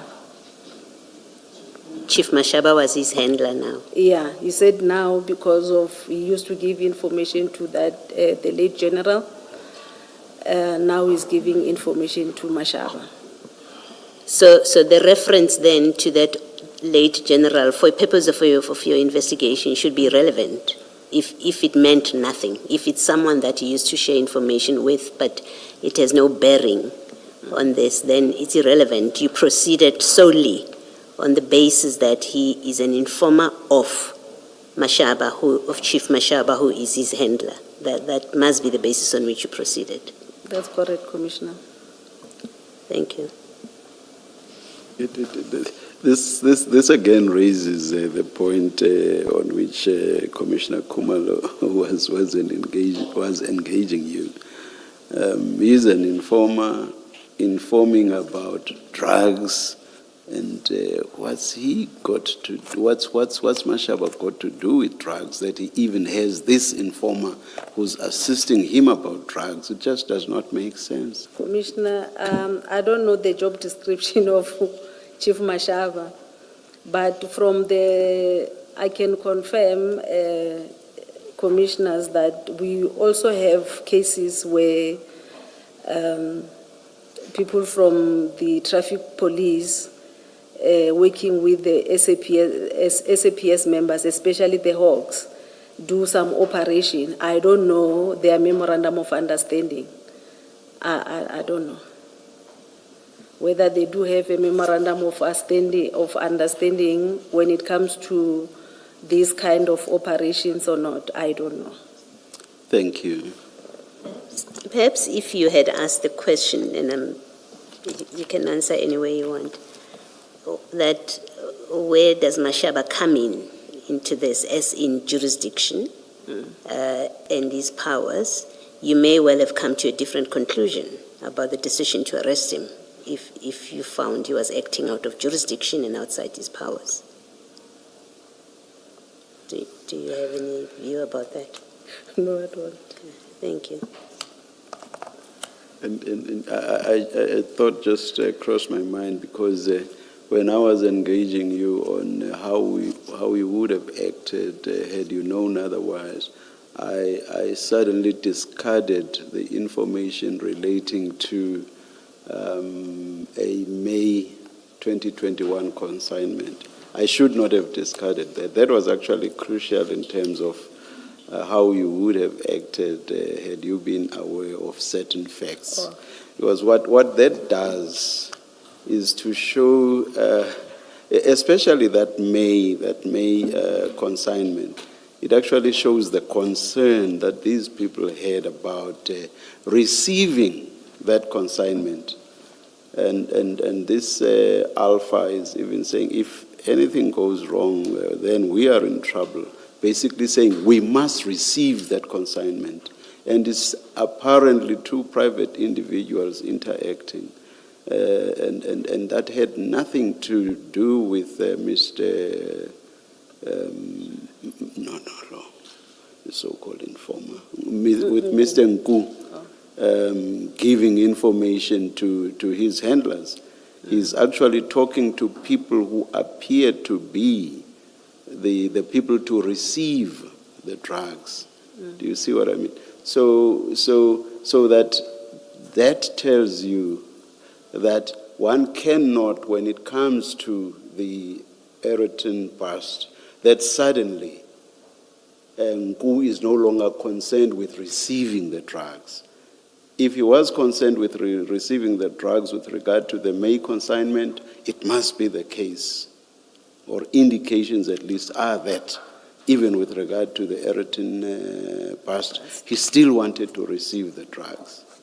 But as I say, I'm posing my question in the context of how would you have acted had you been aware of all these facts? You've already commented. I'm not expecting a response. Thank you, Commissioner. I'm just giving you the full picture. Thank you, Commissioner. Thank you. Director, to be fair to you, this is not a question. I'm just bringing to your attention that Mr. Makgano's superior deposed to an affidavit much later probably, where he makes it clear that as a commander he was not aware of the operation since Mr. Makgano's duties are office bound, and that is in accordance with his performance enhancement plan. So his job is to be in the office and analyze statistics. He should not be opening containers outside of jurisdiction. Okay. Director, just to be fair to you, I think through our own engagement, you did at least indicate that even without having the information that was relayed to you about the text, from your own interaction with Mr. Nku, you have some misgivings about him. Is that fair? Yeah, that's fair. Yes. And I think the follow-up question would have been that in that case then, surely you should have treated whatever that he gives you, or at least the people that he feeds information to, perhaps with some element of caution, I suppose, to put it lightly. Commissioner, it was difficult without having to hear the other side of the story, because if we had the copies of the docket, we were going to know as to what was the other people on the other docket are saying. So we only had one side of the story. Yes, no, I accept that. My question is that if already the source of the information itself is questionable, then the sequence of that information itself should be treated with some level of caution as to how that information is handled going forward. At least from your side, to say, well, Mashaba is receiving this information from someone that I'm already, I want to use the word suspicious of, reservedly so. Surely that should trigger a bit of a red flag in going forward to say the very source that I spoke to, that fed the information to Mashaba, and then he relates to the rest of the guys. I'm saying that kind of information should, I would say, raise a red flag at the very beginning, to say the very source of information is questionable. Commissioner, it did, but the thing is, if the police, they don't want with a docket, it's like they were hiding something. So we don't know whether our suspicion by just interviewing this person alone, it was going to be enough. And honestly speaking, 70% of our complainants are always like dodgy at IPID. So most of the complainants, they are dodgy. So, but it doesn't mean we mustn't follow their complaint. We follow their complaint. We can either make negative or positive recommendations, general recommendations, or sometimes even policy recommendations. Hence my earlier statement to you that's the very reason why you should guard against this iPad being used or being weaponized against the police, regardless of the source of the complaint. Yes. Yes. I think we are just wrapping up on a section dealing with the allegations. Okay. So let's wrap that up. My understanding is that at least the three complainants, they raised these allegations against General Kadwa, Brigadier Sekhobela, Colonel Stein, Captain Sebola by then, and General Khan. And they opened a case of defeated the ends of justice. Yes. My question to you is that, in your understanding, were these allegations raised against them individually, or is it something that you approached as a matter of them having acted in concert, or as one would say, in common purpose? How did you understand the charges? I understood that they acted in common purpose, because if you check, the first person who arrived at the crime scene was General Khan, who took over the crime scene and started giving people direction as to what must happen. And then General Khan, in his statement, he indicates that he handed over the scene to General Kadwa. And then from General Kadwa, now the scene was with Colonel Sibula. So, however, brigadiers were also there at the crime scene. But my understanding is that, for example, they are not from the same unit, are they? General Khan, yes, is from crime intelligence, and Yes. the other members, they're from DPCI. Yes. So I'm trying to understand, how did you then arrive, and I'll tell you why I'm asking this question, how did you then arrive to a conclusion to say you were going to investigate this as a common purpose? Because what happened at the crime scene, it was like a chain. After General Khan came and took over the crime scene and did what he did at the crime scene, he said he handed over the crime scene to General Kadwa. After he handed over to General Kadwa, then Captain Sibula, Lieutenant Colonel Sibula took over and arrested those four members. I'll tell you what my difficulty is. For example, an easiest example will be Colonel Stein. None of the statements implicate him in any form or manner. I'm not certain what his role is to be then put in a situation where he's accused of having acted in concert. Commissioner, is because he was mentioned by the complainants, and when I asked for his explanation as to his role, the question of him explaining what was his role at the crime scene was posed to him. Just that I don't remember what was his response, but it was one of the questions that was posed to him as to what was his role at the crime scene, because the complainants were mentioning them by names. I have gone through their statements, the complainants, and to some extent, what you call the independent witnesses.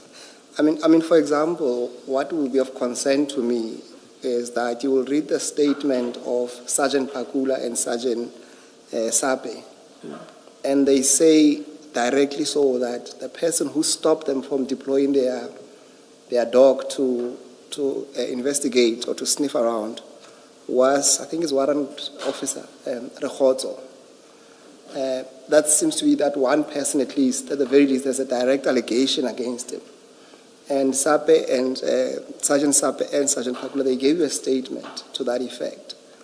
That, to me, at least, is the closest you'll come to defeating the ends of justice. But that is not reflected anywhere in your findings. Do you want to comment? Yeah, because with regard to Rekotso, they didn't know where to find Rekotso. I was hoping that maybe if I can get the copy of the docket, Rekotso's information will be in that other docket. Because at some point, I don't remember who mentioned the issue of Rekotso calling, who indicated that General Khan is on his way. So that is why one of the questions that was posed to General Khan was for him to indicate as to how did he know about the crime scene. I was hoping that he was going to indicate that Rekotso is the one who informed him. However, instead of mentioning Rekotso, he mentioned somebody else. He mentioned... I think it's Rickett. No, not Rickett. He mentioned a certain sergeant who worked at the 10,111. And I followed on the issue of that person to obtain his statement. I thought maybe he was going to mention Rekotso because we don't know. We don't have the details of Rekotso. We don't know where to find Rekotso. Regarding what constituted the defeating of the ends of justice, all I heard you say, I hope I understood you correctly, was this one handing over the scene to this one and that one handing it over to yet another one. I didn't hear you explain where exactly the defeating was and what exactly it consisted in. Commissioner, in them arresting these people who made because the bust. it could not have just have been about the arrest, because it must also relate to what was sought to be achieved that was then defeated by the acts or conduct of the people complained about. What exactly was, where exactly did the defeating lie? Okay. Commissioners... I'm not saying the arrest was... Yes, and the issue of... No, the handing over of the scene. Yes. There was an issue of the dog unit as well, that the dog unit was called, but they did not do the job at the crime scene. Must you always have a dog at the crime scene? Commissioner? Must you always have dogs at the crime scene for this purpose? Because it was drugs, and the dog that was called was for the narcotics. It was I'm saying, is it obligatory that you should always have dogs? And if you do not have them, then where someone felt like they should be called, then the ends of justice have been defeated if somebody else had a different view, for example. But, Commissioner, a narcotic dog was relevant for that particular crime and scene. once you don't have it, defeating. No. But if you call the dog unit and then the dog unit does not do the job because of somebody doesn't want them to do the job, then yes, it is defeating. Or were the dogs going to sniff the container maybe for more bags? Yes, the dog was supposed to have checked the whole area to check if there are any other drugs that were maybe stored in that particular warehouse. Anything else? And check the container maybe for more drugs. Anything else? That's what I can think of now. Because I'm asking, for example, because we know that once other people were involved, the LCRC was called. LCRC, which ought to have been called right at the beginning, before the bags were loaded onto Warrant Officer Mohana's van. Yes. And these people that are now supposed to have defeated the ends of justice call the LCRC for the LCRC to do its job. Would people wanted to defeat the ends of justice have done anything like that? Commissioner, the first people who arrive at the scene, I think it is the statement of Warrant Officer Mahana. It's him, Chief Mashava and Mr. Nku, whose motor vehicle was parked some distance away. Yes. They were the three who arrived, first yes, to arrive at the scene. Yes. I'm talking about the LCRC person. I wanted to talk about the issue of the LCRC person. Yes. That they did call the relevant stakeholders to come at the crime scene, whereas the LCRC was one of those stakeholders. Who of these two called the Is LCRC? Mahana, with the assistant of the Boysen's police. Definitely not Warrant Officer Mahana. It was... Assistant Director, you didn't think anything was wrong with this report or complaint by these three people, that the story included that they got there, the three of them, which is Mr. Nku, Mr. Mahano, Warrant Officer Mahano, and Chief Mashaba. They got there, opened the container, and then unpacked, took the drugs onto Warrant Officer Mahano's van. When there's no LCRC, there's no dog, there's nothing at that point. It's just the three of them with Mr. Nku that you say you did think something was dodgy about him. You didn't think something about this story is problematic. Not the story per se, but what happened in terms of handling the crime scene was wrong for them to take those bags and load them in the buggy. And you didn't think that could reasonably find a basis for the other officers to think they are up to mischief?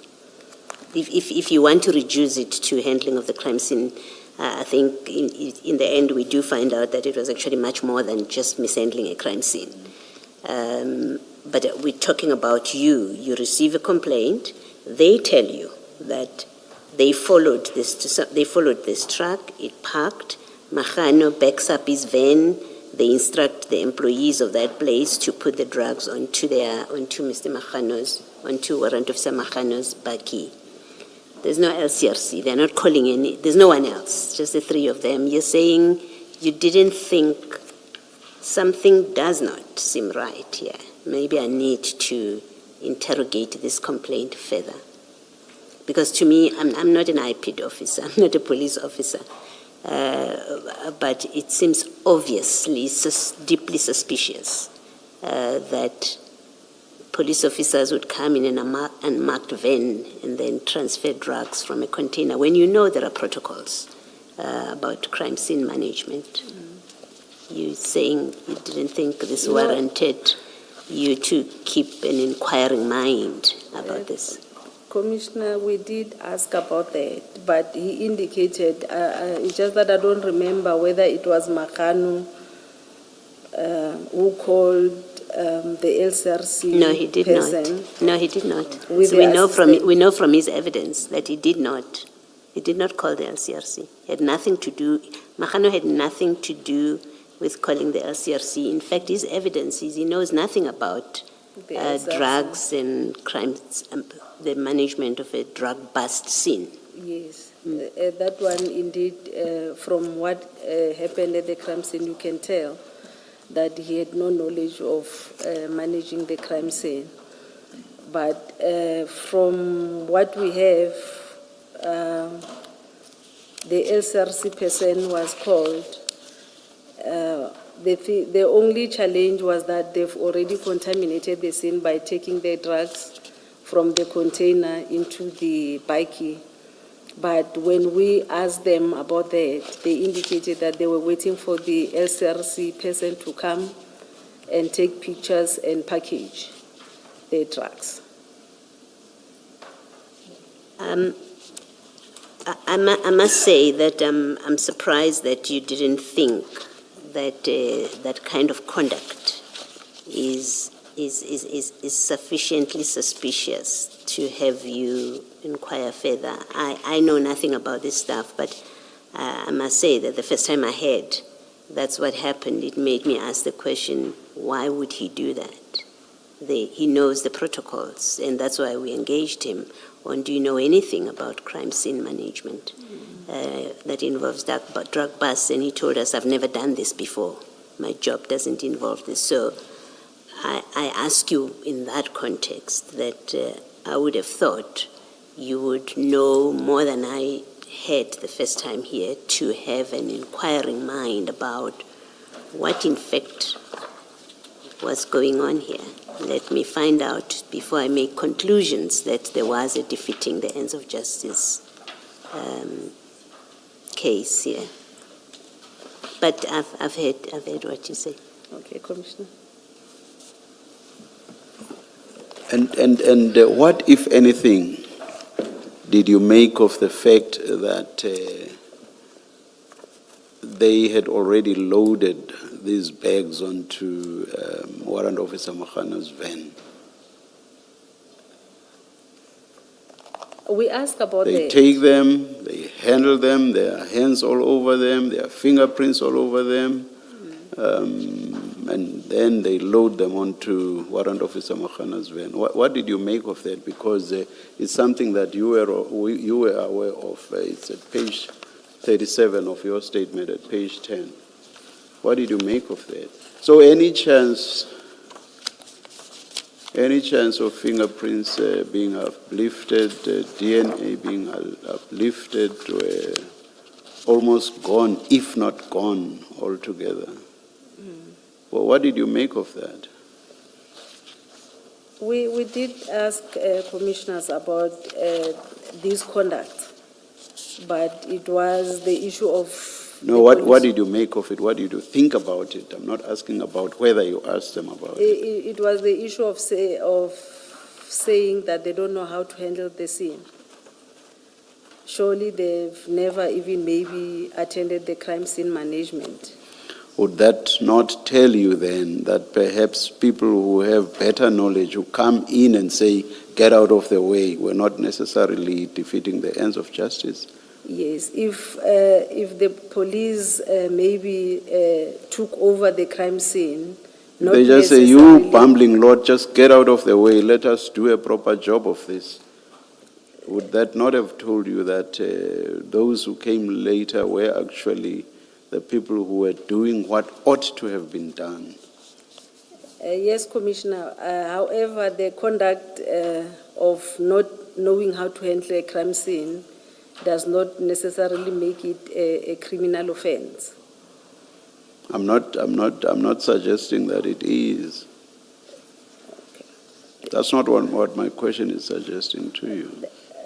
The thing is, the police who came, the Hawks who came later to come and handle the scene, did not only handle the scene, they also arrested these people. So the only problem that leads to the charge of defeating the ends is because they were arrested. Not so much that something wrong was done with regard to what ought to have been done. Not so much that. Yes. It's just because they were arrested. That's the issue. Not I'm not suggesting, by the way, that it is right or correct to arrest someone who should not be arrested. That's not what I'm suggesting. Okay. Commissioner, it's not only that.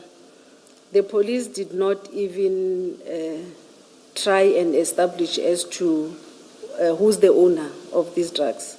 Today, How would you have been established? How would you have been able to establish that there and then? No, I mean now, even now. Yes. Yes. because of the drugs were in the Scania container. Yes. I don't know whether they did follow up on the Scania issue, but from the information that we received, like on the street, who later resigned or something like that and left the country. So I don't know if maybe at that particular time they've made follow-ups on this matter. Maybe we were going to have the real That's- owner of those drugs. None of that is answering my question, but I will leave it. Thank you. I think to be fair to you, Director, I think on the issue of the dogs, I think there was a mention that there's a suspicion that there could have been more containers. I think from the information that you received, that there could have been about 3 containers containing, I think other ones containing guns and other ones containing drugs as well. Drugs as well. And I suppose the stopping of the dogs at least shut that window of opportunity. That's true, Commissioner. If that was the case. Yes. But that would be only in relation of the one container, because from the evidence, there's only one container that came up, or that's at issue in Eriton. It's an issue in Eriton, Chair, One container. that it could have been 3 containers on the premises. At least the information that was relayed. It comes across later on when we get affidavits from people from Scania that were expecting 3 containers.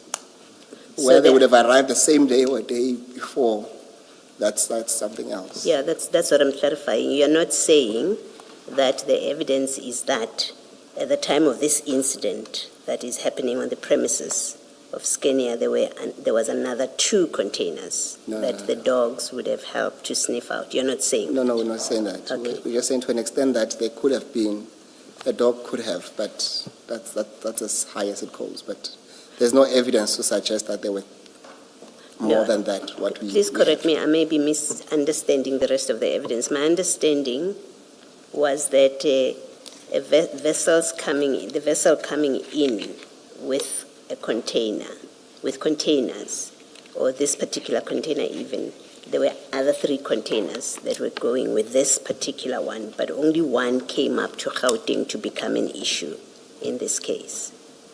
We don't know. That's the difficulty, Okay.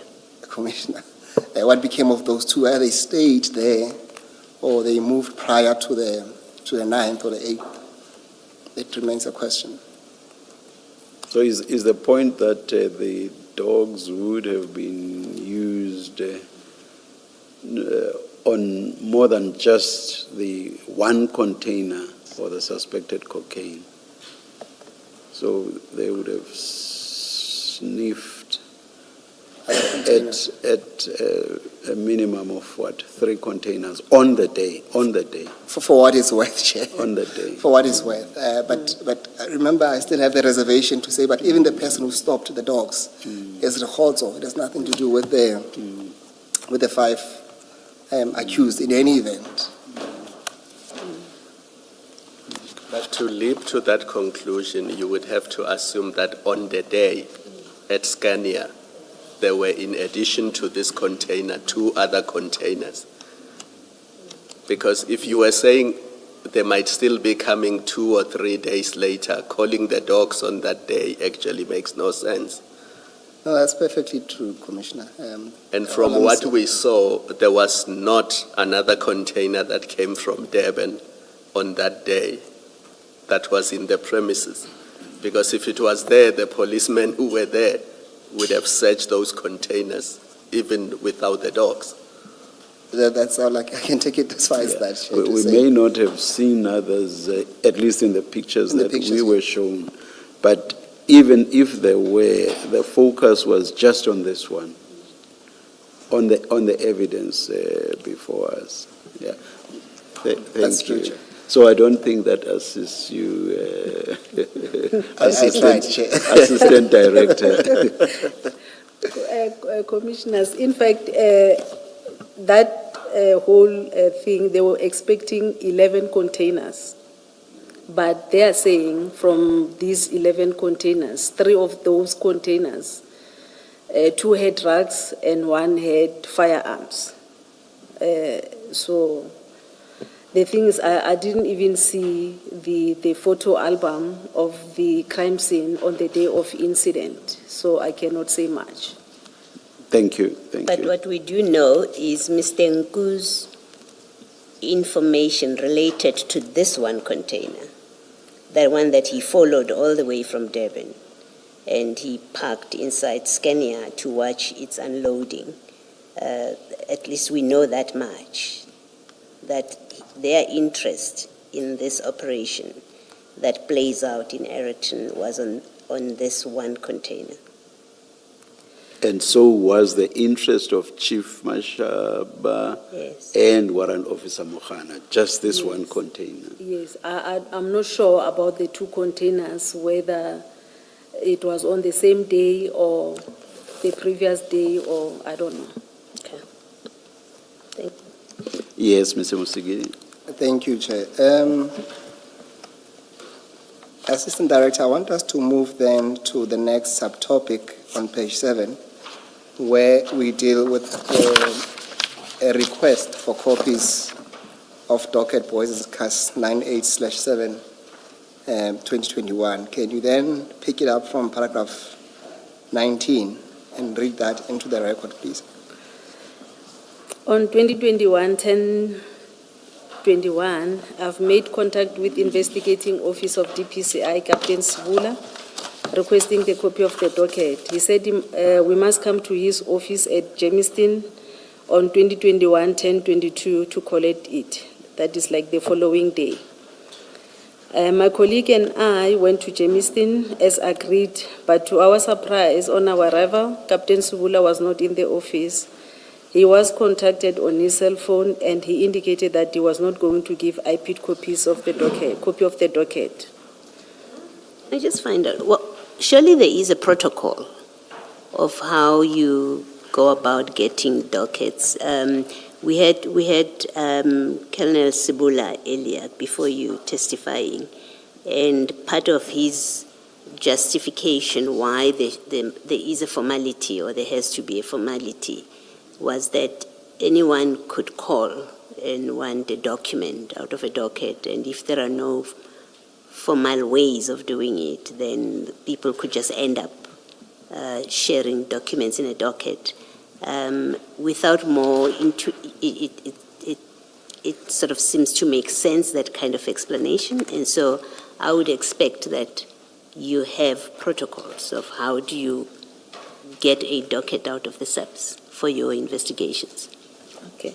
Commissioners, with regard to getting the copies of the docket, an investigator can just go to the police station, or maybe you call to find out as to who is the investigating officer first, to make that kind of arrangement. What we normally do when we arrive at the police station or whatever unit of the SAPS, they normally take the picture of our appointment cards to say this person, I gave the copies of the docket to this particular person. But there's no issue of saying you must request the copies of the docket from the commander, because as IPID we rely on Section 29, subsection 2 of the IPID Act that talks of cooperation, that SAPS must cooperate with IPID. So there's nothing like that we must maybe request the dockets from the commander. You can only do that if maybe I know the commander of that particular police station and I don't know who's the investigating officer of the case. Then I can liaise with the commander. And there's no requirement for certain form that it must take. There's nothing like you have to do it in writing, even if it's an email. There's nothing like that. Nothing, Commissioner. Perhaps you should have, so that you don't have Colonel Sibula appearing and saying, I never got such a request. No. So maybe you should have some kind of protocol. Maybe that one can be addressed in terms of maybe fixing our standard operating procedures. Yes. Yeah. All right. It Thank can be you. a standard way of doing things. Thank you. And to be fair to you, this letter on page 34 assuming you had not asked for it formally, by the time you got to this November letter on page 34, it's in writing from your director to General Levea, and you are making it clear there that you are asking for this docket. So even if one accepts that in October you did not follow a formal process, within a month you write to General Levea, and it's a Yes. formal letter from your director saying, Yeah. please intervene, we're looking for this docket Yes, for the purposes of this inquiry we are conducting. that's correct, Commissioner.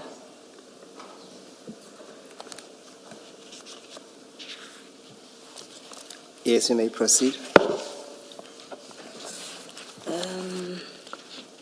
The matter was escalated to Brigadier Skhobela, that is Captain Sibula's commander, and she said she will talk to Captain Sibula and she will give us feedback. A follow-up was made with Brigadier Skhobela on her cell phone, but the phone was always on voicemail and she never returned the call. On 2021-10-28, an email was sent to General Kadwa seeking his intervention, and the meeting was arranged for IPID and DPCI at Jamestown on 2021-11-05. On 2021-11-04, at about 1700 hours, the staff office of General Kadwa called me and said the meeting was cancelled due to unavailability of General Kadwa and the legal services. However, there was no other date provided to IPID.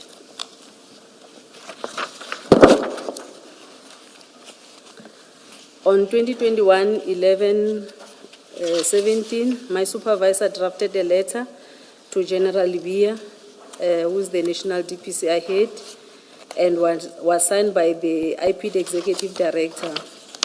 The letter was to request his intervention and get a copy of a docket Boysen's Case 98 of 7/2021. On 2021-11-24, received by his staff officer. General Levea did not assist IPID with the request. Instead, he indicated that IPID must investigate without the copies of that docket.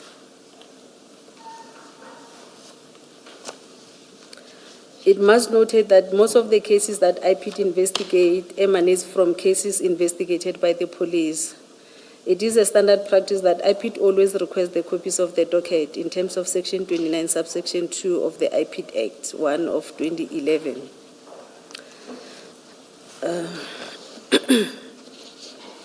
The member of the South African Police or Municipal Police Service must provide their full cooperation to the Directorate, including but not limited to, number A, the arrangement of identification parade within 48 hours of the request made by the Directorate.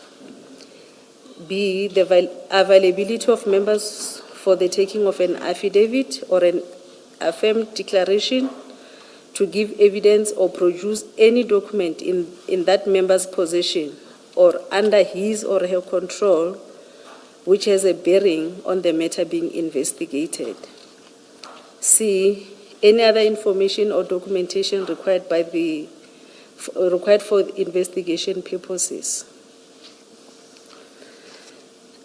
Whereas Section 33, subsection 3 of IPID Act 1 of 2011 stipulates that any police officer who fails to comply with Section 29 is guilty of an offense and liable on conviction for a fine or imprisonment for a period not exceeding 2 years. IPID has this power in Section 33(3). It gives you quite serious power to compel compliance with 29(2). Does IPID use this power? Has it ever used this power? Yes, Commissioner, this Section 33, we also have the regulations. In terms of the regulations, because Section 21, we've got subsection 1 and 2. With subsection 1, it deals with the reporting of the cases to IPID. So the regulation in terms of Section 29, subsection 1, is clear as to what must happen if the police fails to report the case. However, in terms of subsection 2, it doesn't give us a clear directives as to what must happen. It talks about talking to the person, requesting the reasons for not giving the NHI or the provincial management in terms of the province, will give advice as to what must happen. Well, I mean, implicit in 33(3) is that a criminal charge can be laid, a criminal Yes. complaint Yes. against a non-cooperative or uncooperative police officer. Yeah. And so whatever the regulations say, maybe the regulations say you must first follow these steps, try and persuade intergovernmental relations kind of provisions. Maybe it says that, but my question is, let me assume on the back of what you've said that the regulations require you to follow, they provide for a certain process before you get to the drastic step of laying a criminal complaint. Yes.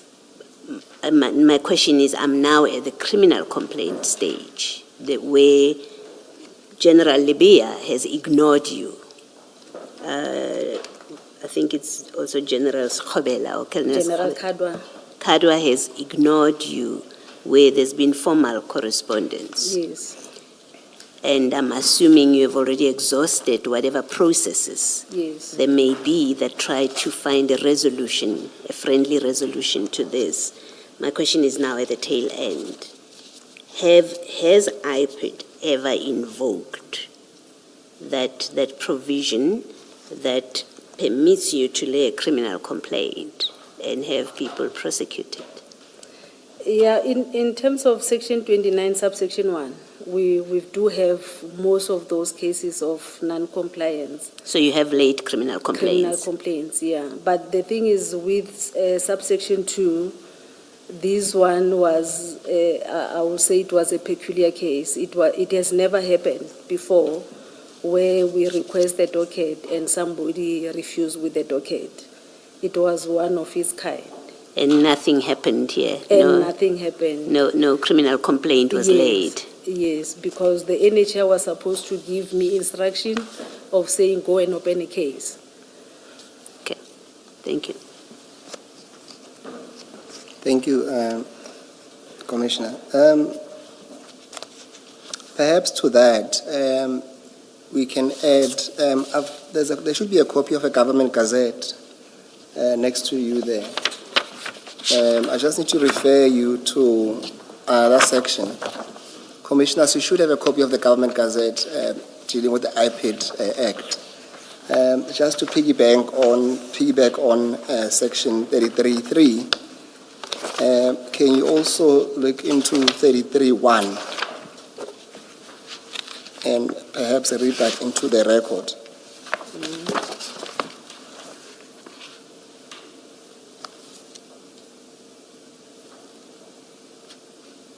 Do you want me to go through? Just Okay. read 33(1 only. 33(1), it says, any person or private entity who interferes, hinders, or obstructs the executive director or member of the directorate in the exercise or performance of his or her powers or functions is guilty of an offense and liable on conviction to a fine or imprisonment for a period not exceeding 2 years.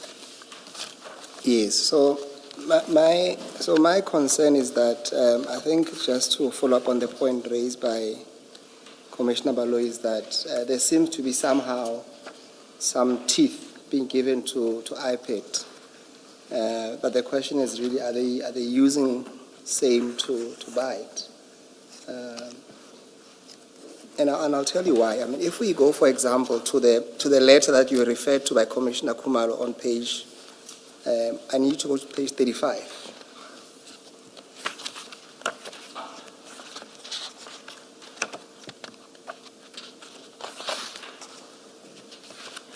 Page 35 of my statement, of your statement, yes. So the annexures, or the annexure. yes. Annexure? What is the annexure It will number? be TK 11. Let me just double check.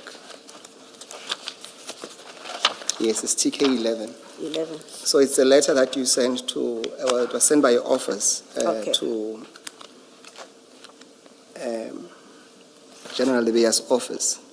And my concern is that, I mean, from paragraph 1 to 7, it's just the background, and the essence of your letter really is paragraph 8 on page 35, which says this.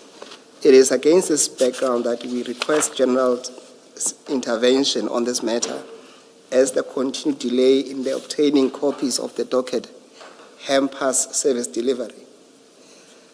My concern is that this letter, it does not come out as instructive as it could, given the powers that we've read to you. Yes, I understand that there are regulations, but I would have expected at the very least to say what kind of intervention exactly you are requesting.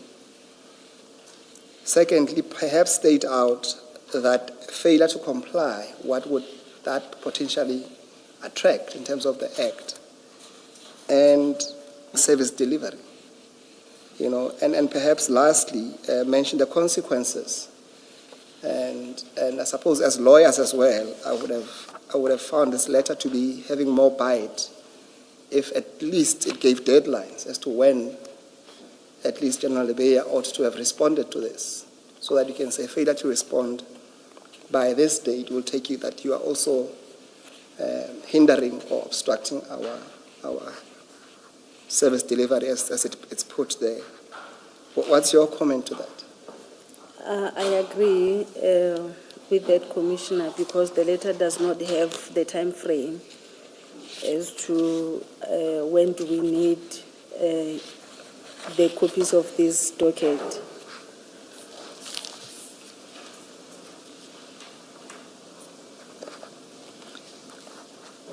And I've mentioned it's not only the timeline, it's other issues as well, that you don't set out what you require, but also the consequences of failure to comply. Now, going back to your statement at paragraph 24, that's on page 8.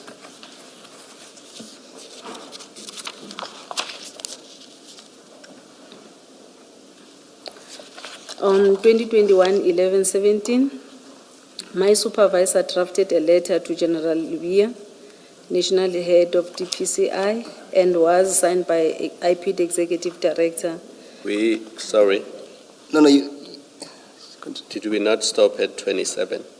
Why are we going back to 24? Yes, no, I just wanted to ask you a question on 24. You'll see the last sentence there. You say that General Lebeya did not assist IPID with the request. Instead, he indicated that IPID must investigate without the copies of that docket. I've searched through the documents that you've provided to us. Can you assist us? Where did he indicate that? Or can you recall where he indicated that? I don't have anything in writing with regard to that, but I remember we had the meeting with the NHI as a team, as the NC team, and the message was conveyed to me that General Lebeya said we must investigate without the copies of the docket. Yes, I see that at paragraph 27, you say that the issue was discussed with the National Head of Investigation, and I was advised to continue with the investigation without the requested copies of the docket. It's an internal decision to say, look. Yeah, it was. We have tried. Yes. Okay. But not try enough, because we're supposed to have opened a case. Yes.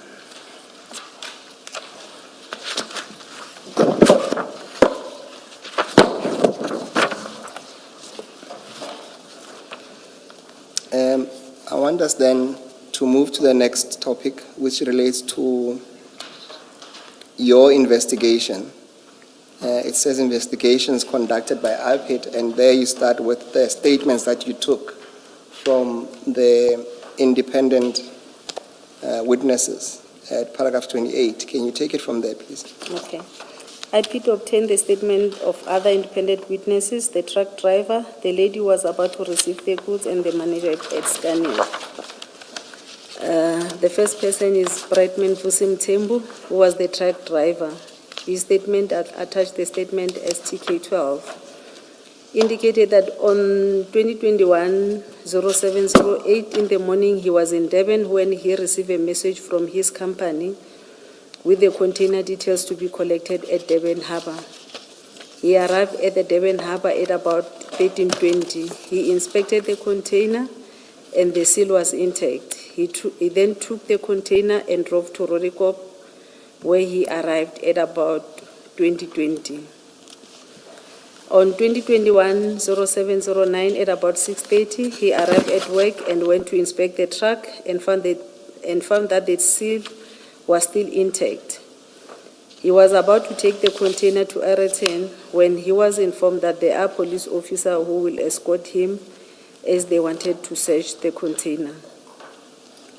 He was escorted by the police to Ayrton, and on arrival, the container was received by Jolene, who asked him to put the container at the bay. He did not see who opened the container. When he alighted from the truck, he noticed the black bags being loaded from the container into the Nissan NP300. A tall guy who identified himself as a police officer informed him that he was under arrest for transporting drugs.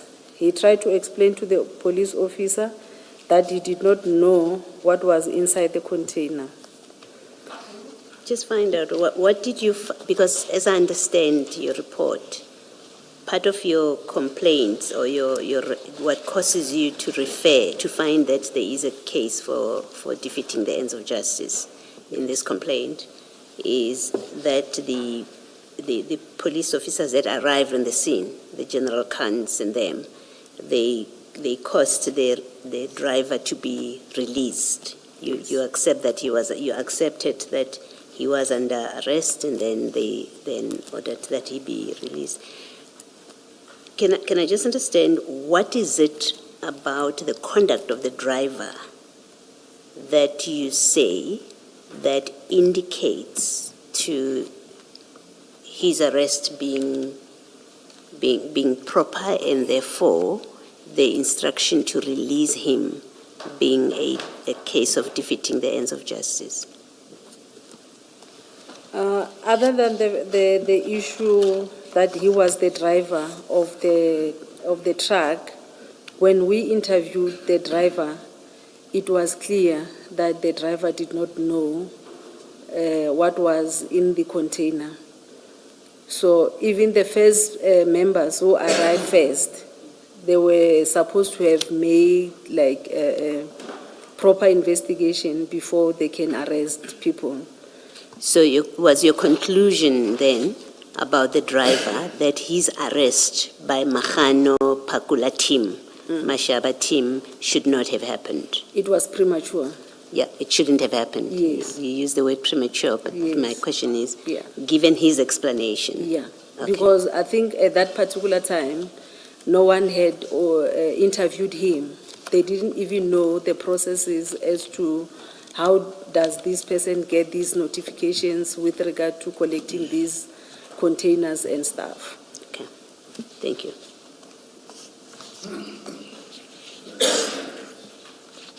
Perhaps just on it's a different subject, but still affecting the driver. I've read from you've provided us with a copy of your diary entry where you interviewed Mr. Nku. And he seems to suggest there, if my memory serves me well, that the driver is involved or somehow is implicated. Did I capture that? Is my recollection correct? Yes, Commissioner, he did mention something like that. Yeah. Because he was indicating that the driver did not pass through these way bridges. So he drove from Durban to Rorikop without stopping at any way bridges. And according to him, because of him doing that, he knew what was inside the container. And this weight bridges is where there's a potential, I suppose, search. Yes. of the trucks. Of the trucks, yes. Yeah. Was it that the only inference from him to say because he didn't stop, Yeah, that was the only that inference. renders him Yeah, suspicious as well? yeah. He was saying maybe he was instructed by somebody that he mustn't stop anyway. He must just drive from Durban to Rodikop. Now, when you spoke to Jolene and them, the Kukemurs, did you explore this with them in terms of the traveling of the truck and the stops? Are they compulsory? Did you take this issue further with them when you interviewed them? Commissioners, the Jolene's and the other lady who works for Scania, Jolene works for Scania, I think in South Africa. There's that other one, Scania Brazil. Thanks, Rose. They don't know as to the traveling arrangements because the company, the truck company belongs to another company. It belongs to Yellow Jersey, Yes. not the Scania, the Freighten, because the Jolene's company is Freighten, but they deals with Scania. In Jolene is Scania South Africa and the Roseland Scania Brazil. So they only request the transportation from the other company. What the other company tells their driver, they don't know. Did you ask the driver about that allegation? Yes. And? And he said no, he didn't get any instruction from anyone. No. He Sorry. Let me clarify my question. Did you ask him about not stopping at way bridges? Yes, we did. And? And he said he was in a hurry to go back home. He was tired. He didn't want to stop anyway. Okay. But then later on, and I'm sure Mr. Msikiti will get there, but it's a topic that's related to this. You seem in your conclusions to have accepted that something was wrong with him not stopping at way bridges along the way. Yes, Commissioner, because normally I don't know what is the purpose of these drugs going to these way bridges, whether there's a reason for them to go. Normally when I drive, I just saw the trucks going through way bridges. I don't know what is the purpose of those trucks going there. But if this one is saying this person did not even go to the way bridges, I went and asked the driver, why you didn't go to the way bridges? And his answer was that, no, I was tired. I just wanted to reach my destination on time. Okay, you may misunderstand what I'm saying. You say in the conclusion the driver took the container at the harbour at about 13:30 and arrived at his company in Johannesburg at 2000 hours, Yes. which is very quick, I agree. Yeah, it was very quick. And then this is the part which I'm asking about. You say, which is highly unlikely for the truck. So you seem to give significance or even credence to Nku saying, he didn't stop along the way, which suggests he had instructions. So I was asking that kind of question, that did you accept that the driver must be implicated? That's why he was not stopping at way bridges? Or in the way that you now, as you're sitting there, seem to speak about it, you now say, well, that's what Nku said. And yet your conclusion in paragraph 90 suggests you accepted what Nku said, that, yeah, indeed it is suspicious. And I was trying to clarify that with you. Commissioners, it is really suspicious that a truck can travel like from Durban from 1 o'clock and then 8 o'clock is now here in Johannesburg. It was really suspicious. However, if I were to investigate these, this was supposed to be been investigated by the Hawks to check as to whether is it true that this person did not go via those way bridges or not. Now, I would say it was supposed, to the extent that it has been put to you by Nku, and you seem to make something of it, but you had to investigate it. Otherwise, you've just accepted the so-called informers' information to you, which may, which may be nothing if you had investigated. For example, you could have asked Yellow Jersey, and maybe Yellow Jersey might have said, no, don't worry, this driver does this all the time, or there's nothing wrong with him not stopping. And between you and me, Assistant Director, we drive on the road and see very fast trucks, scaringly fast trucks. So the fact that it was fast, alone in itself without more, it's difficult to accept that. Therefore, it indicates the driver was in on whatever scheme was going on here. You would be expected to do further investigation of it before you say, yes, the conduct of the driver was suspicious. Ngu is on to something here. Commissioner, it's difficult to investigate. We are now overstepping on the investigations that is being conducted by the SAPS. However, like I was saying, if we had the copies of the other docket, we're going to see as to what is in the docket, whether the police followed the issue of these way bridges or not. If not, IPID was going to do that. But we didn't want to investigate this issue, and this truck driver is not even a police officer where IPID have mandate to investigate such. So it was supposed to have been done by the police officers. I guess my problem with you is you draw something out of it. If you had just recorded it, as Nku said, and left it at that, and it didn't look like you made anything of it, then you and I would not be having this conversation. We are having this conversation because Nku says this, and then you make something of it in paragraph 30, that yes, of course, that it was suspicious, the driver was suspicious, but you can't then sit there and say, well, it wasn't anything that I could investigate when you're drawing certain conclusions about the travel time. That's my concern about it. Yeah. But I've heard you. Okay. Thank you, Director. Can we then pick it up at paragraph 34, dealing with Jolene Kukemur?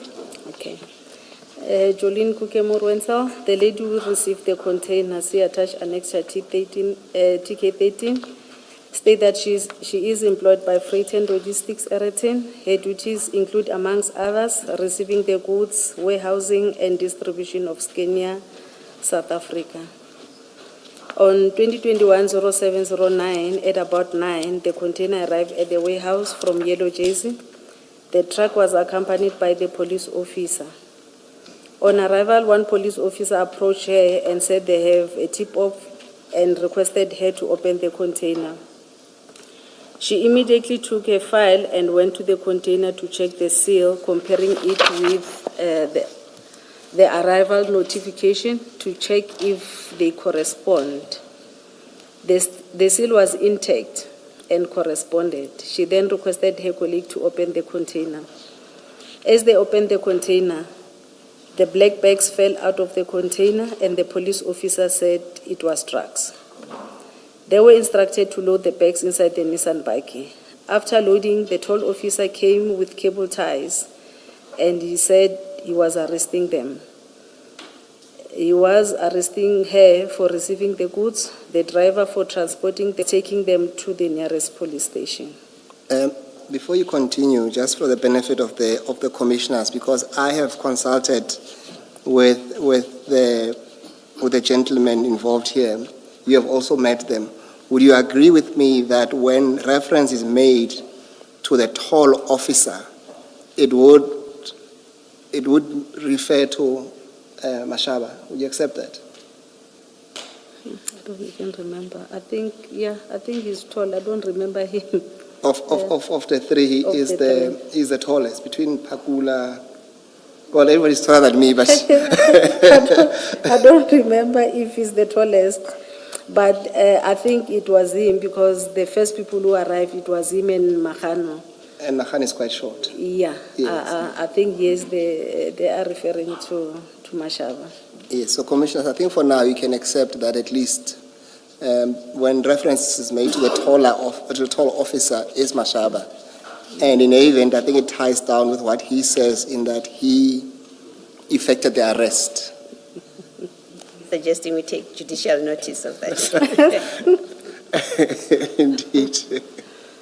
All I can say is I did see that Warrant Officer Makhano is not really tall. But as for the rest and who's the tallest, I have no idea.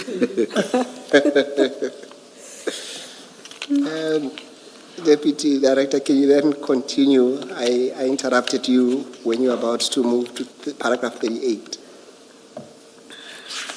Okay.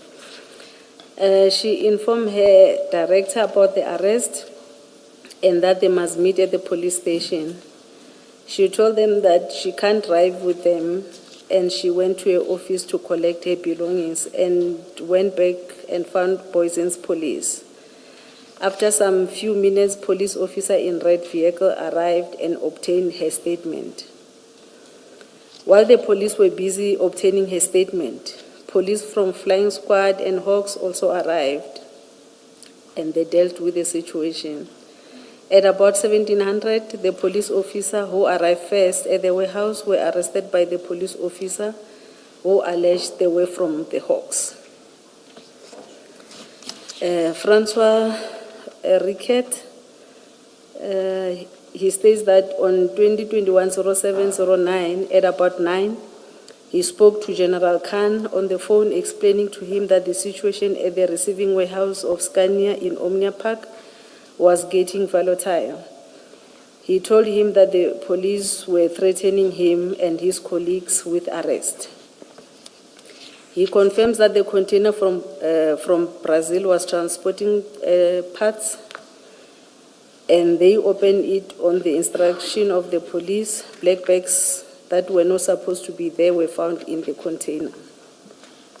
I just have two questions for you. At paragraph 39, Jolene says that the police from Flying Squad and the Hawks also arrived.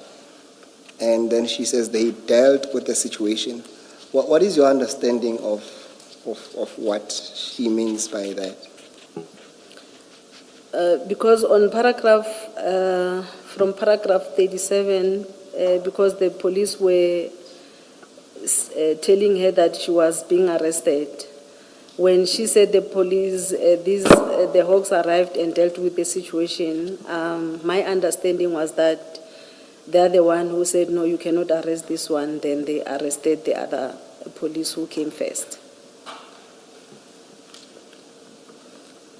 I'm not sure if I understand that, but let's move on to my last question on this aspect. Maybe you'll assist me. From at least for now, I know you interviewed a lot of people, but at least from the 3 independent witnesses that you interviewed, and we just went through their summary, is there any where you can draw the elements that will sustain a claim of defeating the ends of justice against any of the 5 accused? And if so, can you then draw us to those allegations from these witnesses that will support what Mahan and them are saying? Okay. These other police officers, they came later at the crime scene. There were 2 police officers from Boysens who arrived first, who arrived after these Makhano and Mashaba arrived at the crime scene. I think they received a complaint from 10111 talking about issue, I think it was hijacking or something like that. They attended to the crime scene, they interviewed Makhano and Mashaba, and I think after their interaction with those police officers, they were satisfied with what was happening there, because they also gave their 08, like their report back to 10111, indicating that it is a legit operation, the police are working, and they were assisting the Mashaba and Mokhano before even Pakula arrived at the crime scene. So for the Hawks members to come later and arrest these members without even following up on the information as to where the drugs were going, it was something else. Because I believe if maybe they asked Jolene, because Jolene was the one who was going to receive the goods, if they asked maybe as to the processes after receiving the goods, maybe we were going to find out as to where these drugs were going. How so, though? How would that have been established?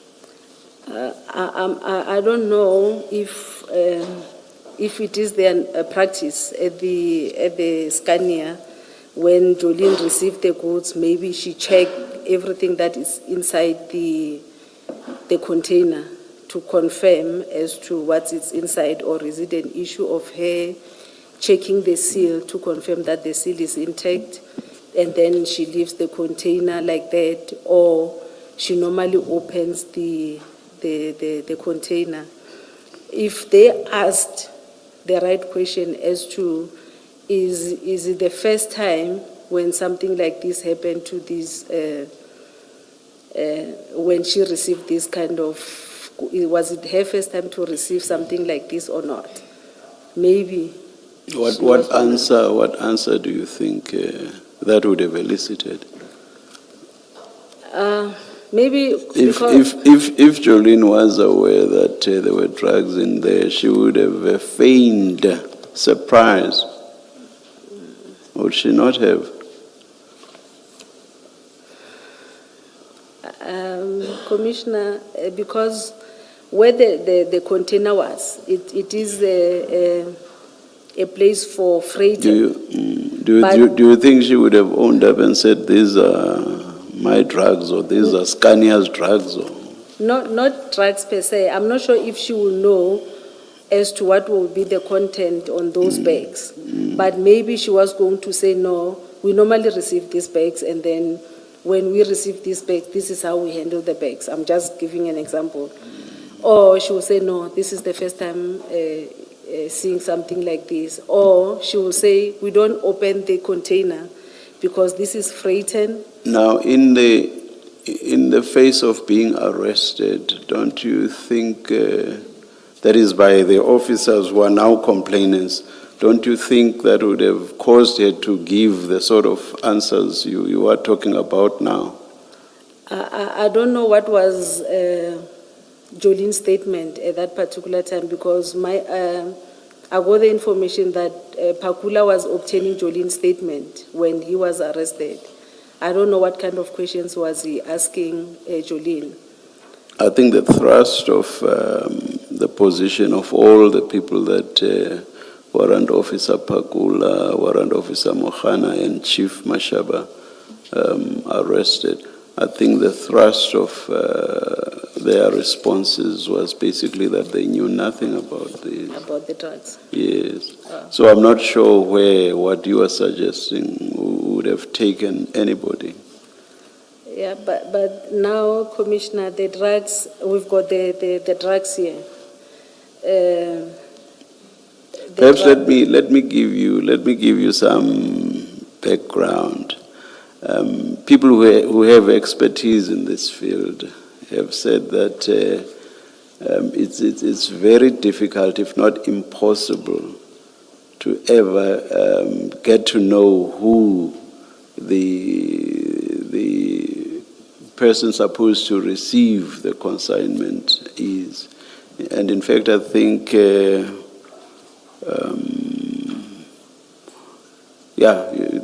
the officers who testified or gave evidence on this, they basically said they have never found, in all of their investigations, they have never found the consignee. So I think what you are saying probably has everything to do with the fact that you have no expertise in this field. your comment on that?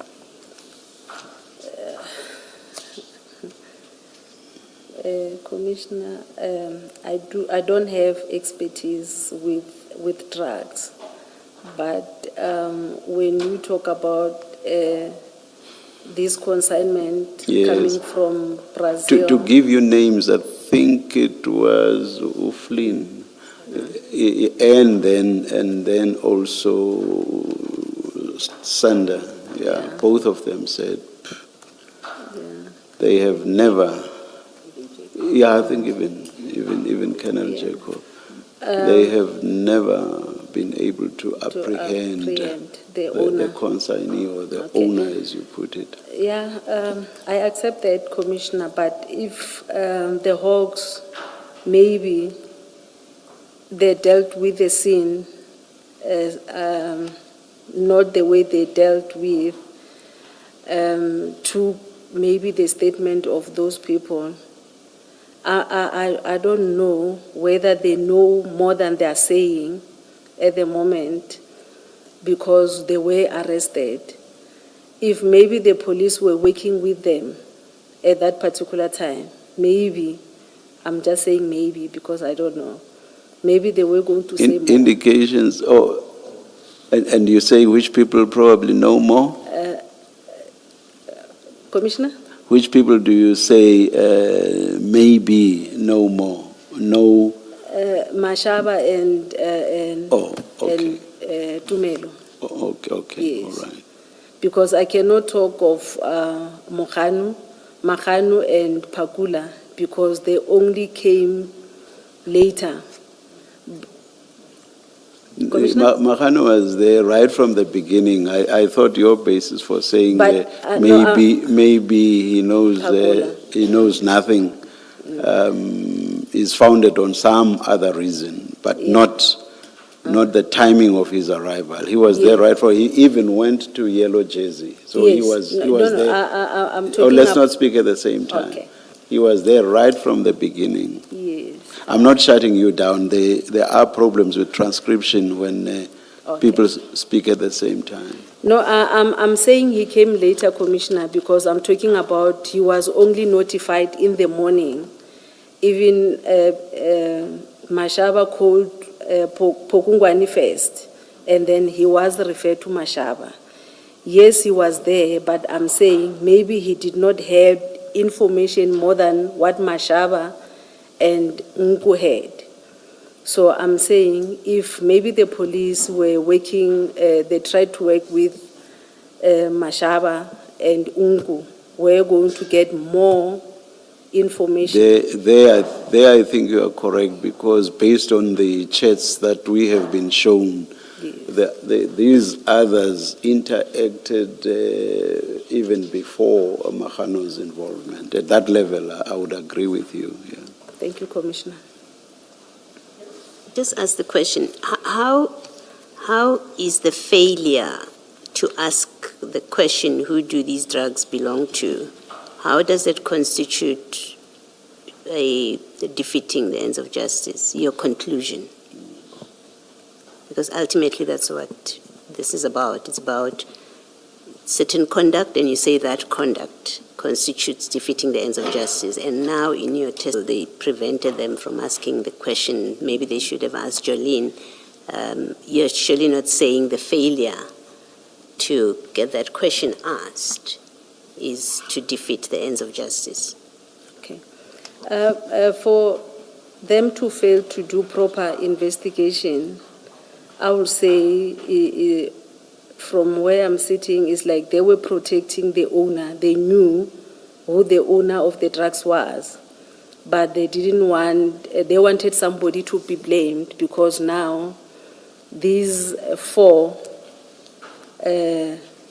disturbed this smooth movement of these drugs. You're also not saying that an investigation would and should have happened on that day in Eraton, on the scene, done and completed and gotten all the answers. You're not suggesting that. Because Commissioner? you're not saying that the investigation should have happened on that day on the scene all these answers obtained, who the drugs belong to, and all of those answers closing, basically getting the answers that you say they should have gotten. And because that did not happen, because the General Khans and others arrived, Yes. you're not saying that was the end of it. I mean, an investigation is ongoing, right? It's not just on the day at the No. scene. No. So when you say their conduct on the day at the scene constitutes defeating the ends of justice because they prevented these questions, they prevented getting answers to this and that, you're limiting it to the day as if an investigation is just that one day and that would have been the end of it. Can you maybe just explain? Commissioner, I'm saying that because of, with them arresting these four, they are shifting the whole focus of getting the real owner of the drugs into these four people. Do you know that by now, by the time you write your report, you know Mahano is not an investigator of narcotics. You know that. You know that Mashaba is not an investigator of this kind of stuff. You know that. Yes. You know Nku has nothing to do with all of this. Yes. So, unless you are saying the defeating of the ends of justice happened on that day, if that's what you're saying, I can see. I may have problems with you saying that, but I can see that you limit it to the facts on the day itself, and then you say an investigation would have been done on the day, all the answers obtained, and you frustrated that happening on the day, and therefore you defeated the ends of justice. I can see that. But if you accept that an investigation would have been an ongoing process, how do you get, and I've given you the fact of Mahano is not an investigator. He had no business to be there beyond that one day. Mashaba is not SEPS. He's not SANEP. He has no business to be there beyond that day if he ever had a business at all. Nku is a supposed informer, so he's completely irrelevant to conducting an investigation, as in he can be one of the personnel. How do you get to there was a defeating of the ends of justice as if it started and ended on the day itself? It wasn't going to happen to be a continuing process. Okay. Commissioners, the police were supposed to have opened an inquiry because at that particular time, at the crime scene, nobody knew as to the owner of the said drugs or the said packages. So, but for them to arrest people without having information, I took it as if they knew who the owner was of the drugs, but because of these first four disturbed their own mission, the police mission, or whoever drugs belongs to, now they must punish these first four with arrest. Were you told that one of the SEPS people that arrived asked about an inquiry number and Pakula said, we don't need that. I don't need that, I don't have time for that. When he was asked, where is an inquiry number? I don't remember. Well, there is evidence like that Pakula, I think it is Pakula, but it's one of the Mahano party of people who said, I didn't have time and there's no time for that. This is an urgent operation. So you should be actually charging Pakula for not getting an inquiry number because they're the first people on the scene. And that's what we've learned from the evidence, that the people that do the drug bust, they are the ones that arrange for the registering of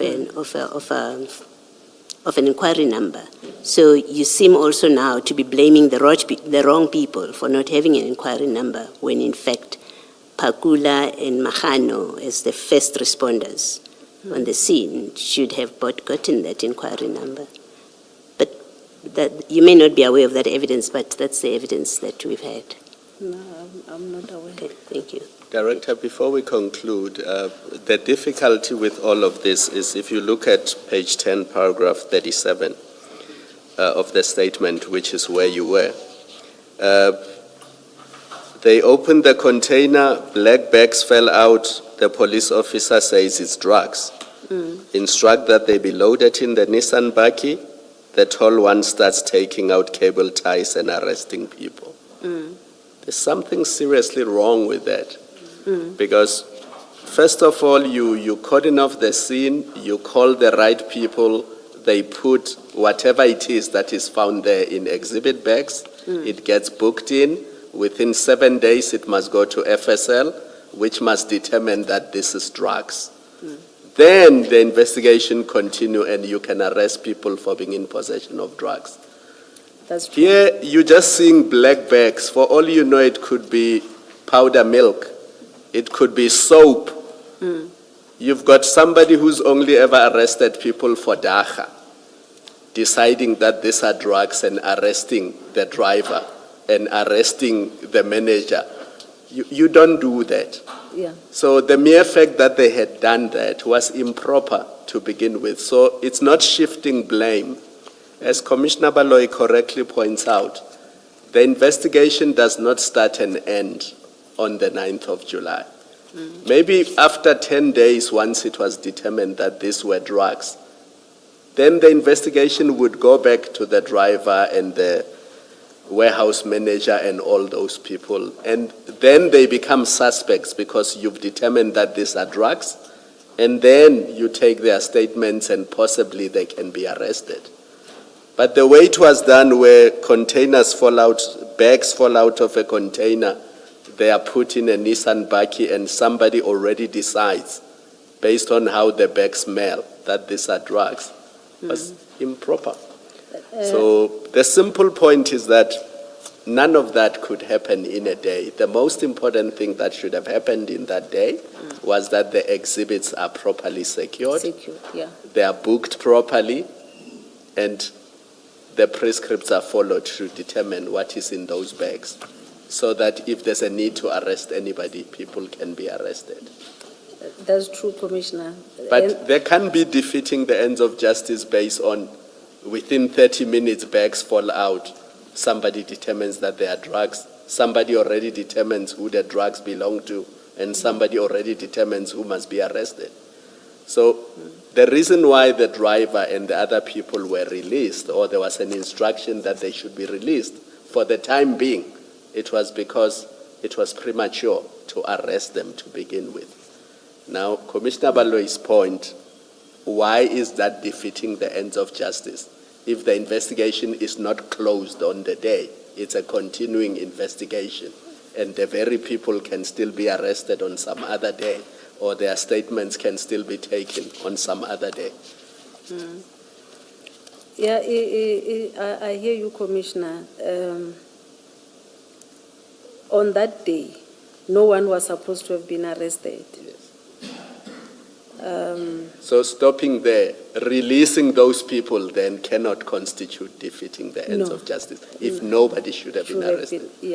I would understand if the driver was a Brazilian who was leaving the country the following day, and his release would have resulted in the police never getting hold of him ever again. Yes. But you don't have those facts in this case. No, I hear you, Commissioner. So you accept Commissioner Baloy's point? I accept. That is why even previously I indicated that when Commissioner was saying, I indicated that the arrest was prematurely for the driver, that they were not supposed to have arrested the driver because of when I interviewed the driver, it was clear that the driver didn't know about what was in the container. So I'm saying on that day, no one was supposed to have been arrested. but with them arresting the others, it seems as if they knew where these drugs were going, but they wanted to shift. Nobody I don't- knows that it's I drugs don't, on that I, date. I don't follow that logic. Oh, okay. I'll stop where I'm saying nobody was supposed to have been arrested on that day. Okay. Okay, Leave it there. okay. Assistant Director, just to round off the point by Commissioner Baloyi, on page 5 of your statement, at paragraph 18.5, I'll just read that into the record. So 18.5, it says, a police officer who went with Warrant Officer Pakula. Warrant Officer Rikhotso did not want them to open a case, but to open an inquiry file. Warrant Officer Pakula refused, and he was then told that General Khan was on his way. So this is just to bring to attention that the issue of the inquiry file was raised between Rikhotso and Pakula saw no need to pursue that.